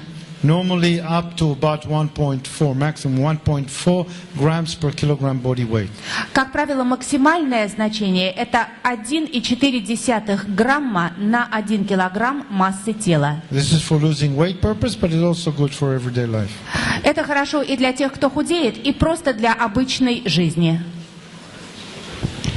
Следующий вопрос. Действительно ли стакан свекольного сока в день полезен и увеличивает возможность длительности физических нагрузок? Beetroot is excellent. Свекла – вещь замечательная. It contains nitrous oxide, Она содержит оксид азота. which is nightworks. То же самое, что Nightworks. It depends on which part of the beetroot. Зависит, конечно, из какой части свеклы извлечен But сок. it's excellent to protect you against the effects of exercise in everyday life. Но это вещество очень хорошо защищает вас от последствий упражнений и тренировок в обычной жизни. And it may help endurance. И действительно повышает выносливость. Not Может absolutely повысить. sure, but it may. Я не говорю, что да, абсолютно точно повышает, но я говорю, что может повысить. So if you can take beetroot and put it into a capsule, you have nightworks. Вот если взять свеклу, извлечь сок, сконцентрировать его в капсулу, то получается Nightworks. But nightworks is a bit better. Но Nightworks немножко лучше, чем просто свекла. Okay. Еще два вопроса. Скажите, пожалуйста, в связи с чем фитнес-инструктора часто рекомендуют вообще ничего не есть еще 2 часа после тренировки? I have no idea. Понятия не имею. It is widely known that you should. Широко известно, что есть нужно. And especially if you're watching your weight, Особенно если вы следите за весом. this is an excellent time to eat. Это очень удачное, отличное время для питания. And if you're a high-level athlete, И если вы спортсмен высокого класса, it is the best time to eat. это самое лучшее время для приема пищи. So things have changed, and those who are claiming this are usually not up to date. Знаете, время все-таки меняется, мы не стоим на месте, и те, кто продолжает утверждать то, о чем вы спросили, они просто отстали от жизни. I would take it even further. Я бы даже продолжила эту мысль. If you feel that you must eat, Если вы чувствуете, что вам нужно есть, exercise before that. то перед тем, как поесть, проведите тренировку. So if you want to go to a restaurant, То есть, вот захотелось пойти в ресторан, choose the restaurant and now run away. выберите этот ресторан, но перед этим бегите в противоположном направлении. Можно потреблять белок больше нормы? Yes. Да. If you have a little bit more than needed, Если вы едите его немножечко больше нормы, it'll go out through the kidneys. он все равно будет выведен почками. And if you don't have severe kidney failures, И если у вас нету никаких серьезных проблем почечной недостаточности, you run absolutely no risk. The excess will go out. то вы абсолютно ничем не рискуете. Лишний белок будет выведен из организма. And that will mean that most of your calories will be from protein, А это означает, что большинство калорий вы получите именно из белка. and you'll probably lose weight because of it. И это, скорее всего, поможет вам похудеть. Providing you don't eat one piece of cake for every gram of protein. Только главное, не заедайте каждый грамм белка куском торта. So cake out, protein in. Поэтому торты долой, а белку добро пожаловать. Спасибо. Okay, so what we're going to do on this last leg, which is going to last, according to the program, 2 hours. Итак, что мы будем делать сейчас в ходе нашей очередной, заключительной на сегодня беседы, которая по программе займет 2 часа. And another half hour for questions. И потом еще будет полчаса на вопросы и ответы. So we'll answer every question that you can think of. So whatever you think of, just write it down now.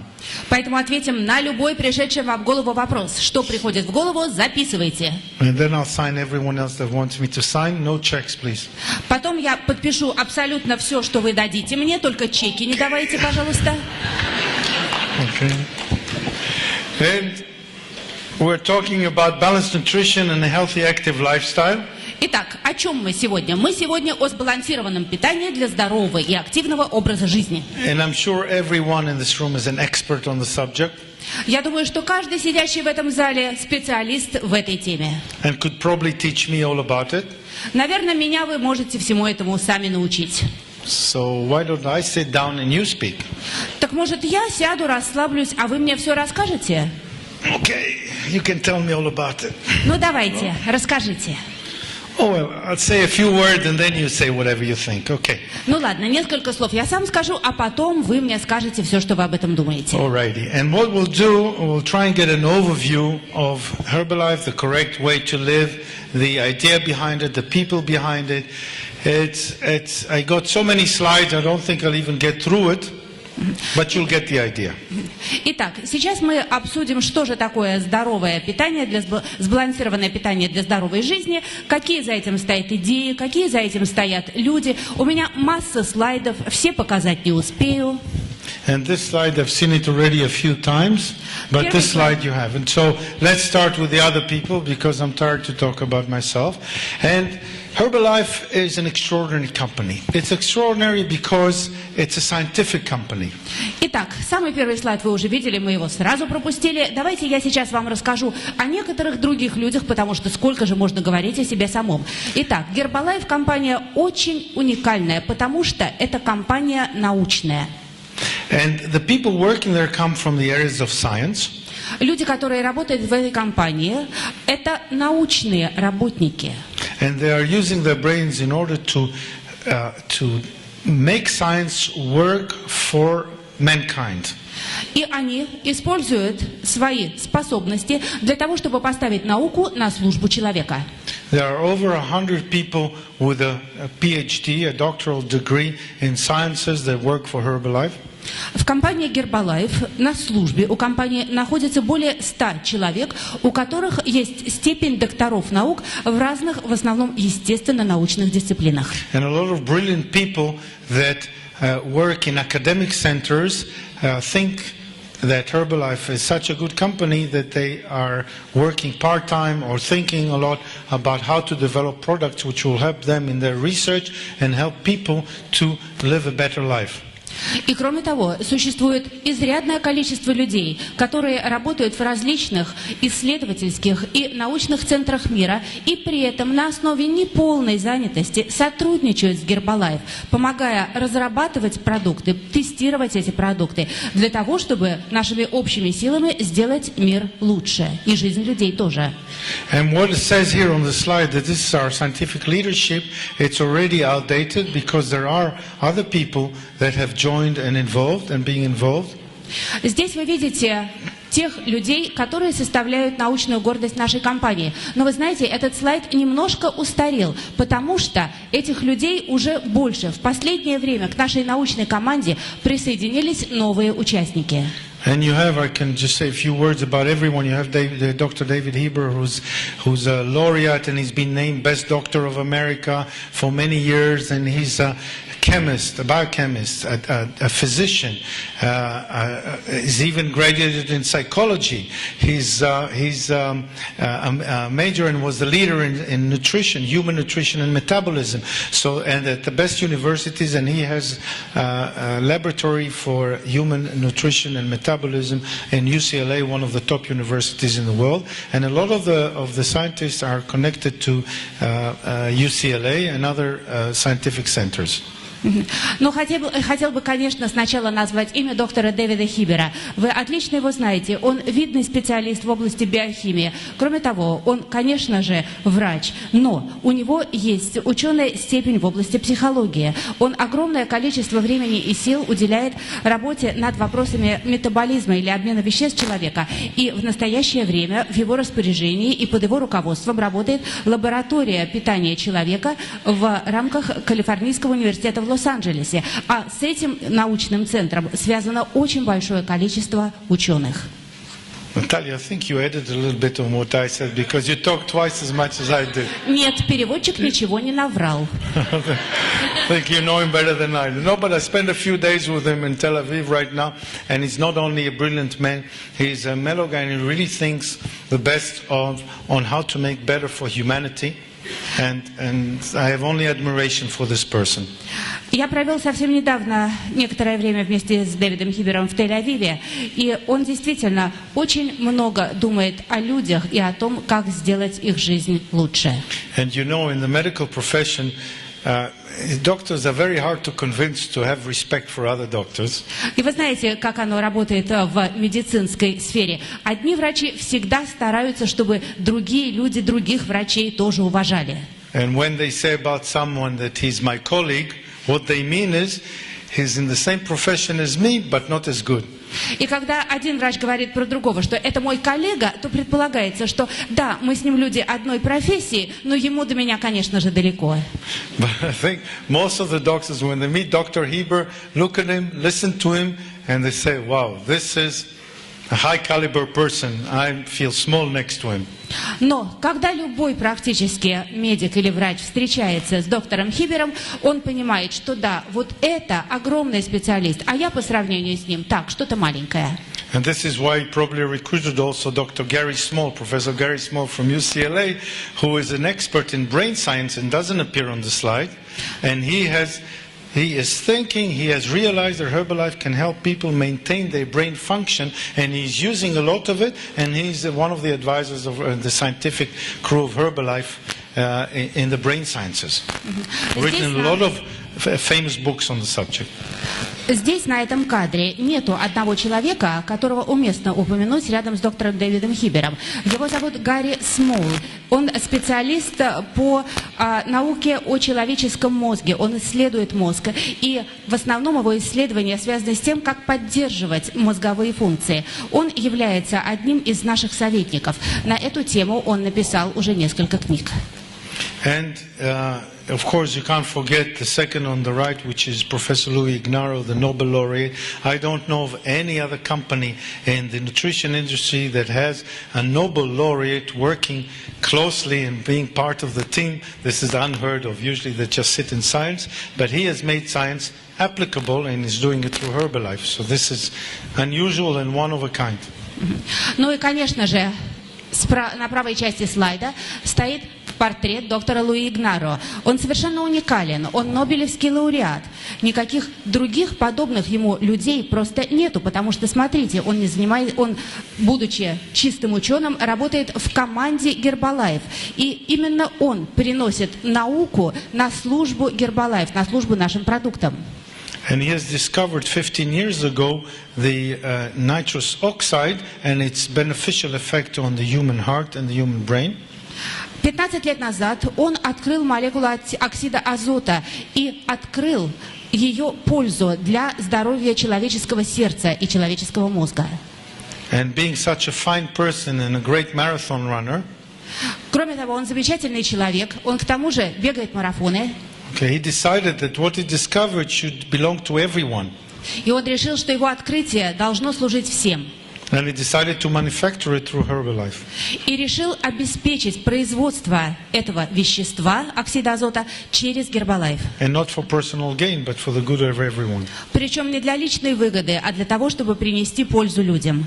And Dr. Steve Hennig, the tall guy in the middle, he used to be a professional basketball player. А в центре стоит доктор Стив Хеннинг, который, будучи очень высоким, был когда-то профессиональным баскетболистом. Comes from the major food industry companies. И его послужной список включает в себя работу в очень крупных компаниях, производящих продукты питания. And he went to work for Herbalife. И он пришел As a работать chief в Herbalife scientific officer. в качестве нашего специалиста по научным вопросам. And when I asked him, "Do you think you made a good decision?" Я его спросил, как вы думаете, вы правильное решение приняли? He said, "Of course I did. The only problem was the timing. I should have done it many years before." Он говорит, решение это правильное, со временем немножко ошибся. Надо было прийти в эту компанию много лет раньше. And the chief medical officer of Herbalife is that guy that you never met on the left-hand side. И есть еще один наш руководитель медицинского отдела, он стоит на слайде справа, и вы никогда с ним не встречались. And he doesn't only look like a movie star, he acts like he's a wonderful guy and extremely smart and adds a lot to the company. Он не просто выглядит как кинозвезда, он действительно такой же очаровательный, как кинозвезда. Он очень много работает, он настоящая ценность нашей компании. And Natalia is his favorite translator, but don't say that. And his name is Dr. Luigi Gratton. Его зовут доктор Луиджи Гратон. Okay. And a new addition on the right-hand side. И есть еще одно новое лицо справа. Is a young man who's the general manager of the company, Michael Johnson, was riding one day up the hills in Santa Barbara and seeing a young guy selling out of the back of his truck. It sounds familiar, doesn't it? Ну вот один раз Майкл Джонсон едет на велосипеде на свою прогулку велосипедную и видит одного человека, который едет в своей машине, сидит там сзади. When he was finishing his doctorate in biochemistry, он как раз тогда заканчивал свою докторскую диссертацию по биохимии. And he was selling a product called Prolong. И из этого своего грузовичка продает продукт под названием Prolong. And Michael Johnson started looking into it. Майкл Джонсон стал разбираться, что это он такое продает. And since this young guy was a better cyclist than Michael Johnson, А поскольку этот парень ездил на велосипеде гораздо быстрее, чем Майкл Джонсон, who has 14 bicycles in his home and rides almost all the time, а у Майкла Джонсона, между прочим, дома есть парк из 14 велосипедов, и он всеми ими he пользуется. decided to buy the company of this young man and his associate and make the 24 lines, which they did in 1 year. Он решил купить эту компанию, этого молодого человека вместе с его продуктом, и из этого произрос еще один продукт, который называется «Линия 24». And this is undoubtedly the best product on the market, and it's going to be here next year. Это, конечно же, самый лучший продукт на нашем рынке, и он в следующем году появится здесь. Because it's based on science. Потому что за этим продуктом стоят научные разработки. And John has done something extremely smart by taking all the knowledge and putting it in a box. Okay? Джон сделал совершенно потрясающую вещь. Он взял много-много знаний и сложил их в одну коробочку. And saying, instead of you going to buy this here and that here and this there, I'll give you 7 products which will protect you 24 hours a day and get you ready for sports, better sports, recover from sport, be healthier, and do it on a professional, on an amateur level. Он сказал, зачем человеку, тренирующемуся, покупать одно здесь, другое там, третье там, потом все это комбинировать, смешивать, думать. Давайте я все это положу в один контейнер, и пусть это вещество, этот продукт защищает любого спортсмена, хоть любителя, хоть профессионала, 24 часа в сутки, 7 дней в неделю. And just last year there was another edition which is Bill Franco's, Dr. Bill Franco's. И в прошлом году наша научная команда приобрела еще одно новое лицо, доктор Билл Франкос. Он сейчас в нижнем ряду, в серединке. And he was the vice president of the FDA. Это наш вице-президент по вопросам науки и безопасности. And he came to work for Herbalife because he thought that the Herbalife product should have a better way of being certified and authorized by the American FDA. So he did it out of belief. А до этого он работал в организации, которая известна как FDA. Это Управление США по вопросам безопасности продуктов питания и фармацевтики. Такое сложное название. И оттуда он пришел работать в Herbalife, потому что считал, что Herbalife делает дело более полезное. You have to understand that someone in his position who knows everyone in the government. Вы понимаете, что человек, который имел ту должность, что имел он, знаком абсолютно со всеми людьми в правительстве. Could have worked in any other company and being offered a much higher salary than he gets at Herbalife. И он мог оттуда уйти в абсолютно любую компанию и получать там гораздо более высокую зарплату, чем мы смогли предложить ему в Herbalife. But he chose this company because he thought this company is right. Но он выбрал нашу компанию, потому что счел, что она действует правильно. So how many proofs do we need? All those guys think this is right. It's probably right, you know. Ну, какие нам еще с вами доказательства нужны? Смотрите, какие замечательные люди считают, что наша компания правильная. Что еще доказывать? And the company also think that due to its particular selling methods or distributing method, компания считает, что благодаря ее уникальным методам продаж, или, если угодно, методам дистрибуции, which hasn't changed in 30 years, которые не меняются уже 30 лет, and it doesn't sell in the shops and it doesn't sell in the supermarkets, компания не продает свои продукты в магазинах или супермаркетах. because they think the customers should have someone to approach to and should have someone to rely on using the products. Компания считает, что у покупателя, у потребителя продуктов должен быть какой-то человек, к которому можно подойти, которому можно доверять. And since it is done through distributors, И поскольку все это делается через дистрибуторов, okay, those distributors have to have also someone above them to refer to and get some tuition and get the information if they have any questions. So Herbalife took the opportunity and have 28 physicians and scientists all over the world to inform the distributors and to form a body which is called the NAB, the Nutrition Advisory Board. И, конечно же, самим дистрибьюторам тоже нужно иметь человека, к которому можно обратиться за обучением, за информацией, с какими-то вопросами. И поэтому у нас существует то, что мы называем NAB, научно-консультативный совет, который состоит из 28 специалистов из разных стран мира. And all of them are specialists in nutrition, in science and in exercise. Все они являются специалистами либо в нутрициологии, либо в естественных науках, либо в спорте. And we sit together once every month on a telephone conversation of 1 hour. Мы ежемесячно проводим телеконференцию, которая длится 1 час. To discuss subjects. Обсуждаем всякие разные вещи. And 1 to 2 times a year in a conference to help decide upon the scientific policy of the company. И 1 или 2 раза в год мы проводим конференцию с личным участием, в рамках которых всегда определяем научную политику нашей компании. And right now, the company has also decided to advise many of the countries to add nutritionists and doctors to work together. И сейчас компания рекомендует самым разным входящим в нее странах сделать так, чтобы в каждой стране нутрициологи и врачи работали вместе. And I know that in my country you came about with an idea for distributors. И в моей стране была выработана идея для дистрибьюторов to have a university course of 80 hours. Провести университетский курс в количестве 80 часов. From the best university in Israel, which is the Hebrew University. На основе лучшего в Израиле университета, который называется Еврейский университет. And it's a course of 80 hours only for Herbalife distributors. Это учебный курс 80 часов, который делается только для дистрибьюторов Herbalife. Okay. With a university diploma, not a Herbalife diploma.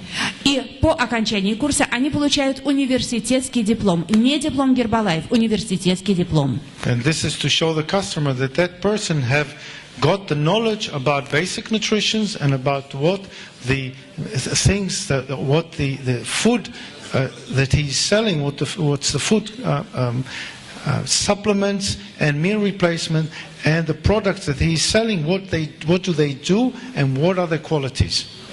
И этот диплом доказывает, что человек на университетском уровне изучал, что такое правильное питание, что такое пищевые добавки, как они работают, какими продуктами можно заменять обычную еду. And the university agreed to that because they thought there was a lot of good logic in it. Университет согласился на такой курс, потому что счел, что идея очень логичная. And many of you are saying, why not get a Herbalife diploma? Многие из вас спросят, ну а почему бы не сделать диплом Herbalife? Which is also a good idea. Это тоже хорошая идея. But this is an independent diploma that shows that the person, nobody played with anything, and this is a higher diploma that allows the people to present here. I've got the knowledge, I know what I'm talking about, and I'm using this knowledge to give you a better quality of life. And I hope many countries will reproduce that. Но многие считают, что независимый диплом действительно лучше, диплом независимого университета. И вооружившись таким дипломом, дистрибьютор может лучше представить свой продукт и доказать, что он является качественным. Мы надеемся, что и другие страны поддержат такую идею. Okay.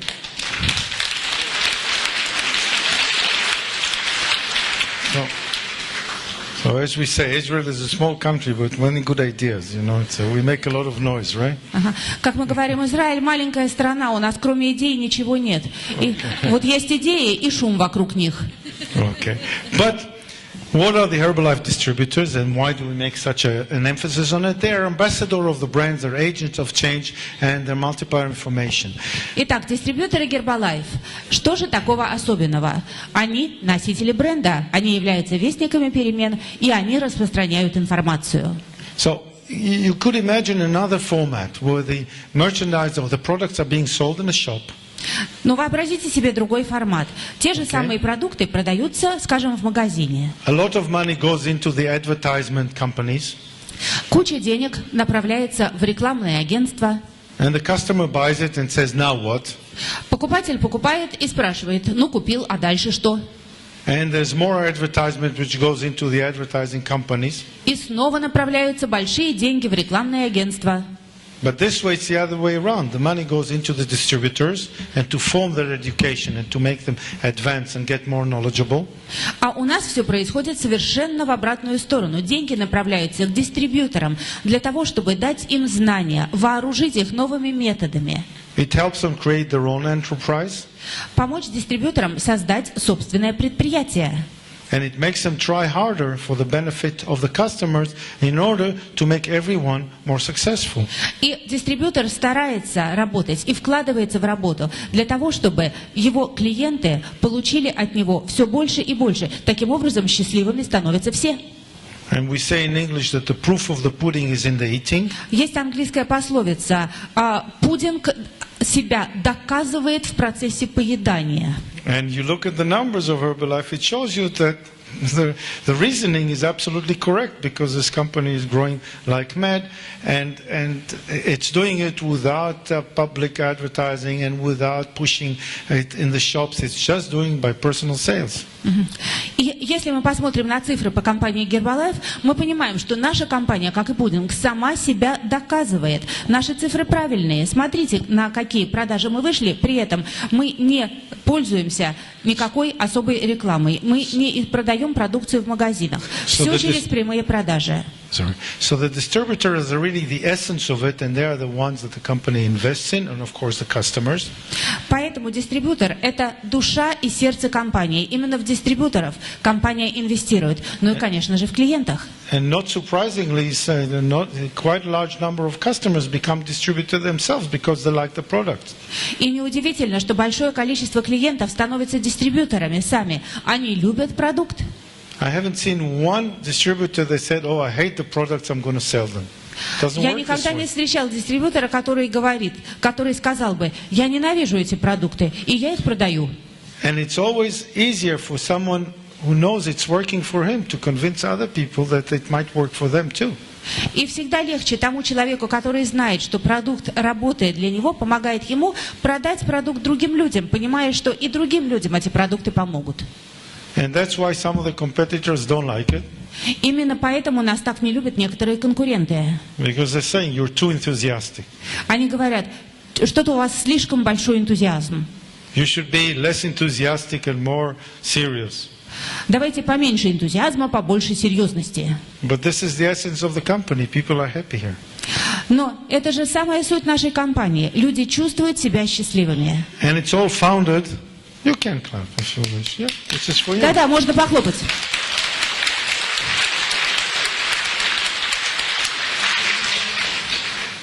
It's always, you know, if you go into the shop and the guy trying to sell you something in the shop is using the same thing as in the shop, and he's all enthusiastic about it, it's doing me wonderful. You look at this guy and you say, maybe he's got a point. It makes more sense when someone has tried it himself. I heard this is a good thing. Did you try it? No, I never tried it.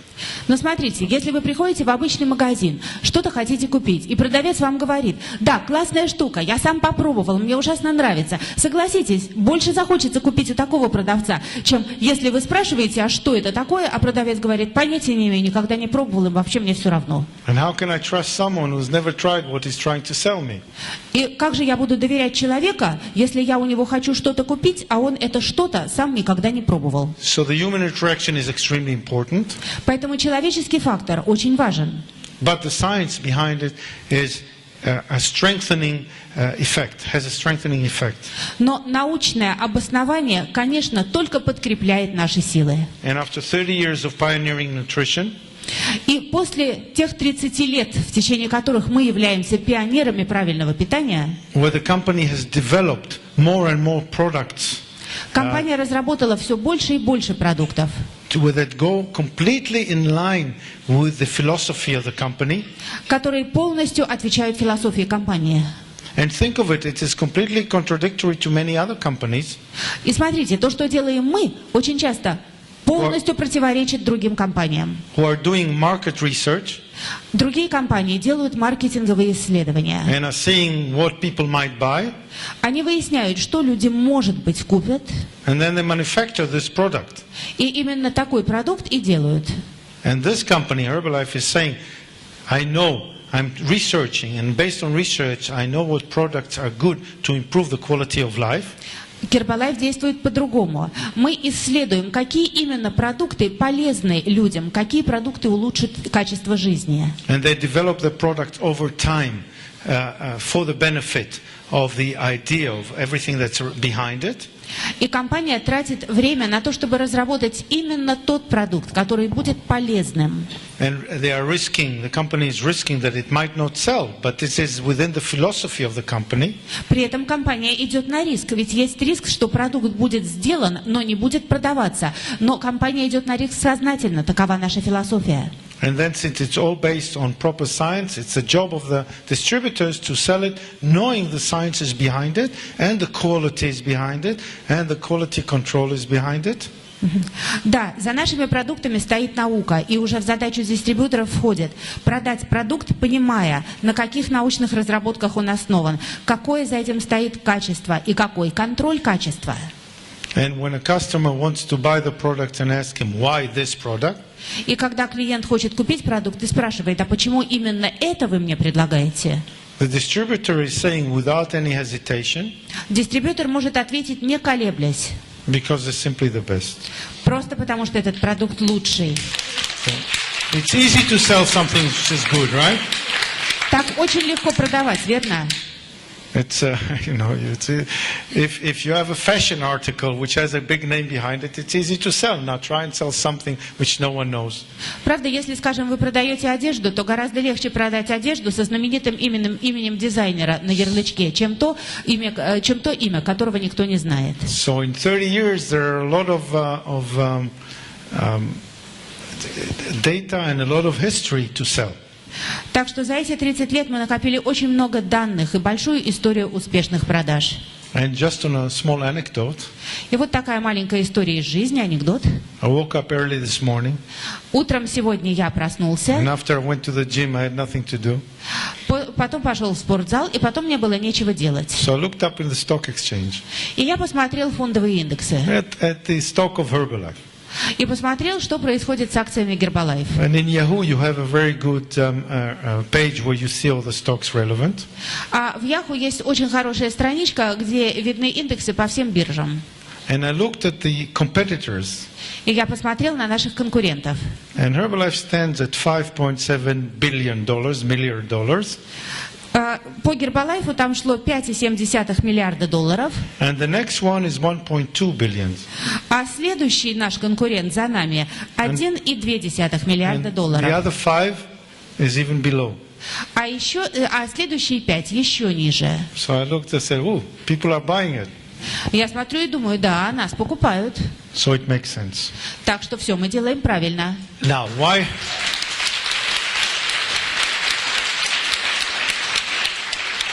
try and develop all those products? Зачем же нам столько вкладывать в разработку продуктов? Because of this slide. А вот почему. Ответ на слайде. The world is getting fatter and fatter. Мир жиреет. People are living longer, Люди живут дольше, but they're more sick но они живут больными. for many more years. Живут дольше, но и болеют больше. And a lot of the national budgets go on trying to treat them. И большая часть национальных бюджетов разных стран уходит на лечение. And this money could actually go for education or for welfare. А ведь эти деньги можно было бы направить на образование, на социальную защиту. Right? And so one of the ways just pour more money into health and try and cure them. Значит, получается, что вливаются деньги в здравоохранение, чтобы лечить всех этих людей. But you know, when your car is going wrong and you take it into the garage, Но вы знаете, что когда в вашей машине что-то ломается, и вы везете ее в ремонт, you know the garages is going to give you a big price, то ремонтник назначит вам немалую цену. and it's going to take a long time to repair.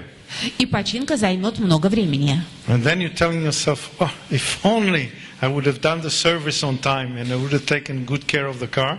И тут вы себе говорите, если бы я только регулярно водил ее в профилактику, если бы я за ней присматривал, I wouldn't be spending all my money here. я бы не потратил столько денег на ремонт теперь. So preventative medicine is the answer. It's to prevent the disease from coming and not treat them. Вот для этого и существует превентивная или профилактическая медицина. Болезни легче предотвращать, чем лечить.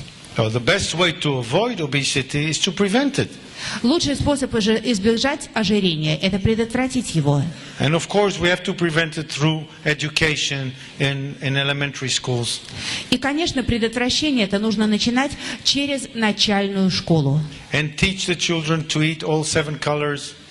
Детям нужно объяснять про семицветную еду, And not to eat fast food. учить не есть фастфуд. But together with that, we have to teach people to eat right and to exercise. Но кроме этого нужно учить людей питаться правильно и заниматься спортом. And it's never too late to change your ways. Кстати, изменить свои привычки никогда не поздно. We're doing a lot of testing on ex-smokers. Мы сейчас проводим много исследований на людях, бросивших курить. And many times when you see people that smoked 1 or 2 packs of cigarettes per day, И очень часто те люди, которые раньше курили 1 или 2 пачки в день, if they have started exercising and stopped smoking after a few years, we find out that their lungs are functioning extremely well. Much better than it was before. И если человек бросает курить и начинает заниматься физкультурой, то через несколько лет, как мы выяснили, его легкие становятся здоровее и работают лучше. So there's always time to fix your body, Нужно поправить свой организм. and your body will respond extremely well if you treat it right. И если с организмом обращаться хорошо, он вас отблагодарит. And when is a good time to start? А когда желательно начать? Yesterday. Вчера. Yeah, but yesterday is gone. So we start today. Хорошо, вчера уже не вернуть, Okay, значит today we're сегодня. busy. We start tomorrow morning. Хорошо, сегодня мы заняты, начнем завтра с утра. Okay. But tomorrow morning, that's not the next day. Но завтра, именно завтра, а не когда-нибудь. And what do we want to do? We want to change those numbers. А что мы хотим сделать? Изменить вот эти цифры. Because those numbers are frightening. The percentage of people that are overweight and are waiting for disease to come. If they're not sick yet, they will be in a Потому short что time. цифры это пугающие. Все эти люди, если они еще не больны, они заболеют очень скоро, потому что эпидемия наступает. And when I talk to someone who's 25 kilos overweight and has diabetes, Я говорил с человеком, у которого 25 кг лишнего веса и диабет. and he tells me, oh, it's easier to take insulin shots. А он мне говорит, да подумаешь, инсулиновые инъекции делать так просто.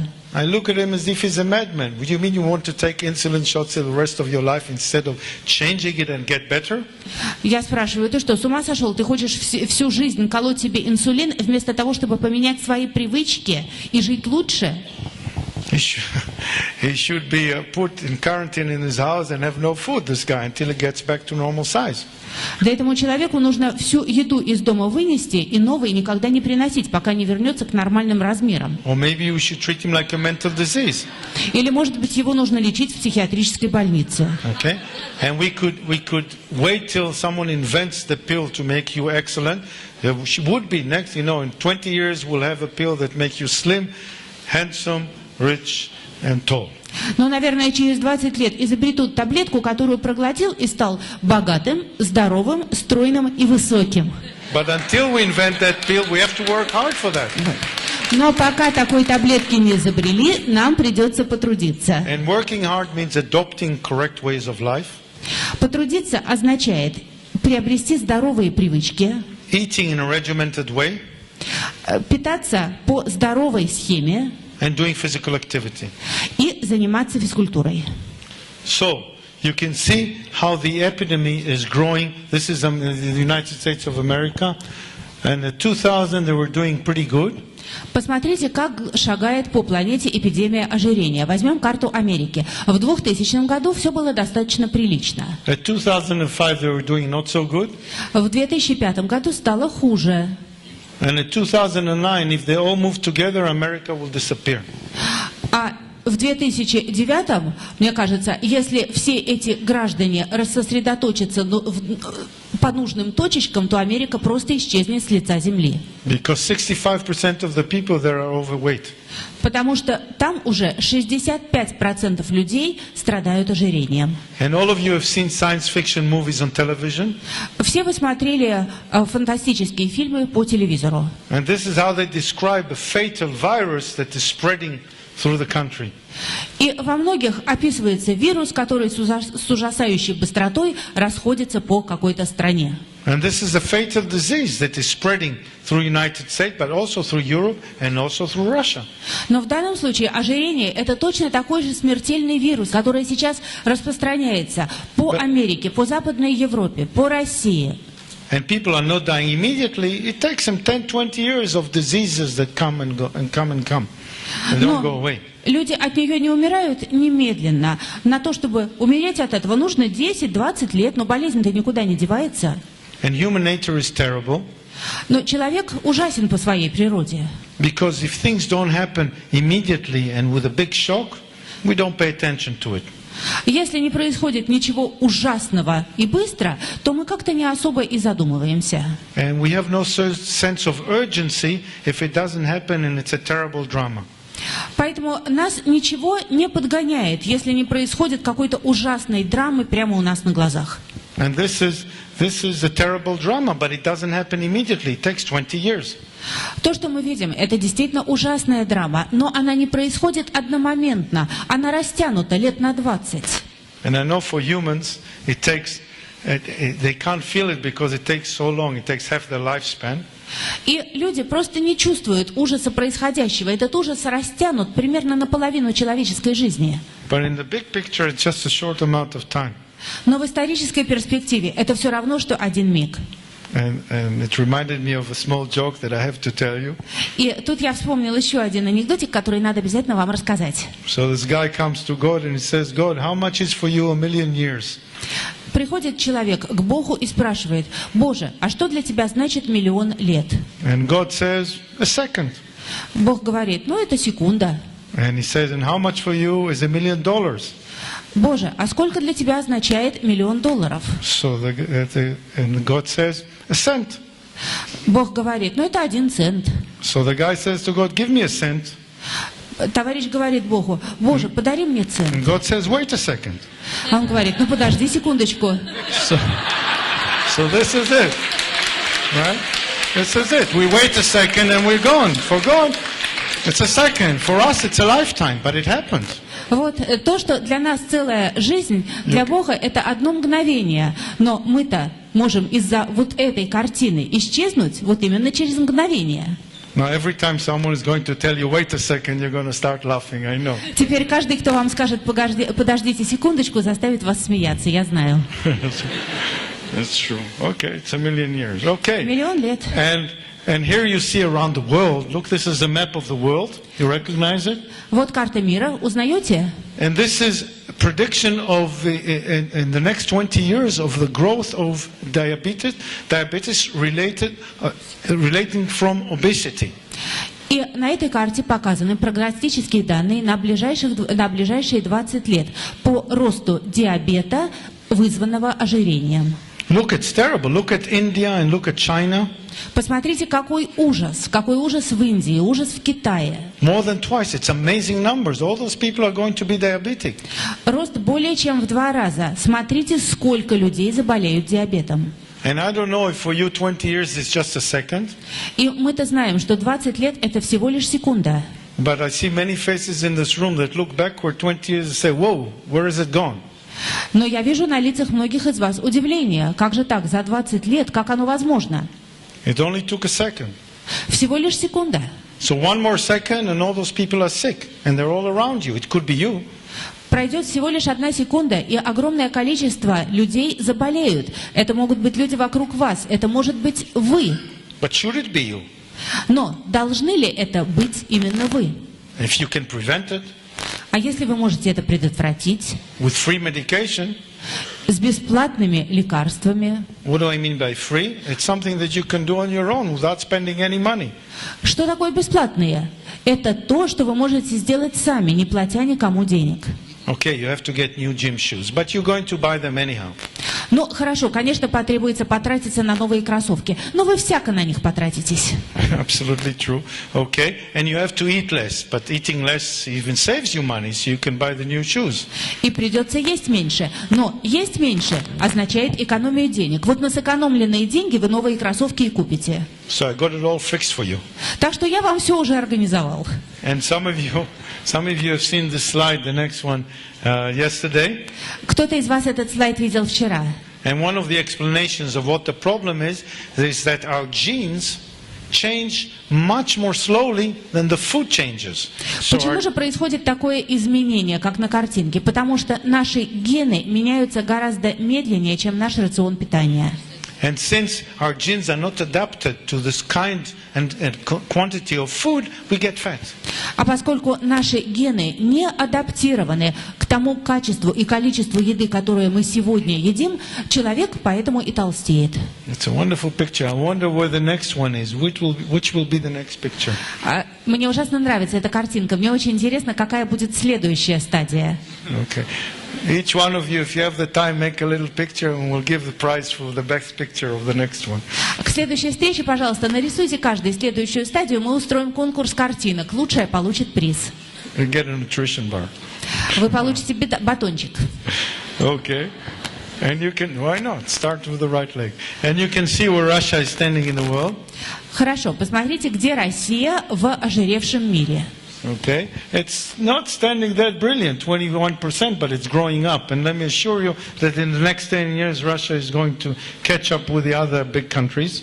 Ну, пока что Россия не в самом печальном положении, но и не здорово. 22%, да? Но я боюсь, что в ближайшие несколько лет этот показатель вырастет. Because people here are adopting some of the habits that shouldn't be adopted. Потому что в вашей стране люди приобретают те привычки, которые приобретать не стоит. And to be top in world obesity is not a great honor. Ну и вообще возглавлять список ожиревших стран – это невелика честь. This country is so much ahead in sports and culture, in thinking, in academics. So why should it be tops in weight? Ваша страна занимает такие высокие позиции в мире, в спорте, в культуре, в уровне образования. Зачем вам возглавлять список по ожирению? One should excel in what is important. Давайте все-таки стремиться к тому, что действительно важно. Okay. Well, we know that everything starts with nutrition, and we know that nutrition is the basis of it all. Мы знаем, что все начинается с питания, и питание лежит в основе всего. And we know that nutrition controls mood changes, appetite, body size. Мы знаем, что питание влияет на настроение, на аппетит, на габариты тела, Self-esteem, на самооценку, academic achievements, на достижения в учебе, even success with the other sex. даже на успех у противоположного пола. Okay, so a lot is dependent on having the right nutrition. Поэтому очень много зависит от того, как правильно вы питаетесь. But it's complicated. Но это дело сложное. And it's very complicated also to have the real good nutrition. Очень трудно обеспечить себя настоящим правильным питанием. And to make sure it works for you. Именно таким, которое подходит вам. I could even say that sometimes it's just too much bother. Вы знаете, мне кажется, иногда это чрезмерных усилий требует. And you're saying, oh, I know that I should prepare myself a decent meal with low calories, but it's so complicated. I'll just go and take something from the fridge and put something on it and eat and goodbye. И все мы прекрасно знаем, что да, нужно приготовить такую правильную еду, низкокалорийную, но мы часто думаем, что это так сложно, что подойду-ка я к холодильнику, возьму что-нибудь одно, намажу на него все остальное, и дело готово. Yeah, it's easier. Так легче. Yeah, and sometimes easy, you know, when it accumulates, it gives the bad results, of course. Но мы знаем, что такие вещи иногда накапливаются, и результат получается плохой. Okay, and just a few basics. We know that we need protein to help build and maintain lean muscle mass, bones, immune system, the blood system. Everything has to do with protein. Ну и давайте посмотрим на некоторые основные знания. Нам нужен белок для построения мышечной массы, для построения наших костей, для работы нашей иммунной системы. И И также в бобовых. Есть целое семейство бобовых, но у некоторых из них есть побочные эффекты. Okay. But you still have to make sure that you have it. The easiest part is to get processed meat. Но все знают, что легче всего, конечно, купить мясные продукты, уже переработанные. And say meat is protein, it's good for me. Человек покупает это и говорит, мясо это белок, это полезно. But in processed meat, for every 30 grams of protein, you get 60 grams of fat. Но в мясных продуктах промышленного производства на каждые 30 грамм белка приходится 60 грамм жира. Huge amount of calories for nothing. Огромное количество пустых калорий. Okay, and we know that we need carbohydrates. Whoever was here this morning heard that carbohydrates are the fuel source of the body, and we need it for energy. Without this, we could not move. Ну и про углеводы мы сегодня с вами утром очень подробно говорили. Мы знаем, что это важнейший источник энергии. Это топливо для нашего организма, без которого нам никуда. And it has to be supplied every day. И углеводы нужно поставлять организму каждый день. But man is a genius. Но люди же гениальные. Okay, and he made carbohydrates so tasty and smelling so good. Они создали углеводы такие вкусные, такие ароматные. Such as in fresh bread and in cakes and all other products and pastries. Свежий хлеб, свежие пирожные, свежие булочки. That we forgot that we need them for energy. Что мы забыли, что все это нам нужно как источник энергии. And we use them for all the wrong reasons. Psychological reason, problems in love life, problems in business. Everything that fails, we eat carbohydrates. И мы их используем для совершенно других целей. Для целей психологической коррекции, чтобы исправить свои неудачи в любви, заесть неудачи в бизнесе и так далее. Okay, and if you have some good source of fat on it, like good butter, or like good cream, or like all kinds of sugary stuff, you put on top of it and you're even happier. Потому что стоит такой источник углеводов намазать еще чем-нибудь жирненьким, например, маслом, или положить слой сливок, да еще и сахара добавить, и сразу жизнь налаживается. So why is it when someone finishes a big box of ice cream, Вот почему, когда человек приканчивает такую хорошую упаковку мороженого, they can't stop eating it, они просто не могут остановиться. but in the end they look and they feel very disappointed. Did I finish all that? А потом, когда до дна доходят, очень удивляются, неужели я все это съел? So food is much more than a need. Поэтому еда – это не просто то, что вы съедаете. You know, just a few thousand years ago, Всего несколько тысяч лет назад men used to get up in the morning. человек просыпался утром. Okay, he didn't have long to live. He only lived about 20 years. Жить ему предстояло недолго, всего лет 20. And he had no fridge, Холодильников не было, and no McDonald's, Макдональдсов не было, no Coca-Cola. Кока-колы не было. So he had no food in the cave То есть в пещере не было запасов еды, because he didn't have a villa. потому что виллы не было. So he needed to get out and get food. Приходилось вылезать из пещеры и отправляться на поиски еды. So he started running after the food. А еда убегала, еду приходилось догонять. And sometimes the food ran after him. А иногда эта еда начинала гнаться за самим человеком. And the outcome was not always obvious. И результат этой погони был не всегда очевиден. Okay? And if he got the food, he ate. И если он эту еду догонял, то он ее съедал. And if he did not eat. Если он ее не догонял, он не ел. So he was lean, he did a lot of physical activity, and he didn't eat much. Поэтому человек был тощий, очень много занимался спортом и очень мало ел.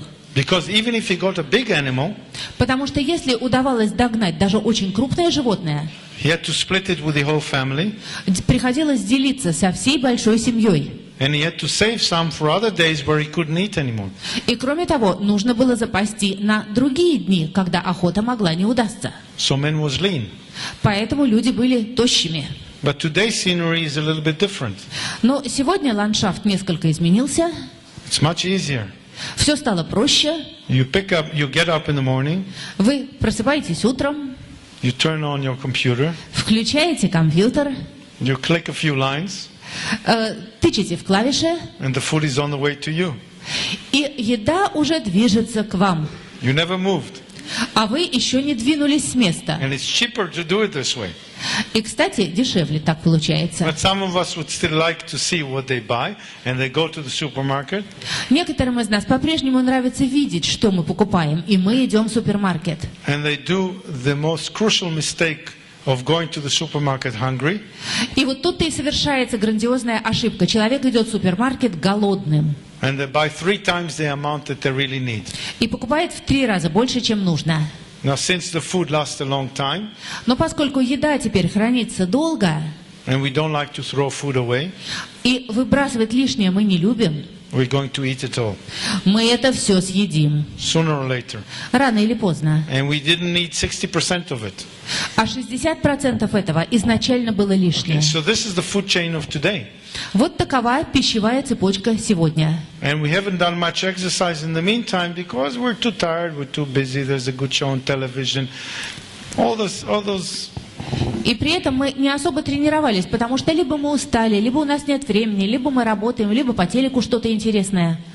Okay. And since we need some vitamin and minerals from fresh fruits and vegetables, А нам же с вами нужны витамины и минералы из свежих фруктов и овощей. we have to buy them too, but many times we buy them frozen.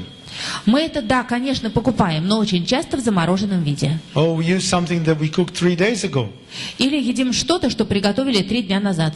because we can put them in the fridge and it keeps. Потому что вроде как поставил в холодильник, и оно там ждет. And they no longer have the vitamins and minerals that we need Правда, там уже не сохранились ни витамины, ни минералы. because it's more present in fresh food.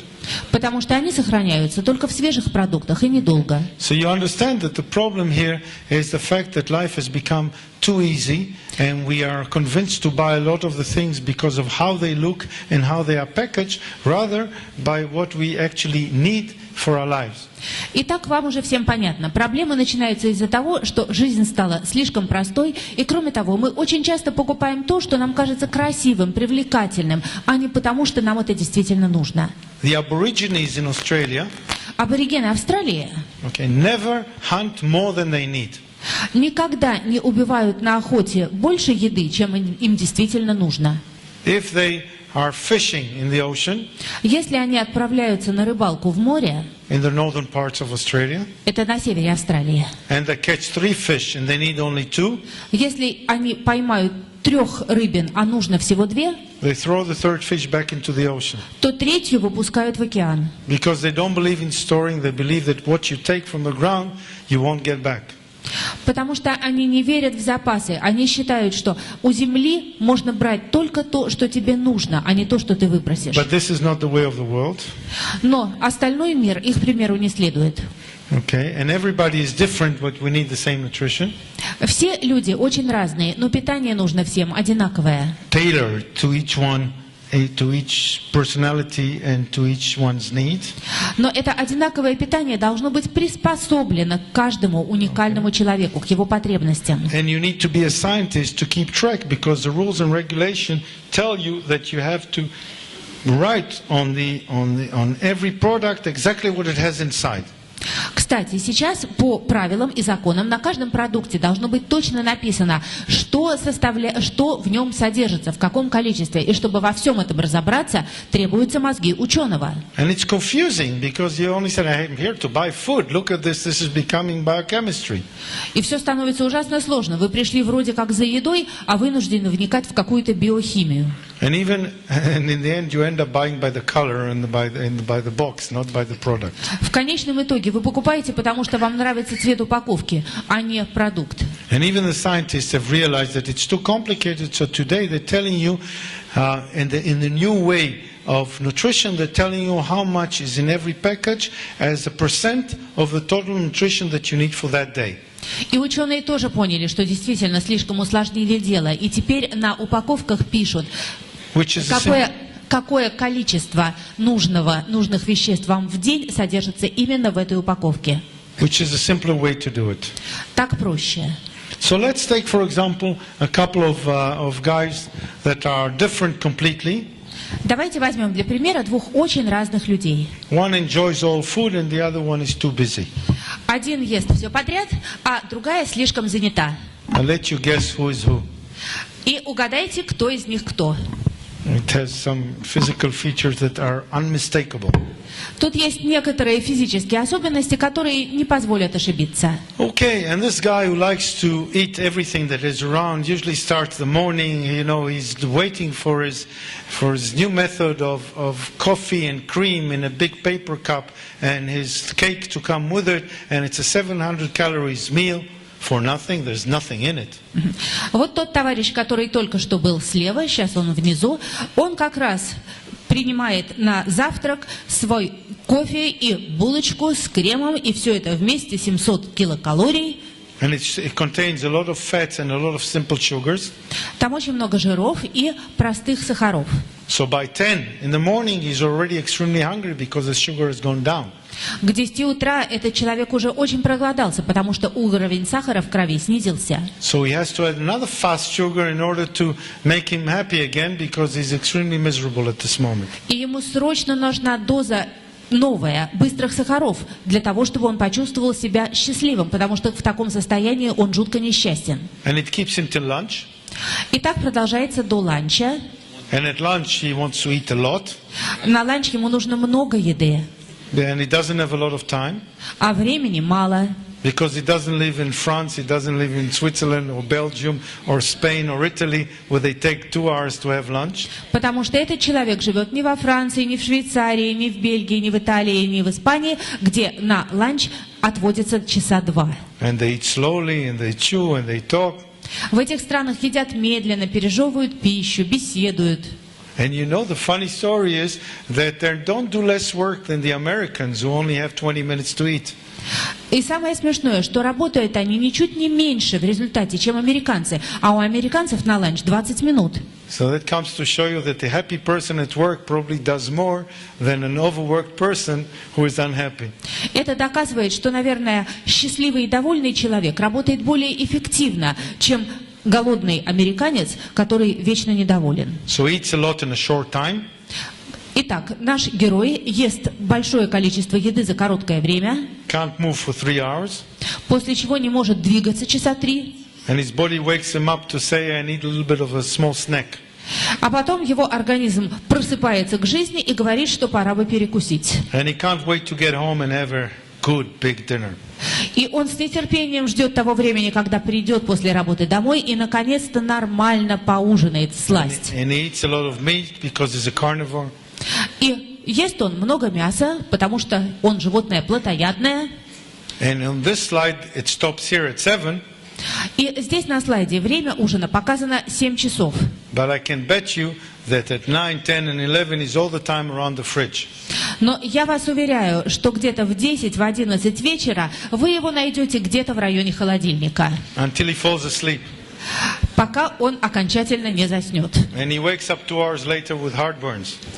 И проснется он через 2 часа от изжоги. And he has sleep apnea, И у него будет апноэ, это так называется остановка дыхания во сне. which keeps his wife awake all night waiting to see if he's going to breathe again. И из-за этого его жена рядом будет не спать всю ночь и прислушиваться, задышит или не задышит. Or maybe she's hoping he'll stop breathing. Или, может быть, она будет ждать, чтобы уже перестал дышать окончательно. But she's unlucky and he wakes up in the morning. Но ей в любом случае не повезло, потому что человек просыпается утром, And extremely tired because he didn't sleep well at night and he doesn't know it. герой наш просыпается утром совершенно измученный, потому что он плохо спал, даже если он этого не знает. And he starts another day being very tired. И его следующий день начинается с сильной усталости. And what do you do when you're tired in order not to sleep? А что вы делаете, если вы устали и нужно как-то продержаться, не заснуть? You're right, you eat. Правильно, вы едите. Because that's the best way not to fall asleep. You eat all the time. So Лучший способ не заснуть – это все время есть. this guy's in a loop he can't get out of. Так что этот наш герой попал просто в порочный круг, из которого не может выбраться. And his wife wants him to stop breathing because he's snoring all night. А его жена только и ждет, чтобы он уже наконец перестал дышать, потому что когда он дышит, он храпит. Okay? But on the other scale, this is a typical story, by the way. It's not like I'm telling a joke. You know so many people like that. Причем я ничего не придумываю, это совершенно реальная история и очень распространенная в жизни. Вы сами таких людей знаете. And he can change it in no time at all. И, кстати, герой может поменять свою жизнь и очень быстро. On the other hand, we have this energetic lady. It could be a man, it could be a woman. На другом конце шкалы у нас вот эта энергичная персона, может быть девушка, может быть мужчина, A career person. карьерист или карьеристка, No time. You have children, you have a household, we're busy all the time. потому что тут и дети, тут и хозяйство, и времени нет совсем. By 7 o'clock in the morning, we already managed to save half the world. К 7 часам утра эта девушка уже успела спасти половину мира. And we run on high energy, we have no appetite. Энергия бьет ключом, аппетита нет. And we don't eat breakfast because we say, hey, if I don't eat, I stay slim. И зачем завтрак? Я не завтракаю, поэтому такая стройная. By 10 in the morning, after 12 hours of not eating, К 10 часам утра она сидит без еды уже 12 часов. she has a little banana or another fruit. Съедает банан или еще какую-нибудь фруктину. And at lunch, we eat a lot of green leaves На ланч съедает большую тарелку зеленых листьев. because we want to stay slim. Но нам же стройность нужна, правда?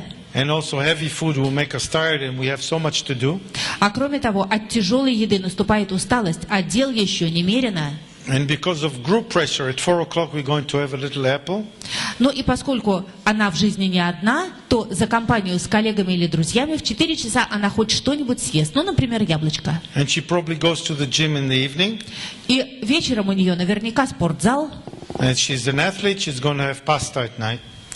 И она же спортсменка, и поэтому на ужин будут макарончики. Usually with tomato sauce, Скорее thin, всего, с томатным соусом. and no meat. So what is the problem? She has low calories, low nutrients and low protein. Вот, макароны будут без мяса. Так в чем проблема? У нее мало калорий, мало питательных веществ и мало белка. Okay, and what do those two guys have in common? А что общего у этих двух людей? Both of them, although one is eating too much and one is eating too little, both of them don't get the right calories, they don't get the right nutrients, and not the right protein and fat. Один из них ест слишком много, другая слишком мало. Но они имеют избыток пустых калорий, недостаток питательных веществ и трудно усваиваемый белок и избыток жиров. Проблема. Проблема. And on the long run, they're going to be affected. Their way of life is going to be affected. This woman, this career woman, is extremely tense, and she's nervous. She's shouting at everyone. И в конечном итоге и у них, у обоих будут проблемы. У деловой девушки будет накапливаться напряжение. Она будет рано или поздно на всех бросаться. She doesn't have energy or enough nutrient to relax and smile. У нее просто не хватает энергии на то, чтобы расслабиться и улыбнуться. And in time, she forgets how. И через некоторое время она вообще забудет, как расслабляться и как улыбаться. And the family is nervous. Семья будет нервничать, She's on the way to divorce, и девушка пойдет прямиком к разводу, which will add more tension to her life anyhow. что в любом случае ей добавит напряжения. And the other guy, we remember the other guy is just eating so much and he's escaping into food. His wife wants him to stop breathing. Remember. Ну а про другого мы уже все помним. Он спасается от реальной жизни в еде, и жена ждет, когда он наконец уже перестанет дышать. But he's a happy guy. He only cares about himself. Но ему наплевать, потому что он вообще ни о ком, кроме себя, не думает. And he comes first. Поэтому он для самого себя важнее. So let me offer some solutions. Предлагаю решение. Okay. So challenge number one. You love to eat a snack between the meals. A lot of people love to do that.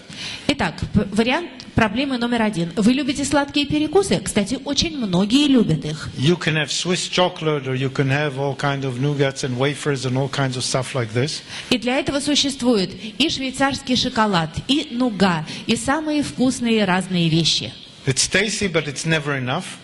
Они очень вкусные, и их всегда мало. Because it's usually empty sugars.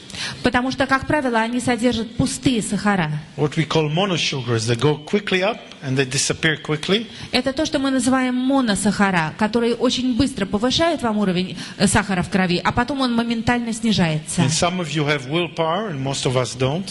У кого-то из нас есть сила воли, но у большинства-то нету. And some of you can stop at 1 cube of chocolate. Кто-то остановится, съев 1 квадратик шоколада. But most of us will finish many more cubes. Но большинство прикончит и все остальные квадратики. Which will only make you fat. И от этого человек толстеет. And by the way, chocolate, and especially bitter chocolate, А, кстати, шоколад, особенно горький, is extremely good for you. это вещь очень полезная. It helps metabolism, it helps prevent heart diseases. Он ускоряет обмен веществ и помогает предотвратить заболевания сердца. But only a line going sideways, 4 cubes. Но только поперечная отломленная полосочка, 4 квадратика, не больше. Most people say, a line a day, wonderful, but they go long. Большинство скажут, хорошо, одна полосочка, согласен, и отламывают продольную полосочку. Which is double the amount. А это в 2 раза больше.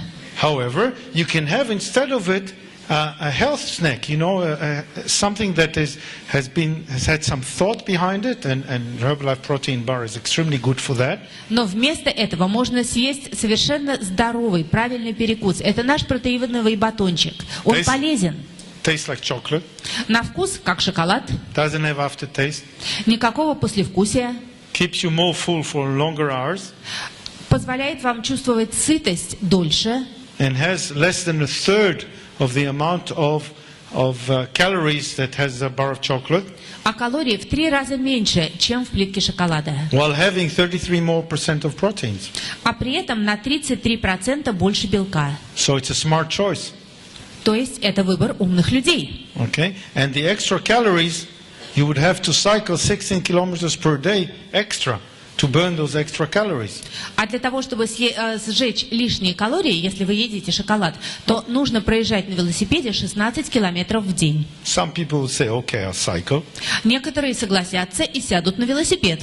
But those people usually look much fitter. Но эти люди в любом случае обычно в более хорошей физической форме. Okay, and we need some adequate hydration. Хорошо, нам нужно восполнять водный баланс. Okay, and we can have, you see the label has been taken, but this is a familiar can. Мы с правой баночки убрали этикетку, но банка вам, конечно же, знакома. And this can of sweet drink, sweet gassy drink, В ней находится сладкая газировка. is pure sugar with water. Чистый сахар, растворенный в воде. Why do we like it so much? А почему мы это так любим? Because we're used to it from a small age. They probably put something in the cola that is addictive. I don't know. Потому что привыкли это с детства, любим с детства. И вообще, наверное, в эту колу что-то такое подмешивают, что мы на нее подсаживаемся. And you can get used to drink a low-calorie, low-sugar tea. Но можно привыкнуть пить травяной чай, мало калорий, мало сахара. Which has 85% less calories. На 85% меньше килокалорий. It all takes a question to get used to. И не очень долго нужно к этому привыкать. And what you need in a drink is a little bit of taste. Что нужно от напитка? Какой-то минимальный вкус, So you'd feel you're not drinking only water, чтобы вы чувствовали, что вы не просто воду пьете. but you want it without the calories. Но главное, чтобы калорий не было. Okay? And with the water, in order to give you enough water for hydration. Ну и вода действительно должна в этом напитке быть, для того, чтобы увлажнять организм. So get used to it, and you think of it, and you look at the soft drinks, and you say, no, not for me. Поэтому, пожалуйста, создайте в себе привычку к этому травяному напитку, и через некоторое время вы смотреть не сможете на банки с газировкой. And then, did you ever notice how expensive they are in restaurants? You know that restaurants make more money on the sweet drinks, on the cola drinks, more than they do on the food that you get. И, кстати, вы помните, какие дорогие эти банки с напитками? Особенно в ресторанах. Мы все знаем, что рестораны зарабатывают гораздо большую прибыль, продавая готовые напитки, чем еду. So unless we want to support the restaurant business, let's have something less expensive to drink. Поэтому давайте пить менее дорогие напитки, если вы, конечно, не стремитесь обогатить владельцев ресторанов. Expensive meaning also in calories. Причем дорогие в данном случае эти напитки и по калориям тоже. Okay, we want some proteins. И нам нужны белки. All right, and we all admit that the guy on the right looks much more tasty than the guy on the left. И мы, конечно, согласны, что тот персонаж, который на картинке справа, выглядит гораздо более вкусным, чем персонаж на картинке слева.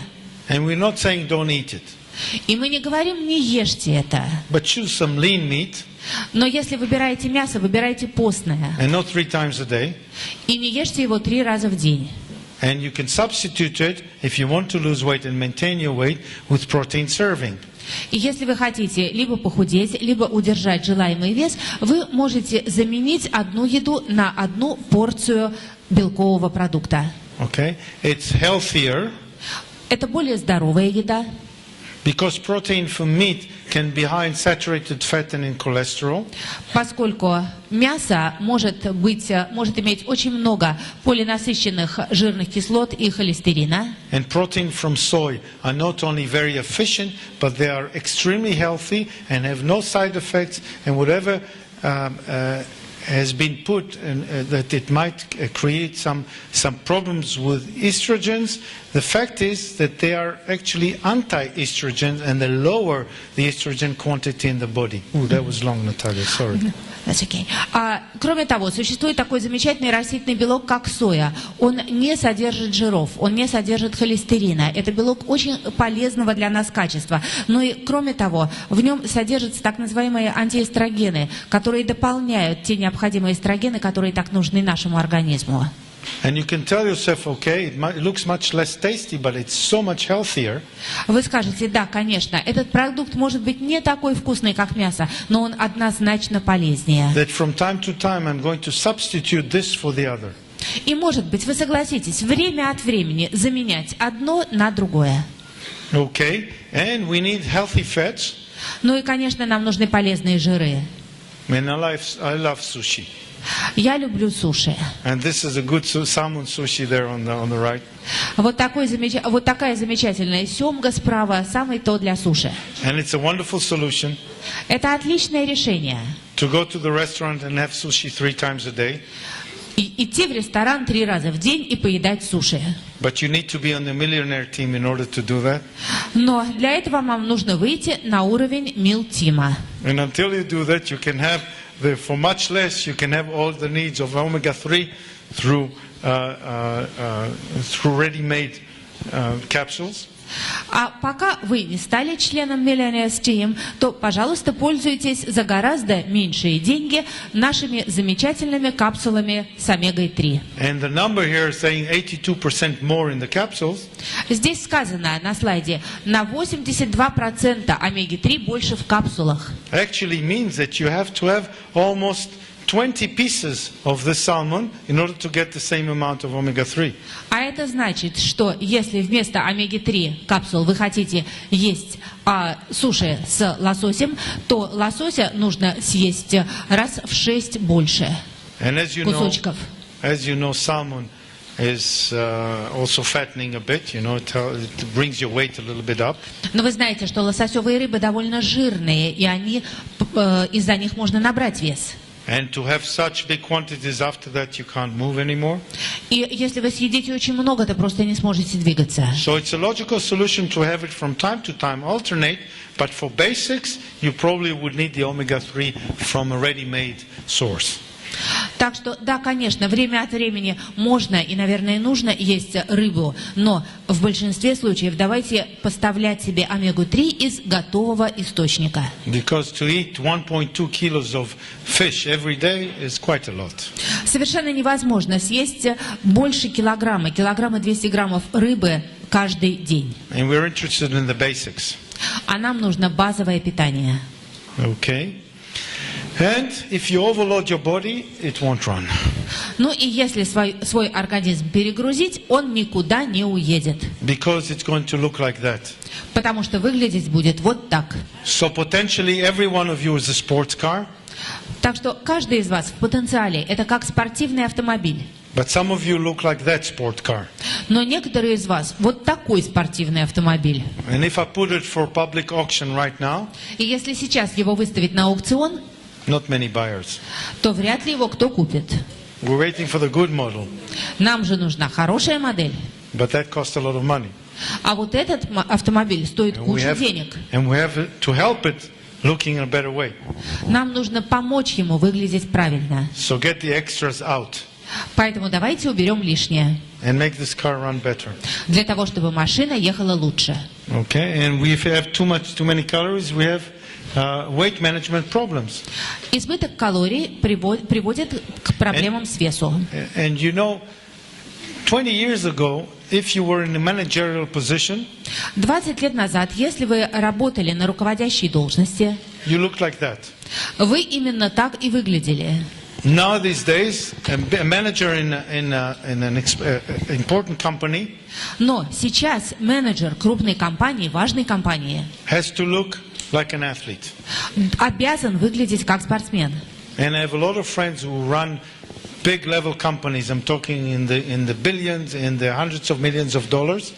У меня довольно много знакомых и приятелей работают в руководстве крупных серьезных компаний. Когда я говорю крупное и серьезное, это сотни миллионов и миллиарды долларов оборота. And all of them do long endurance sport. И все они занимаются высоконагрузочным спортом. Cycling, running, triathlon. Они бегают триатлоны, марафоны, велогонки. And anyone in their circles who is overweight И любой человек в их кругу, который имеет лишний вес, has to be a genius to be forgiven. должен быть просто гением, чтобы ему простили его So килограммы. this is the new trend. Это такая новая тенденция. And deficiencies in nutrition, as we've seen before, Как мы видели раньше, недостаток питания can give you problems with your hair, your nails, and your skin. создает вам проблемы с волосами, ногтями, кожей. And if you don't have enough fat, you'll also have problems in your skin, and your skin is going to age much sooner. Если у вас в питании недостаток жиров, то ваша кожа будет сухой и постареет гораздо раньше. Together with digestive problems. И начнутся проблемы с пищеварением. Okay, and we know that losing weight is extremely hard. Мы знаем, что худеть очень трудно. Okay, and long-term success is minimal. Долгосрочный эффект всегда минимален. So you have a choice of giving up immediately, Так что у вас есть два варианта. Либо отказаться от похудения сразу, or you can say, I'm not a loser and I'm going to fight anyhow. или сказать, поражение не для меня, я буду бороться. And we need to change our habits. А для этого нужно изменить привычки. But it's almost impossible to change an old habit. Но старую привычку изменить почти невозможно. So we need to create new habits. Значит, нужно создать новую. Okay, because with diet alone, and large group studies have shown that it's almost impossible to lose more weight on a long period of time. Научные исследования показали, что с помощью диеты практически невозможно обеспечить долгосрочное похудение и удерживать результат. And it demands a lot of hard work. Это очень трудно. And 90% of the people who have lost weight will regain their original weight within 1 year. 90% тех, кто таки похудел, в течение ближайшего года после похудения свой вес вернут. Проблема. Проблема. Obviously. So, how do we deal with that? И что с этим делать? Okay. We have to look at something that we call body composition rather than just weight. Нужно разобраться с соотношениями в массе тела, а не просто с самим весом. We want to make sure that we lose fat and we get smaller in circumference. Нужно понимать, что худеть нужно за счет жира и за счет уменьшения объема талии. And the best way is the size of your clothes. И лучше всего это определять по размеру одежды. And if you go down a number or two, Если вы худеете на размер или на два, you have done most of your job. то большая часть работы сделана. And even for women, I know it's very difficult to hear. Я знаю, что женщинам будет очень трудно услышать то, что я сейчас скажу. If you're a size 38 in clothes, Если вы носите 38 размер одежды, but you weigh 70 kilos, но весите 70 килограммов, you're probably okay. то с вами, наверное, все в порядке. But women have a hard time seeing 70 kilos on the scale. Но женщинам очень неприятно видеть 70 килограммов на весах. Because we're taught to refer to weight rather than body composition. Потому что мы очень привыкли ориентироваться именно на вес в килограммах, а не на соотношение массы тела. And those two guys are exactly the same weight to height ratio. Вот посмотрите, двое мужчин, у них совершенно одинаковый рост и вес. But the guy on the left is extremely fit with only 9% fat. Но человек слева в отличной физической форме, в его организме жира всего 9%. While the guy on the right has no muscles with 21% fat, which is far too much. А у товарища справа вообще никаких мускулов нет, зато у него 21% жира в организме, а это очень много. Although he looks thin. Хотя с виду он стройный. Okay, and you can see that the distribution in his fat is quite large, judging by the MRI down on the right-hand side.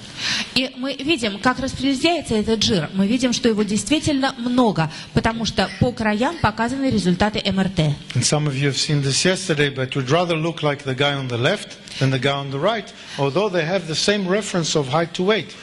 Некоторые из вас видели этот слайд вчера, и, конечно же, мы все хотим выглядеть как товарищ слева, а не тот, который справа, хотя соотношение роста и веса у них совершенно одинаковое. The guy on the right has all the right muscles, but they're in the wrong place. У товарища справа мышцы есть, только они распределены все неправильно. It's just a question of fashion. Maybe in 20 years he'll be the ideal man. Но это вопрос моды. Может быть, через 20 лет именно такие, как человек справа, люди войдут в моду. Or maybe not. А может и не войдут. Okay, but the guy on the left looks pretty good, huh? Но товарищ слева очень симпатичный, правда? Although he's pretty heavy, but his circumference and he has no fat and he's lean, he's mean, he's a power machine. Да, он действительно весит много, но у него все объемы в нужном месте. То есть он стройный, подтянутый, вот такая машина из мускулов. And this just shows you how the body changes with the fat around it according to sizes. This is all MRIs done on different women. Вот это результаты МРТ, показаны разные дамы разных размеров, и вы видите, как меняется соотношение мускулов, костей и жира. And by the way, you should know that all those women have exactly the same weight. И, кстати, все эти женщины весят одинаково. But they're different sizes in clothes due to the amount of body fat and the distribution in the body. Но одежду они носят разных размеров именно из-за соотношения жира и мускулов, и из-за распределения жира. So how you are composed is more important than your weight. Так что вес не столь важен, сколько распределение различных компонентов тела. Okay, and we know that in order to lose weight we need proteins. Мы знаем, что для похудения нужны белки.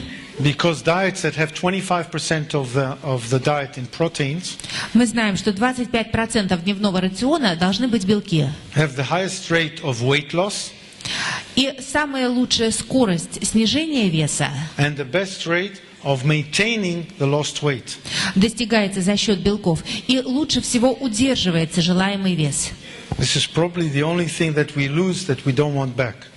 А это, наверное, единственное, что мы хотим. Жир — это единственное, что мы хотим сбросить и никогда не возвращать. Right? Okay, so never, if you lost weight, don't look for it.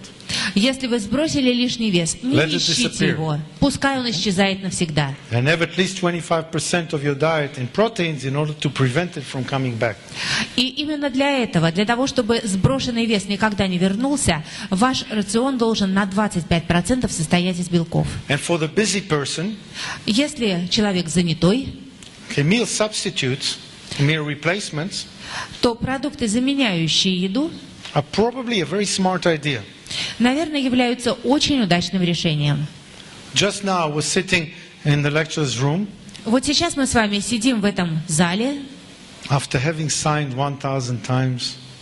Да, некоторые из нас успели 1000 раз расписаться. Okay, and I had the choice between go and have a big meal И я же мог выбрать, я мог отправиться и как следует поесть. or a meal replacement bar. Или я мог съесть вместо еды батончик. And I knew for sure that if I would have taken a full meal, И я точно знал, что если я выберу большой обед, which is very tempting, а это очень соблазнительно. wonderful borscht here. Здесь такой борщик варят. And we remember borscht is very good for you. А мы же помним, борщ это полезно. Okay, but I know if I would have taken this meal, Но я знаю, что если бы я выбрал обед, I would have fallen asleep in front of your eyes.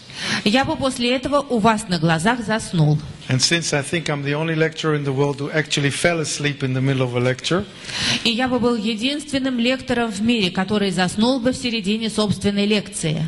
only one student saw that and he promised not to tell.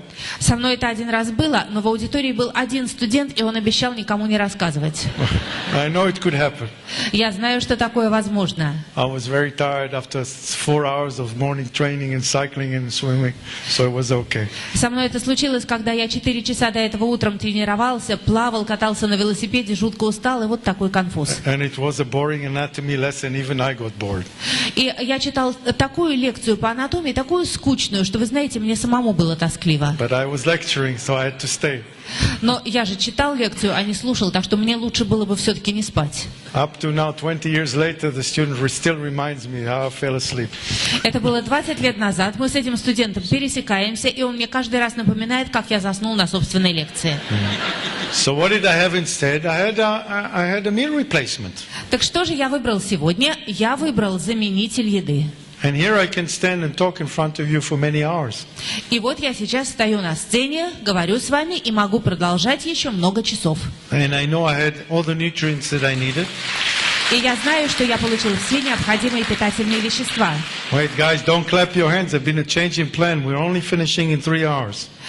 Подождите, не аплодируйте. Мы тут поменяли немножко программу, и мне дали еще 3 часа. Okay, maybe less. Ну, может, чуть меньше. But the truth is that for a busy person such as myself, many other busy people, Но для таких занятых людей, как я и как многие другие, meal replacement are a smart and excellent idea.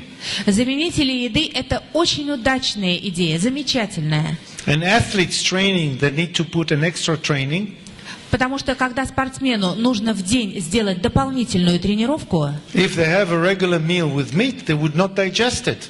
если такой спортсмен съест обычный обед с мясом, он не успеет его переварить. They would not digest it in time to get ready for the next training, so they have meal replacements. И не будет готов тренироваться снова. Таким спортсменам нужны заменители еды. And so I know I prevented myself from having my sugar fall low. Но я знаю, что я своему сахару в крови не дал упасть. I had all the vitamins and minerals. Я получил все витамины и минералы. I'm feeling alert, Я бодр. not heavy, Я не испытываю тяжести. and I probably contributed to my health. И, наверное, я принес пользу своему здоровью. And since I intend to spend at least 60 more years on this planet, А поскольку я намерен на Земле провести еще как минимум 60 лет doing sports every day, и буду заниматься спортом каждый день, I probably did myself something good. я, наверное, принес себе сегодня пользу. It was my choice. И это был мой выбор. I had a free lunch. И к тому же это был бесплатный ланч. I didn't take it. Okay, and we know that inactivity is the worst enemy. Мы знаем, что отсутствие движения, пассивность – это наш худший враг. And recommendations for exercise are increasing. И у нас сейчас возрастают требования по поводу физических нагрузок. Meaning that 20 years ago, it was enough to walk 10 minutes a day, and maybe 30 minutes per week, and that should have been enough. 20 лет назад говорили, что ходите на прогулку по 10 минут каждый день, или, скажем, по 30 минут 2 раза в неделю, и этого якобы достаточно. Today we know that you have to exercise almost every day, some form of exercise. Но сейчас мы знаем, что на самом деле физические нагрузки в той или иной форме нужны человеку абсолютно каждый день.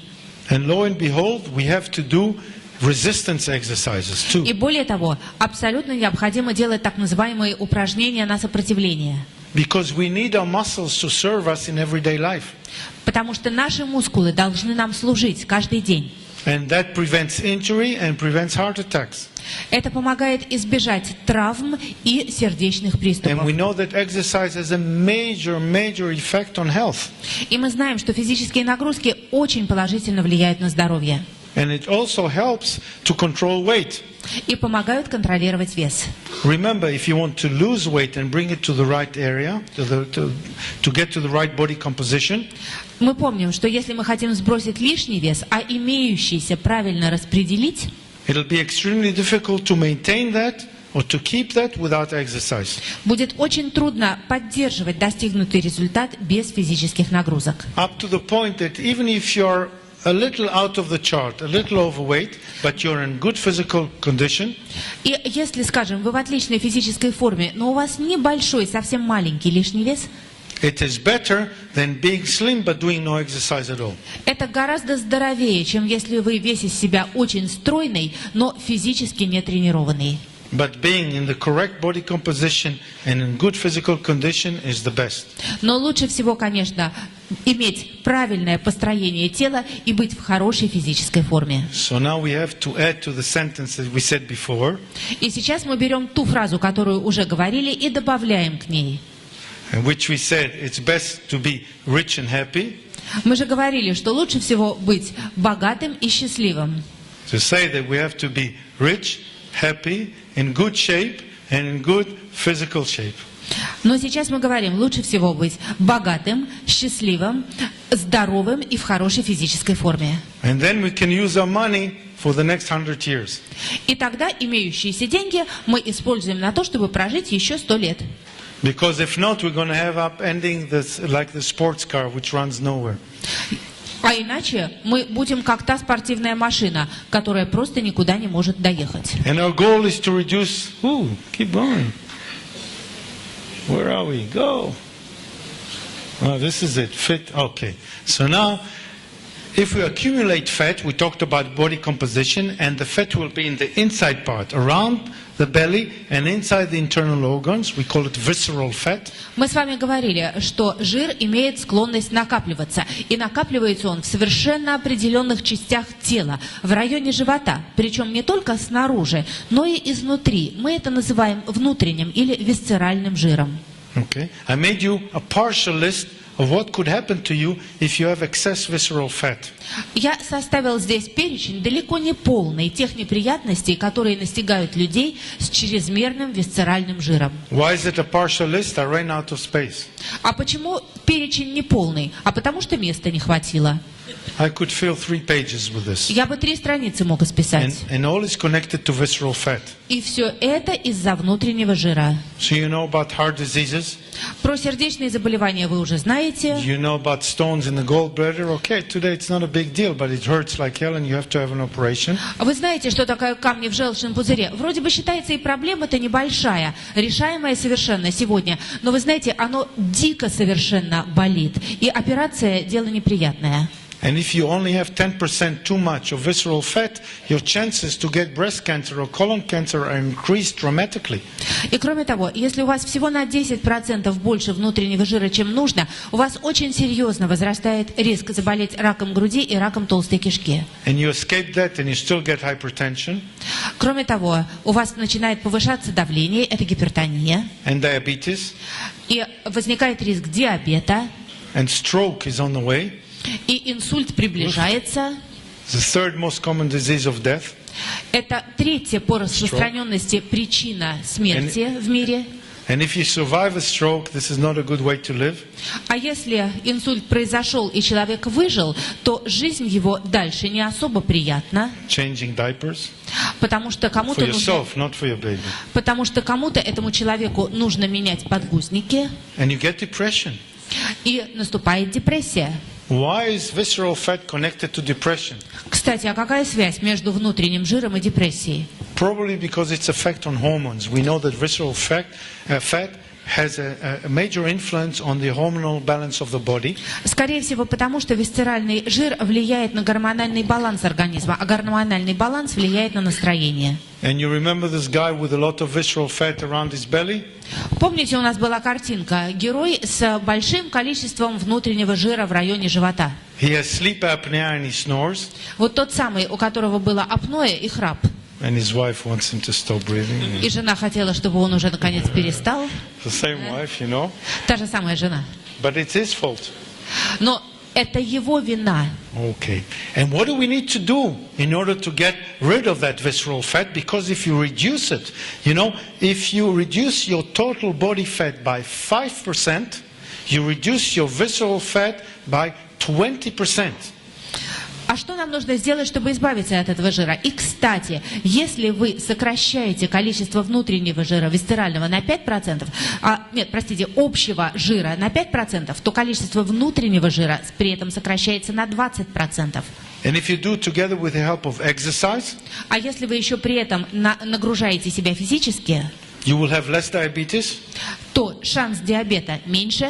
By considerable amount, up to the point where you can reverse the process. Причем намного меньше. Даже если диабет наступает, то этот процесс можно обратить вспять. Less cholesterol and triglycerides. У вас меньше холестерина, меньше триглицеридов. which will prevent you from getting a heart attack. А сокращение их уровня отгоняет риск сердечного приступа. Less depression to the point that it's completely equal to medical treatment of depression. Снижается уровень депрессии, причем снижается настолько, что она поддается лечению чисто медицинскими методами. And ladies, with this change, И дамы, у которых наступают такие перемены, you could have 50% less breast cancer. сокращают риск заболеть раком молочной железы на 50%. And 40% less colon cancer. И на 40% сокращается риск рака толстой кишки. Free medication. Так что это, считайте, бесплатное лекарство. Right? You don't have to buy it in any pharmacy. И не нужно идти в аптеку и покупать. Just use sensible eating with sensible products. Просто разумное потребление разумных продуктов. Exercise. Упражнения. And the chance to get to the age where you can tell everybody what to do. И большой шанс дожить до того возраста, когда вы будете иметь право учить людей жить. Is increasing dramatically. И все этот шанс возрастает в разы. My grandmother is turning on the 19th. When is the 19th? 19 less than 10 days. She's turning 99. 19 числа моей бабушке исполняется 99 лет. Of course, she lives in Switzerland. Она, конечно же, живет в Швейцарии. And there is no reason to die in Switzerland. А в Швейцарии как-то нет причин для смерти. Because even the microbes wash their hand before they eat. Потому что там даже микробы моют руки перед едой. But she tells me, at my age, I can tell everyone what to do. И бабушка мне говорит, в моем возрасте я имею право учить жить всех вокруг меня. And one of her family tells she's so annoying. И один из членов моей семьи говорит, что она так всех уже достала. She has done nothing in her life to say that. Что она же ничего в жизни не сделала, что дает ей право учить других. I said she did. She got to that age with the full senses. А я говорю, сделала. Она дожила до такого возраста с полным сохранением умственных способностей. With a good hearing, good eyesight. У нее хороший слух, хорошее зрение. 6 languages. Говорит на 6 языках. So she can tell everybody in another language what to do. Поэтому она на всех этих 6 языках может учить людей жить. I think I'm going to visit her to celebrate her birthday. Я скоро к ней поеду на день рождения. She still remembers, and then she says, "I'm 100." I said, "You're not yet 100 because she says that's a numerical mistake. I'm in my 100th year." Она говорит, ой, мне уже 100 лет. Я говорю, бабушка, тебе не 100, тебе 99. Она говорит, это чисто цифровая ошибка. 99, а после этого 100-й год. Каждый раз, когда я ей звоню, она на меня орет и начинает учить меня жить. So I tell her I love her, and that's good enough for her.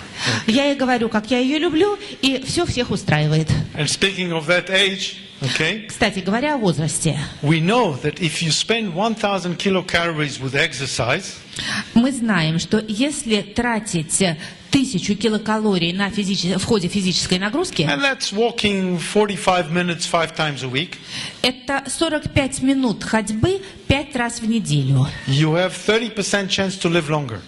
то ваш шанс прожить долгую жизнь возрастает на 30%. And if you run 5 times a week and you spend 2,000 kilocalories running, а если бегать 5 раз в неделю и таким образом расходовать 2000 калорий, you have 50% chance to live longer. то ваши шансы на длинную жизнь возрастают на 50%. And a long study which is being done, 3 studies which are being followed for the last 30 or 40 years. В течение последних 30-40 лет прошло 3 очень длительных исследования. One is the Harvard alumni study. Одно из них задействовало выпускников Гарвардского университета. One is Mr. Fit in Texas. И одним из этих выпускников был господин Фит из Техаса. The Harvard has 15,000 people they've been following for that long, and the Mr. Fit 30,000 people. Значит, гарвардское исследование. Could I have the numbers again, please? Mr. Fit is 15,000 for Harvard and 28,000 for Mr. Fit. Значит, исследование гарвардское задействовало 15 тысяч человек, а исследование мистер Фит задействовало 28 тысяч человек. And 5,000 people in the Scandinavian study, which is the best. И 5 5000 человек было охвачено скандинавским исследованием, которое оказалось самым лучшим. And we're waiting eagerly this year the next set of results. И в этом году мы с нетерпением ожидаем следующего набора результатов. Because the last set, which was published in 2009, Потому что последние результаты были опубликованы в 2009 году. showed that if you keep your weight and exercise 5 times a week, И эти результаты показывают, что если вы поддерживаете имеющийся вес и упражняетесь 5 раз в неделю, the last results show that you live 5 years longer in то good shape. по результатам вы проживете на 5 лет дольше и в хорошей физической форме. bad. Неплохо, да? 5 years just by keeping a normal way of life, it's fantastic. 5 дополнительных лет просто потому, что вы ведете нормальный образ And жизни. it's not 5 years in bed or on a wheelchair, it's 5 years exercising. Причем это 5 лет нормальной, активной жизни с физическими нагрузками, а не в постели и не в кресле коляски. And we know that everything is genetic today. Мы знаем, что все, конечно, обусловлено генами. And I think the only thing I can think of which is not genetic is sterility. Мне кажется, что единственное, что генетически не обусловлено, это стерильность. Think of it for a second. Задумайтесь об этом на секундочку. If you're sterile, you don't have children, so it doesn't go by genes, right?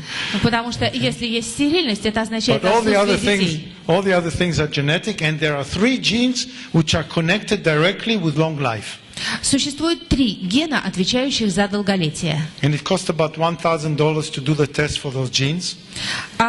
Ушло примерно $1000 на то, чтобы протестировать эти гены. We have in the major hospital in Tel Aviv. Исследование проводилось в крупном госпитале в Тель-Авиве. But just think of it if you find out that you don't have those genes. Но подумайте, что будет, если этих генов у вас нету. Oops, so it's not a good thing to find out that you know they're not going to live long. Лучше такого не выяснять, что долгая жизнь человеку не светит. But those genes, 3 genes, are all present in people older than 95. Но все эти гены присутствуют у людей, которые прожили 95 лет и дольше. I think I have it in my family from the father's side. I have it. Мне Judging кажется, в from my моей семье grandmother. это по отцовской линии у нас передается, а к нему от бабушки I'm пришло. not going to check. I'm Но content. я не буду проверять. But those genes, in order to be expressed, Но для того, чтобы эти гены имели выраженное действие, have to have you fit and not fat. человек должен быть в отличной физической форме и не иметь лишнего веса. Which, by the way, is one of the new slogans of Herbalife, saying from fat to fit.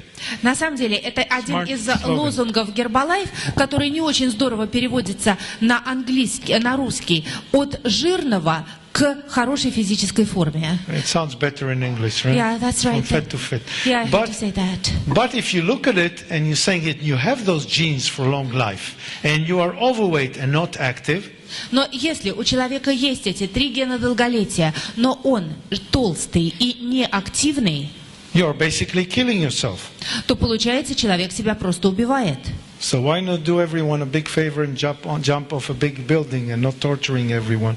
Такому человеку лучше все-таки don't have to say that. не изводить окружающих и прыгнуть с крыши. Оказывается, это не нужно Sorry. было переводить. If you're killing yourself anyhow. Потому что такой человек всяко себя убивает. And we know that the purpose of life is to die young, as late as possible. Мы знаем, что цель жизни – это умереть молодым, как можно позже. Why is that? Because when we say about someone that is young, what do we Почему? mean? Когда мы говорим о ком-то, что этот человек очень молод, что мы на самом деле имеем в виду? A young person has the mind to do things, a future. Человек молод, если его ум устремлен в будущее, And he has the body to do it. и если его организм готов это будущее воплотить. So he wants to go around the world, he goes. То есть, если человек хочет отправиться в кругосветное путешествие, он отправляется. He wants to study, he studies.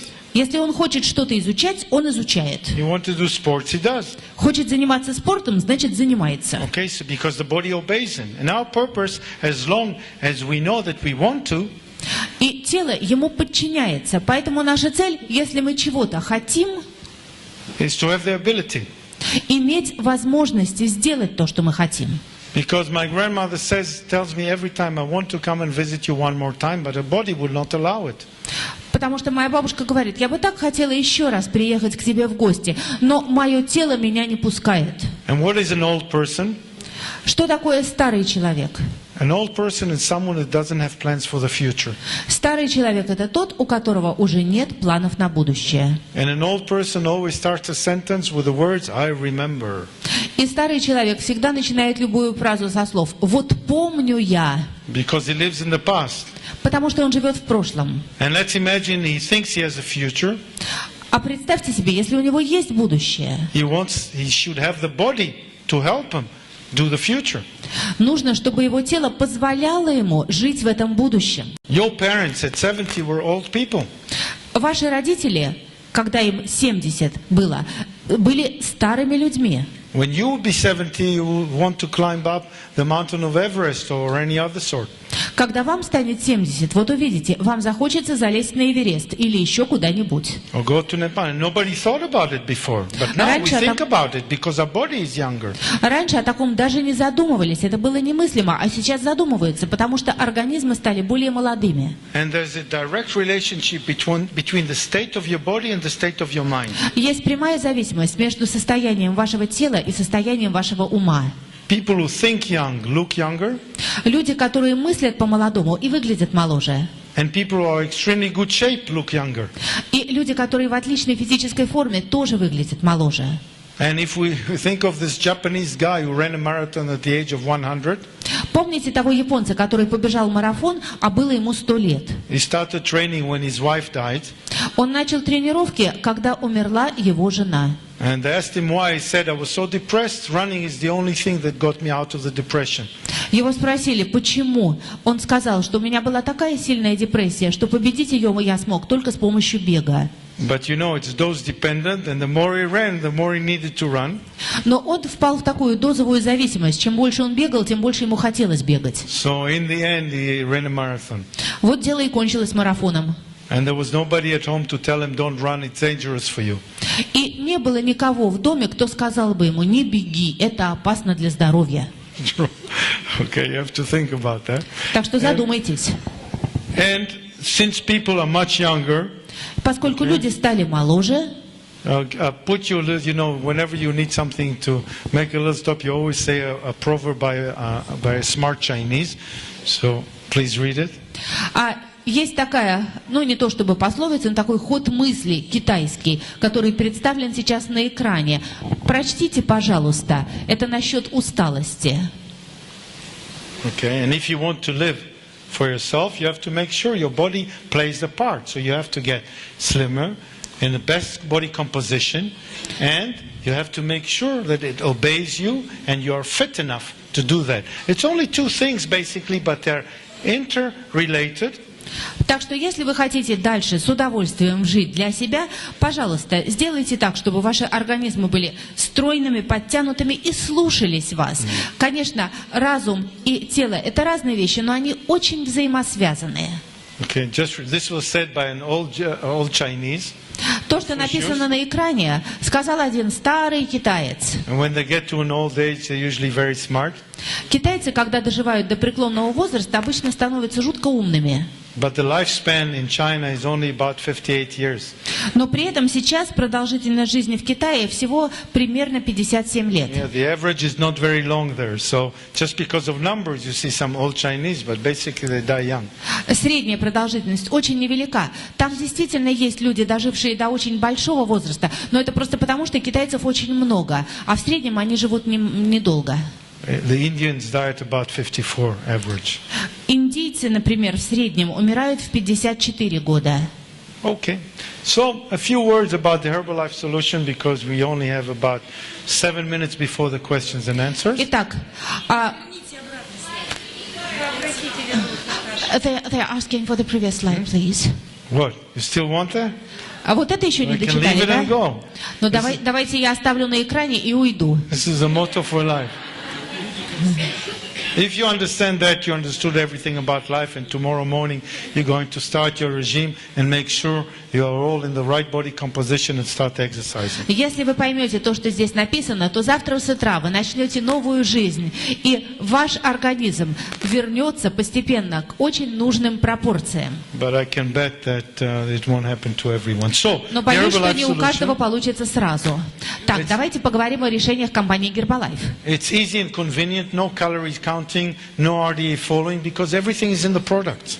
Решения простые, удобные в использовании. Калории считать не надо. Не нужно считать, как получить суточную норму питательных веществ. Все легко. Someone did the thinking and the counting for you. Кто-то уже для вас все продумал и все просчитал. You just use it. Вам нужно только пользоваться.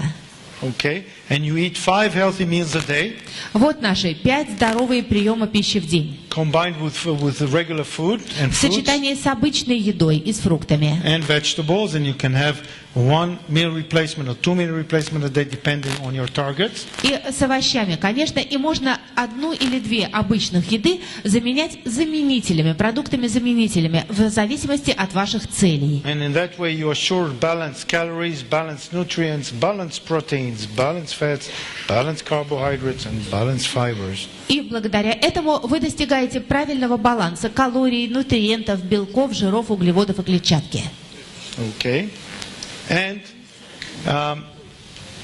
the dream and the vision is basically to maintain people's health and challenging the obesity trend. As Dr. Heber is always saying, there's a proverb that says, И, конечно же, основная цель – это помочь людям заботиться о себе и бороться с эпидемией ожирения. И как доктор Хибер однажды сказал, if you saved one person from himself, it's as if you saved the whole world.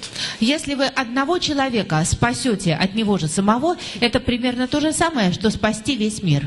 So start with one person at a time, Поэтому начните с одного человека, and soon you'll have 10 persons, а потом у вас будет 10 and спасенных. multiply by the amount of people in the room. That's a lot of people saved. А если умножить это на количество сидящих в этом зале, то спасенных людей окажется очень много. And the company is having research all over the world, in Asia, in Korea, in Germany, in America, in South America, all those researching and making numerous, printing out numerous papers about the importance of proper nutrition. А наша компания проводит научные исследования в Азии, в Корее, в Германии, в Южной и Северной Америке. Печатается большое количество научных работ, которые обосновывают наш подход к правильному питанию. Okay, and if, for example, here we have one study from Germany, but it takes into account 47 clinical studies that showed that if you have a meal rich in proteins, okay, as is in meal replacement, your results for losing weight over a long period of time are fantastic and much, much better than regular diets. Вот результаты исследования, которое было проведено в Германии, но на самом деле оно было основано на результатах 47 клинических испытаний. И здесь показано, что если рацион питания имеет правильное количество белков, то вероятность снижения веса до здорового уровня и поддержания его очень возрастает. And the biggest problem is that if control over food could work, Если бы можно было успешно контролировать питание, we would all be able to do it through regular food. мы могли бы всего этого легко достигнуть, питаясь обычными продуктами. But regular food regime Но питание обычными продуктами, обычный режим питания with a 90% failure rate дает 90% сбоев. is not very successful. Просто не получается. So we have to look for something else. Значит, нужно искать что-то другое. And this is an alternative method И наш метод дает альтернативу. that combines substitutes together with normal food. Мы предлагаем сочетать заменители еды с обычными продуктами. Okay? And one of the ways to do it is to make sure that everything you grow is clean and is done under supervision and nothing is added to it. So the fields from which you produce your own material, your plant material, is under the complete control of the company. Как этого можно добиться? Обеспечить контроль компании над абсолютно всеми этапами производства, чтобы все было абсолютно чистое, абсолютно проверенного качества, начиная с посевов в поле, чтобы гарантировать никаких лишних добавок. And the manufacturing facilities are in California, China and in Mexico. У нас 2 производственных завода в Калифорнии, в штате Нью-Мексико и в Китае. And Herbalife has formed the Herbalife Nutrition Institute, which is an independent scientific institute which publishes and researches information about nutrition and human metabolism. И в компании Гербалайф работает, в рамках компании Гербалайф работает Институт питания Гербалайф. На самом деле это независимое научное учреждение, которое занимается исследованиями закономерностей и правильных подходов к питанию человека и публикует информацию на эту тему. And you can all access it through the internet. I think it also, I'm not sure, but it's going to have Russian in there also. Есть доступ ко всем их материалам через интернет, и, как мне сейчас подтверждают из зала, все это есть и на русском языке тоже. And you can find information there, nutrition books, latest articles, scientific articles, and all the information you need about the science behind the nutrition. И сейчас вы на этом сайте можете найти и целые монографии, книги, и отдельные статьи, которые рассказывают о самых разных научных исследованиях в области правильного питания. It even has a free research engine where you can look up every article in the scientific world for free. И, кстати, там есть бесплатный поисковик, и абсолютно любую статью, опубликованную где бы то ни было в мире, вы можете через этот ресурс найти. Okay, and the policy of the company is from seed to feed. That is from planting the seed into the ground until you get the complete product. У нашей компании есть лозунг, который по-английски звучит в рифму, а на русском языке означает от посева семян в поле до конечного потребителя. There you have it on the next slide. И вот они, эти посевы. Okay, and researching and manufacturing it in the factories. Наши исследовательские учреждения и наше производство. Quality control has the most expensive machines in the nutrition world to measure and make sure that what is there is actually there. Наш контроль качества задействует самую современную и очень дорогую аппаратуру, которая на самом деле применяется обычно в научных исследованиях. Including retaining samples and re-examining them. Контроль качества настолько строгий, что от каждой партии выпущенного продукта сохраняется небольшое количество, и всегда можно вернуться к этому образцу и проверить его. All this to ensure that the product is of the highest quality, and anyone of the distributor distributing it would say with complete confidence this is the best product. Действительно, качество обеспечивается на высочайшем уровне, и мы это можем доказать. И каждый дистрибьютор, который продает продукт, должен быть абсолютно уверен, что это качество самое лучшее. And it has the guarantee on the package. На упаковке помещена информация о гарантии. And spending $2 million to develop state-of-the-art laboratories. Мы затратили $2 миллиона на инвестиции в развитие современных лабораторий. And producing new materials. Мы производим новые материалы. Okay. And the rest is just a little bit about aloe and the tea. Остальной материал на слайдах посвящен нашему напитку из геля алоэ и нашему травяному чаю. И я думаю, что на этом мы могли бы уже и остановиться. У меня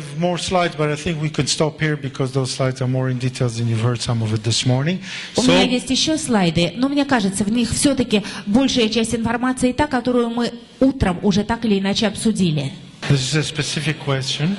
Это очень конкретный вопрос. Постараюсь ответить.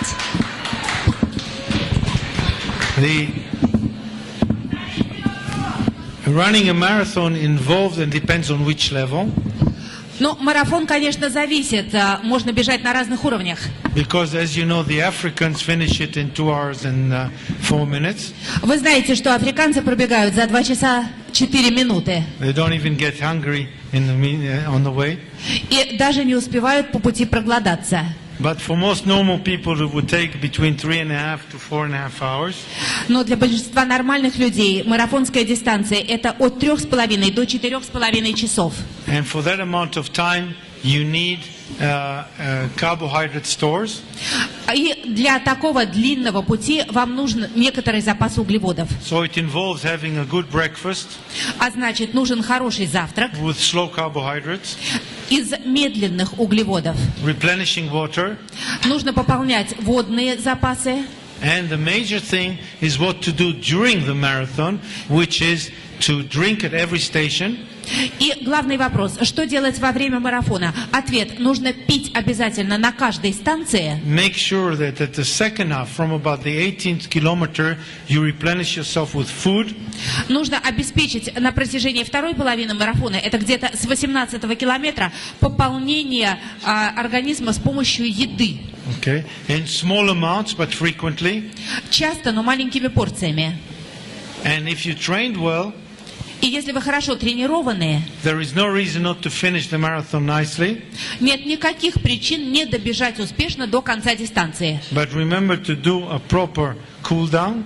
Но обязательно правильно охлаждайтесь. And eat well after the marathon, so your muscles would not suffer. И как следует питайтесь после марафона, для того, чтобы ваши мышцы не пострадали. But the major trick is to do it during the run. Но самое главное, все сделать правильно во время дистанции. And run according to the planned time. Don't be a hero.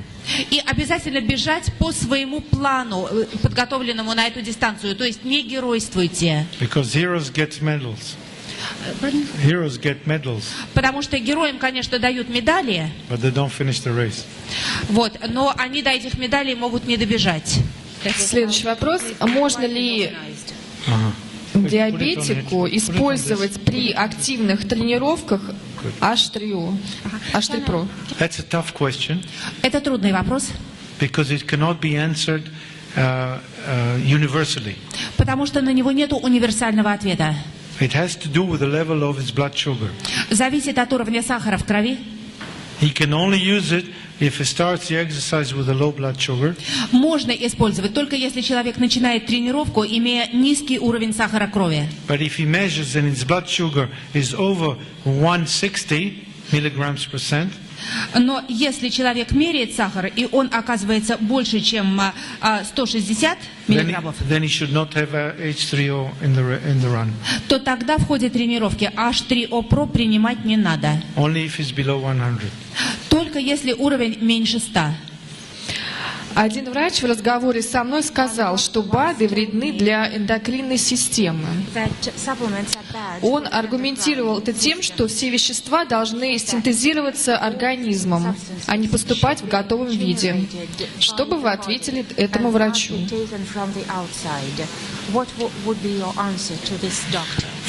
First of all, supplements are additions of vitamins and minerals. Но, во-первых, БАДы – это все-таки просто дополнительное количество витаминов и минералов. And all the vitamins and minerals are taken from external sources. Все витамины и минералы принимаются из сторонних источников, From внешних. food, basically from food. В основном они поступают из пищи. It is a more concentrated way.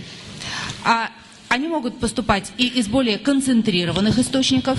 And if taken in small amounts, not in mega doses, but in small logical amounts, И если они принимаются в маленьких, разумных количествах, а не в мегадозах, it would probably cause no harm. то, скорее всего, никакого вреда не принесут.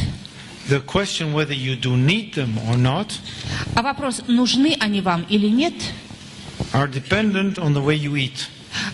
ответ на него зависит от того, как вы питаетесь. If you do eat all the colors in the food and you eat in a regular way, Если вы едите регулярно и едите продукты всех 7 цветов, you probably don't need it.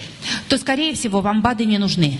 But I'm yet to find many people who eat in a completely organized way with all the food that is needed. Но я с нетерпением жду встречи хотя бы с несколькими людьми, которые питаются регулярно и едят продукты всех 7 цветов. So mostly it should cause no harm. Но в основном никакого вреда от БАДов быть не должно. And if taken in logical amounts, the excess would get out of the body anyhow. И если они принимаются в разумных количествах, то даже если их есть какой-то избыток, он будет легко выводиться из организма. Как вы относитесь к солям? Наши доктора говорят, что соли достаточно в продуктах, и дополнительно солить супы, мясо не нужно. I agree. Salt is one of the primordial tastes. Я согласен. Соль, соленый вкус – это один из основных давних вкусов. And it's a taste that used to belong to the rich people. И раньше когда-то солью пользовались только очень богатые люди. And in Europe many centuries ago, В Европе много столетий назад There was even a minister for the salt, Был даже министр government. соли в одном из правительств. and there was a taxation on salt. На соль был специальный налог. But today salt is added to almost all the ingredients that we eat. Но сегодня соль добавляется буквально во все пищевые продукты. And I could even find people who have a salt syndrome, Я знаю даже людей с так называемым солевым синдромом. meaning every food that is served to them, before they even talk about it, they just add salt. Это такие люди, которые вот у них стоит тарелка с едой, они ее даже не пробовали, они ее сначала солят. It's just a question of taste, and most people do not need salt. Это, конечно, вопрос вкуса. Большинству людей соль вообще не нужна. And excess salt can cause hypertension.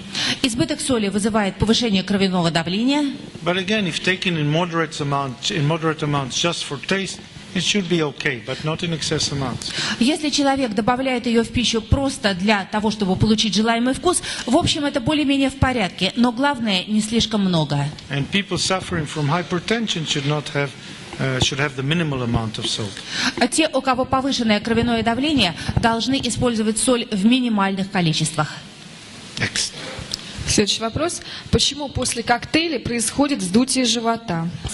Bloated stomach. That's an interesting thing. First of all, if you're very thin Интересный вопрос. Но, во-первых, если вы очень тоненькие and you drink half a liter of shake, и выпиваете коктейль, а это пол-литра, it'll show. то это действительно будет видно. But sometimes it also depends on what you add to the shake. Но также это зависит от того, что вы съели до коктейля. And this could cause fermentation in the stomach. Потому что сочетание коктейля и съеденной до этого еды может вызвать брожение, ферментацию в желудке. Which would cause gas to build up in the stomach and the stomach to bulge. И тогда в желудке накапливаются газы и действительно происходит вздутие. But this is a transient event. Но это приходящее явление. Okay? And normally, if you notice that this happens, just start eliminating things you add to the shake. И тогда, если это происходит, пожалуйста, попробуйте не добавлять ничего в коктейль, Until you find a combination that is suitable for you. пока вы не дойдете путем экспериментов до той комбинации, которая подходит именно вам. Not to worry, the stomach is not going to explode. И не волнуйтесь, ваш желудок не взорвется. But just to make sure, drink with your stomach towards the wall. Да, но для того, чтобы быть окончательно уверенными, прислонитесь животом к стенке. Следующий вопрос. Что произойдет, если продолжать программу снижения веса даже после достижения результатов? Well, if you work out and lift weights, you will not lose the muscles. Вы не утратите мышечной массы, если будете активно заниматься физическими упражнениями и тягать железо. And if you reach your correct body composition, Но если вы доходите до правильной композиции тела, there are good chances that your weight will stabilize around that. то, скорее всего, на этом уровне ваш вес стабилизируется. Okay? You can lose more fat Может быть, вы сбросите еще какое-то количество жира, by exercising and watching your diet. если вы будете продолжать тренироваться и соблюдать вашу диету. But if you don't exercise, you might in fact lose proteins. Но если вы тренироваться перестанете, то вы начнете терять белки. So the choice is yours where to stop and which function or which part of the body to maintain. Поэтому сами выбирайте, в какой момент остановиться и какую часть своего тела вы хотите сохранить на достигнутом уровне. Okay. Какая программа набора веса является эффективной при нерегулярных тренировках? And the person wants to gain weight. Yeah. Gain weight. Okay. Normally, if you use the products, you would have at least 2 or 3 meal replacements. Как правило, лучше всего иметь 2 или 3 замены еды, Plus regular meals. плюс регулярную обычную еду. And protein above 1.8 grams per kilogram body weight. И белки в количестве более 1,8 грамма на каждый килограмм массы тела. And exercise slightly, especially with weight. И легкие тренировки себе обеспечивать, особенно с весами.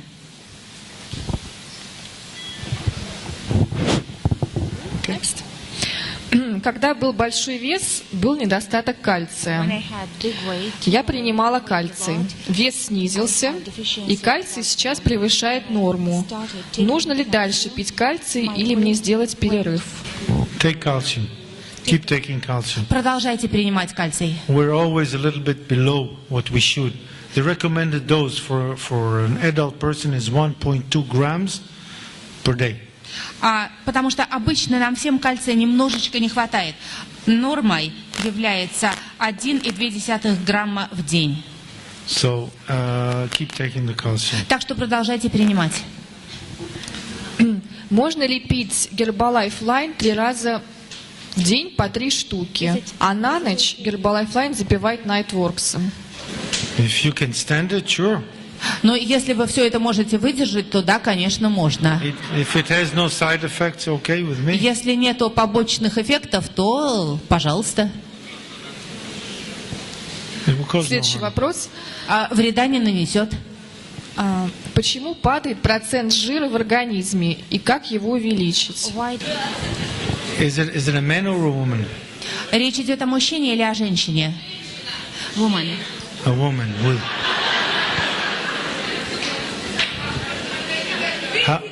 How low is the body fat? А насколько низок процент жира? Here is the girl. Yeah, no, but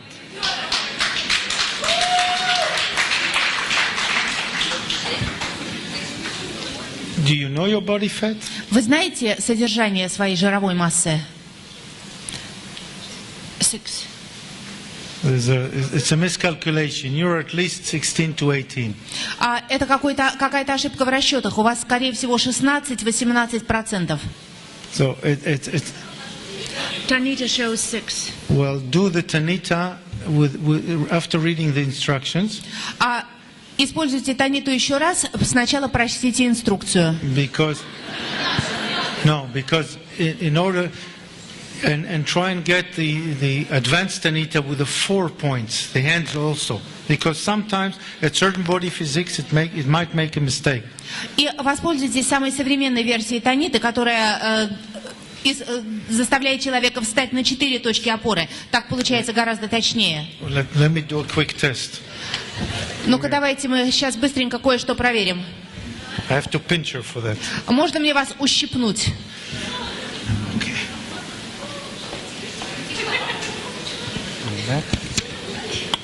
She's good. She has about 14% fat. Все в порядке, у вас примерно 14% жира. And that explains why the Tanita shows down. Именно поэтому Танита ошиблась. And 14 is a bit low. Потому что 14 это маловато, конечно. But if you don't have hormonal problems with it, if your menstruation period is okay, Но если у вас нету никаких гормональных проблем, если с менструальным циклом все в порядке, you shouldn't worry about it. то вам не о чем беспокоиться. However, if you want to increase some weight, you have to think of maybe taking 2 shakes a day. Но если вы хотите повысить, то, может быть, надо 2 коктейля в день есть. And probably increase the size of your meals. И, может быть, увеличить порции еды. Okay, that should help a little bit. Наверное, это поможет, должно помочь. Okay.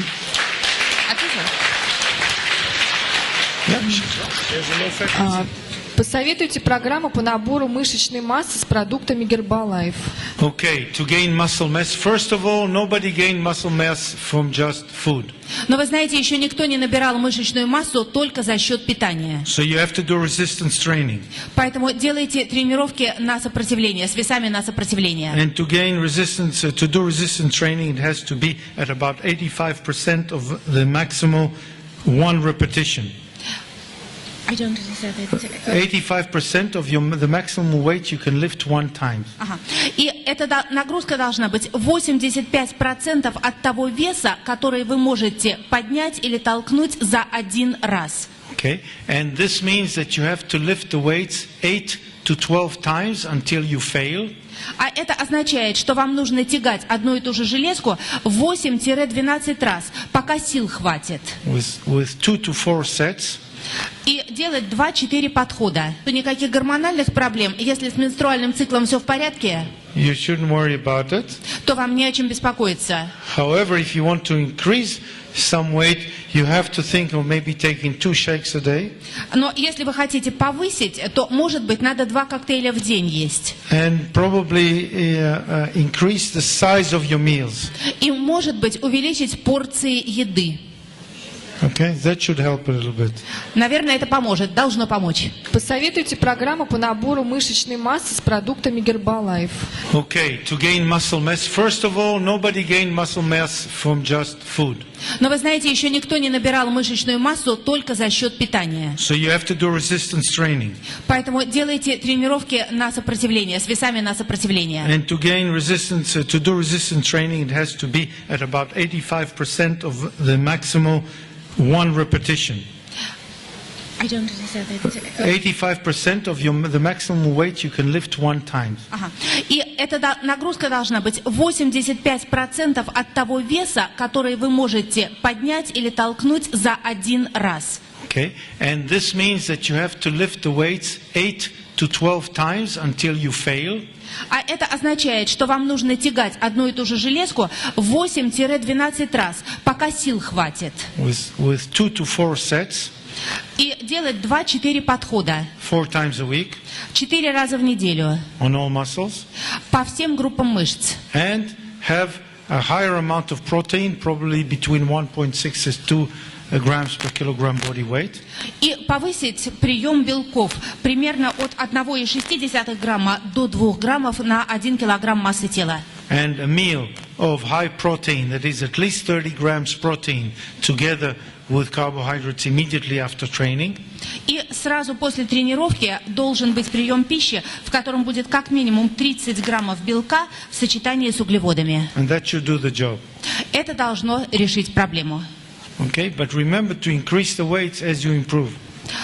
Но помните, наращивать вес можно только параллельно совершенствованию физической формы. So it's hard work, but it has results. Это тяжелое дело, но результаты будут.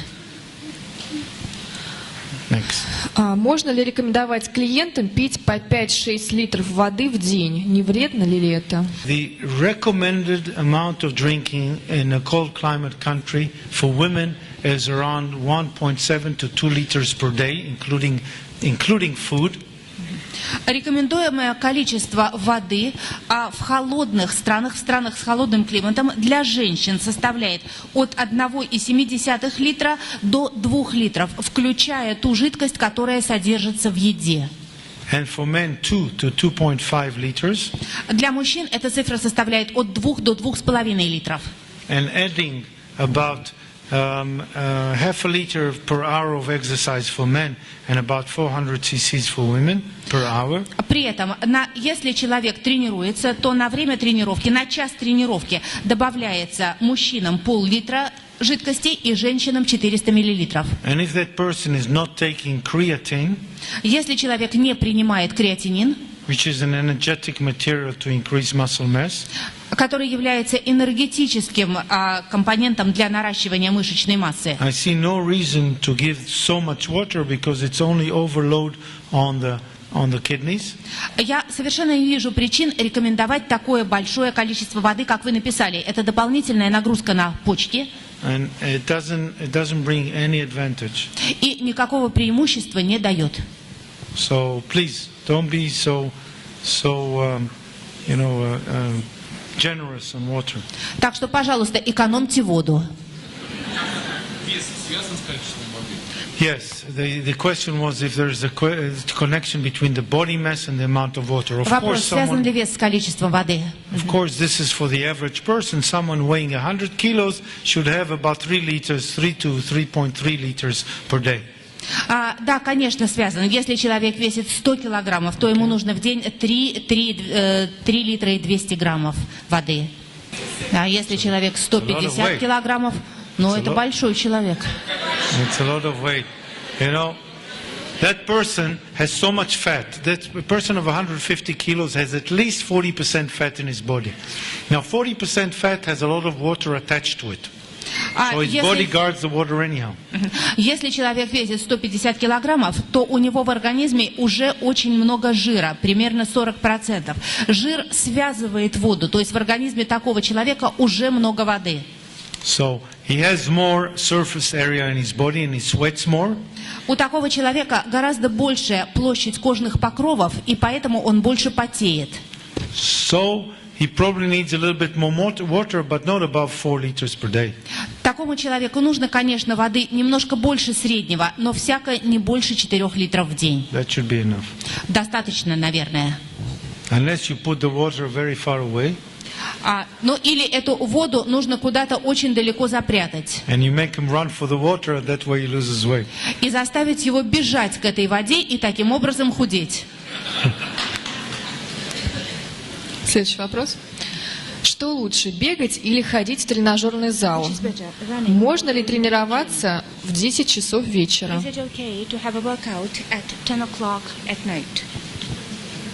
Well, first of all, depends what they do at the gym. Но зависит от того, что именно человек делает в спортзале. And weight machines is complementary to running. Но на самом деле тренажерный зал – это дополнение к пробежкам. One should do both. Лучше делать и то, и другое. And that's a statement. That's not a suggestion. И это не мое предложение, это точный факт. So at least twice a week to do the weight machines and to run at least twice or 3 times a week. Лучше всего ходить в тренажерный зал 2 раза в неделю и 2 или 3 раза в неделю бегать. And you got it covered. И тогда все потребности будут покрыты. But running spends more energy. Но на бег уходит больше энергии. So more calories are spent during running than weightlifting. Калорий расходуется больше при беге, чем при работе с тренажерами. And if someone has the cortisol, which is the hormone of being awake at 10 o'clock at night, and he wants to go to the gym. И если у кого-то такой уровень кортизола, что в 10 часов вечера человеку не хочется спать, и он готов идти в спортзал, No problems with me, except he has to take into account that he won't be able to fall asleep before 1 or 2 in the evening. То мне кажется, пусть такой человек идет в спортзал, если ему хочется, ничего страшного, но он при этом должен понимать, что заснуть ему после этого не удастся до часу или до 2 ночи. Because we stay awake after a good session of exercise and it's difficult to go to sleep. Потому что после качественной тренировки мы действительно бодры и спать не хотим некоторое But время. if it's a night bird, it's okay. Но если этот человек такая сова, то нормально. Go and have fun. Пусть развлекается. Следующий вопрос. Почему, когда человек бросает курить, набирает вес? Always. It's a tough thing. Да, всегда это трудная штука. We know the nicotine Мы знаем, что никотин plays a part играет роль in controlling weight в контроле веса, through control of appetite. через контроль аппетита. And the minute you stop, И как только вы бросаете, your metabolic rate goes down у вас снижается уровень обмена веществ and your appetite goes up. и возрастает аппетит.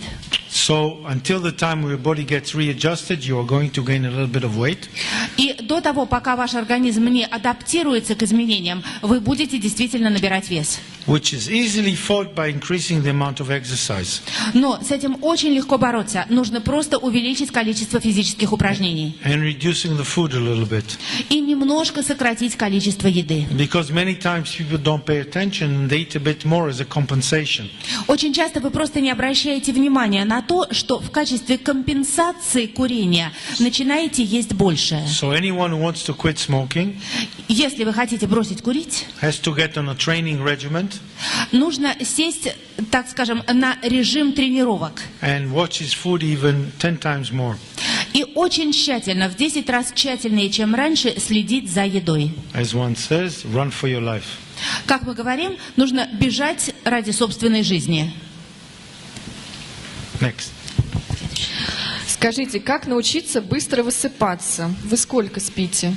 I sleep about 6 hours a night Я сплю примерно по 6 часов за ночь. and I don't need more than this. Больше мне не нужно. Many people define the time that they sleep by their needs. Многие люди определяют свою потребность, свою длительность сна своими потребностями в сне. 6 to 8 hours is normal. Нормально от 6 до 8 часов. But the curve of distribution, the Gauss curve, Но кривая распределения сна show that some people will have enough with 5 hours, показывает, что некоторым людям достаточно 5 часов, and some will need 9. кому-то нужно 9. But anyone who spends more than 10 hours in bed Но если человек проводит в постели больше 10 часов, usually wakes up more tired. как правило, просыпается очень разбитым. And if there are things to prevent you from sleeping, like worries or disease, Если вам что-то мешает заснуть, например, беспокойство или болезнь, you're also very tired during the day. то вы также после такого сна, после такой ночи, будете очень измученным в So течение дня. find the amount that you need to sleep yourself. Поэтому определите для себя сами необходимое количество сна. And how do you know? Even if you have problems waking up, but the minute you woke up, you feel okay, this is enough sleep.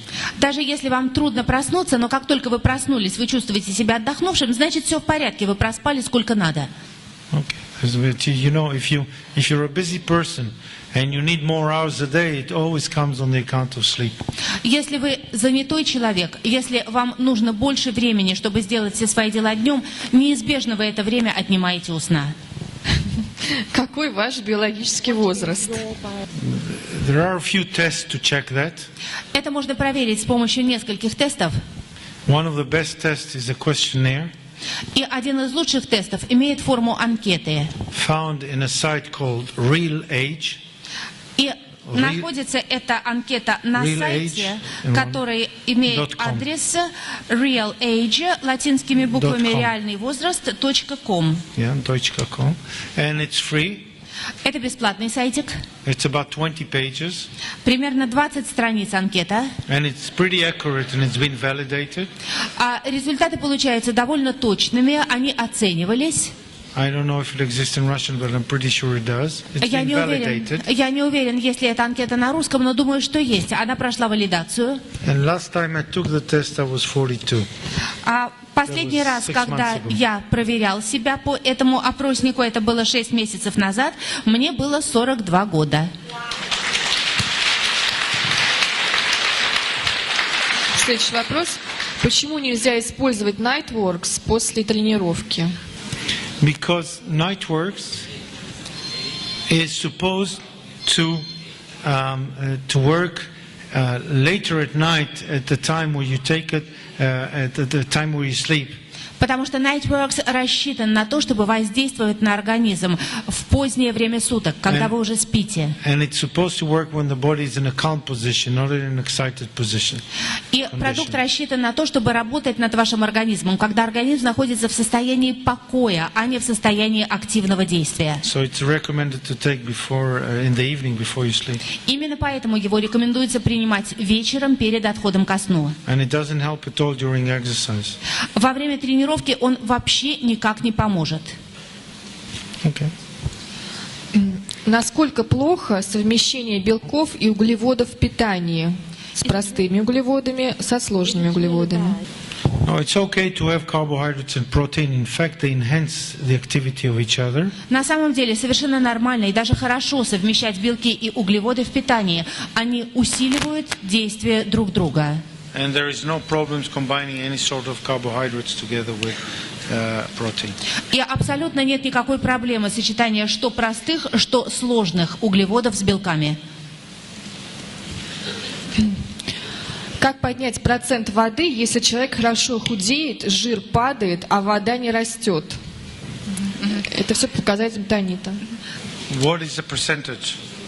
А какой процент воды в данном случае? 43, 44. Well, in the process of losing weight, the amount of water can go down, and the person might be dehydrated.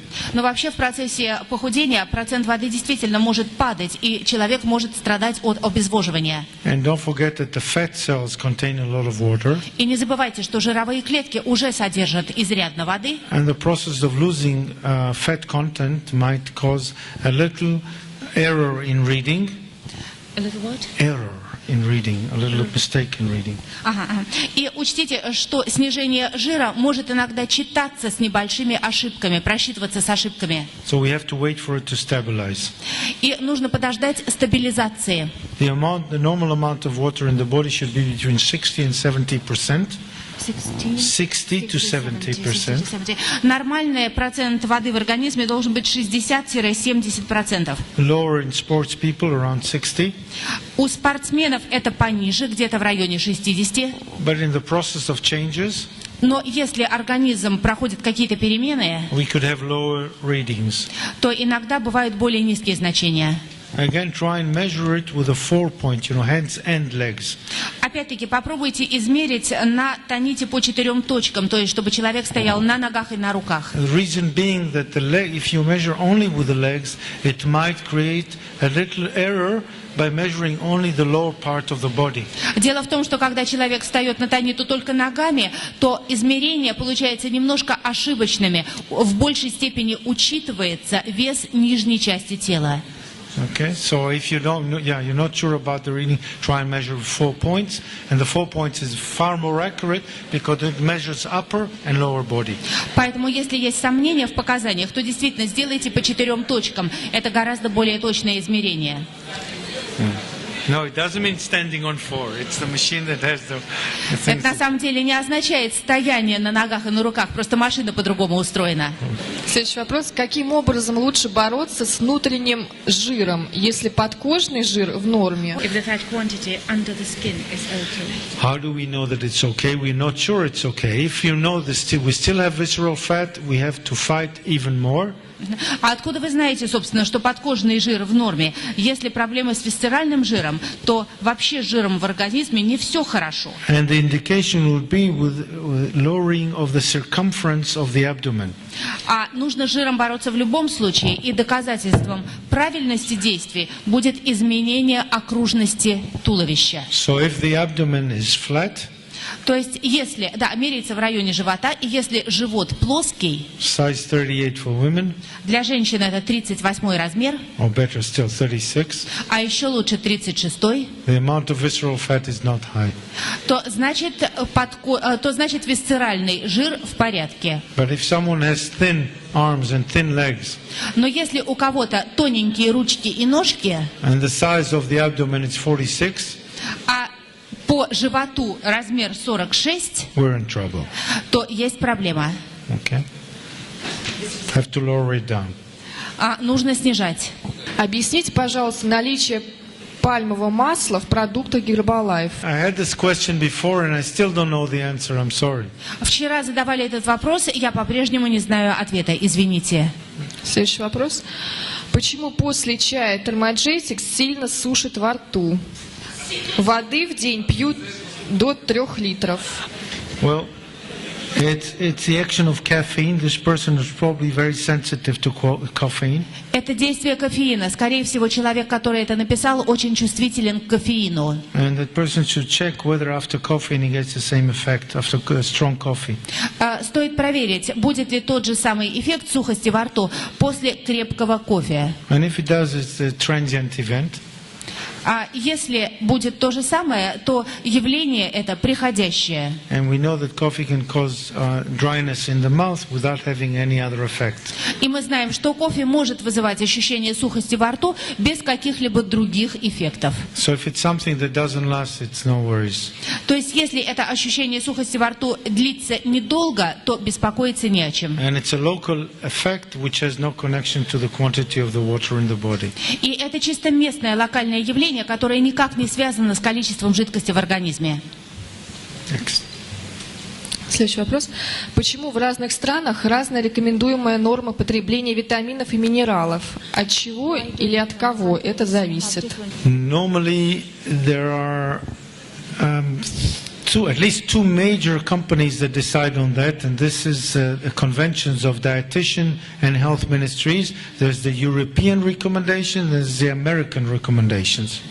Как правило, это решают две организации, два ведомства. Это будет сообщество или ассоциация диетологов и Министерство здравоохранения. Как правило, существуют две группы рекомендаций. Одна европейская, одна американская. Okay, but I know the Australians also have the idea of their own. Но я знаю, что у австралийцев тоже свой подход к этому. But it's quite uniform within the continents. Но в пределах одного континента, как правило, эти нормы близки, одинаковые. And it changes every few years with new data. Каждые несколько лет они немножечко меняются в силу получения новых научных данных. And it mainly depends also on how strong the committees of the nutritionists and the scientists and the Ministry of Health, how strong they are and what they decide for the country. Ну, и это все-таки зависит в определенной степени от того, насколько стремятся внести какие-то изменения и нутрициологи, и специалисты Министерства здравоохранения. Это, в общем-то, в какой-то степени произвольное решение. So it's scientific and political.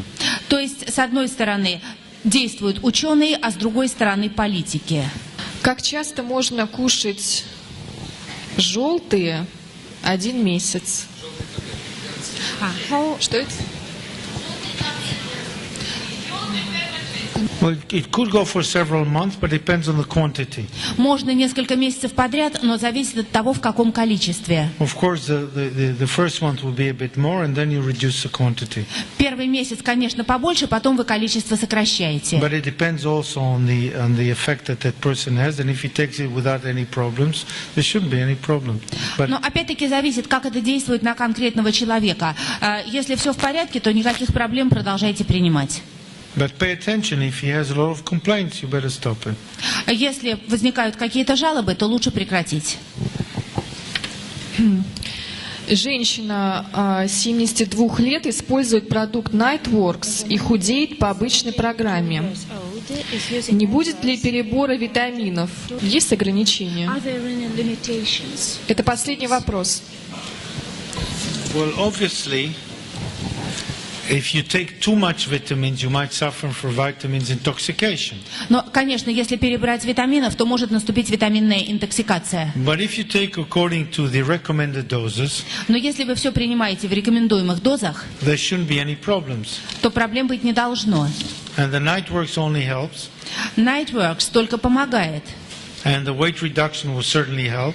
И, конечно, помогает и похудение. But just remember that more of the vitamins is not necessarily better. Но помните, что больше витаминов не обязательно означает лучше. So take the amount that is recommended only. Поэтому принимайте только в рекомендованном количестве витамины. And good luck. И успехов!